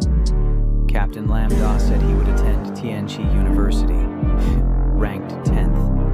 A scene of Baiji appeared in both places, because only Tianqi University would break the rules and accept the whole group together. She became even more annoyed remembering Lambda's words. "Sorry, teacher, don't persuade me anymore. My teammates must go together. This is the only requirement," the teacher said sharply. "Even if you are at the top, I won't accept anyone with connections but no achievements." At that moment, Lambda shook hands with the principal of Tianqi University. The school had agreed to all conditions, and the whole group would enroll there. She exclaimed in shock, "What? Tianqi University?" Lambda leaned over and replied, "That's right. I don't care about the rankings. As long as the school is suitable, you should go back." She stood behind a tree, her hands clenched. "Lambda, don't think that having God-level talent makes you invincible." Returning to the present, she softened her tone to persuade. "Today is the last day for special enrollment. Think carefully. After today, there will be no more opportunities. Don't let regret set in." Mok could only smile awkwardly and waved. "Yes, take care." Then she gently closed the door. Leaning against the door, she sighed. "Lambda, I understand you have your reasons, but don't make enemies unnecessarily." Saying that, she opened her device. The message had not been replied to for 2 days. At the same time, in a dungeon, Lambda was charging forward. He jumped high, breaking through the encirclement of the monsters. The system reported. Defeated the monster using the reverse skill. 1,510,000. Without hesitation, he dashed into the green portal ahead, changing dungeons. Just after entering the new dungeon, his hand reached back. The combat skill exploded, and the monsters underfoot were swept away in an instant. He immediately looked at the notification board. Defeated 3,000 out of 10,000 using the reverse skill, he thought to himself. Thankfully, it didn't require killing 10,000 bosses. Smirking, he thought, "At this rate, I will complete the objective before the break ends, even though leveling up is a bit slow." A few faces and the female principal flashed through his mind, but Shang Guanyan and Huang Tianze had already spoken with the principal of Tianqi University. The school had many resources, actively supported them, and was a perfect fit for them. A ranking appeared. The top 10 academies were the breeding grounds for top professionals. To get in, not only talent was needed, but also backing. The network of schools formed naturally, so getting into the top 31 was nearly impossible without strong connections. Lambda smirked. "Exactly. I won't play with mediocre connections," he thought. If it weren't for Yan and Tianzi, a man adjusted his glasses amidst a rain of money. His thoughts continued. If it weren't for them, Tianqi University would likely have rejected the fixed group's invitation. Lambda walked while calculating. Although not as prestigious as the top 3, they would still advise him to find another school that could accept Baiji. Thinking of this, he frowned slightly. This time he indeed gained an unexpected connection. Just then, a dark hand landed on his shoulder. To Mok crossed her arms and frowned. "Finally, I see you've escaped the dungeon," Baiju cheerfully asked. "Captain, how far have you progressed now? He recalled the system data and replied, it's fine. Each dungeon has 200 to 500 monsters. I can kill enough before the break ends and still have time left. So, we will definitely go to Tianqi University together. We will still be a fixed team, sweeping through dungeons. Baiju cheered. Okay, I agree. See ya. Mok suddenly hugged his arm and lightly scolded. Good. Everything is planned, but you also need to rest. Shucks. She tightened her grip and poured out. Have you been grinding dungeons and lost track of time? The final exam is over, and the graduation trip is coming up. Are you going? Lambda forced a smile. I forgot. Under the blue sky, the airplane took off. The trip was organized by the labor union, with expenses covered by participants, regardless of the academy or profession chosen. Any examinee this year could participate for free, as approved by the government. A giant monster appeared. In this new era, the monster tide and anomalies emerged, prompting humanity to establish safe cities where residents were not allowed to leave freely outside the city walls. Monsters lurked. The area beyond the city was fraught with danger. Even though the monster tide had receded, there were still creatures slipping through the net. From there, smaller monster tides began to spark. A fully equipped army landed along the city walls. The Alliance maintained continuous patrols, with each city having a wild surveillance outpost operating 24 hours a day, 7 days a week. In the wind-swept garden, 2 men armed with weapons were hunting monsters. The area outside the city now also offered tourism, combined with training for better bonding. Lambda closed his eyes and nodded. All right, I'm going. Practical combat is still very necessary.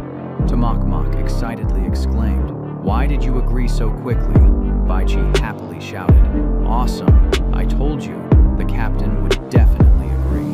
On graduation travel day, the station was packed. A group of people chatted as they walked. Lao Liu, did you surpass grade A? Of course. Lao Liu is grade epic, picking up items like a god. How could he not be grade A? Take me with you. I'm only grade B, if not grade A. I'll probably inherit the family business. Does that count? Lambda, confused, pointed, and asked. Can someone explain to me how a stranger could squeeze in here, opposite him? Shang Guanyan smiled. I'm the sect leader and a valid staff member. I'm about to enroll in Tianqi, so I wanted to get acquainted first, and I want to join the fixed team with you all. He asked in surprise.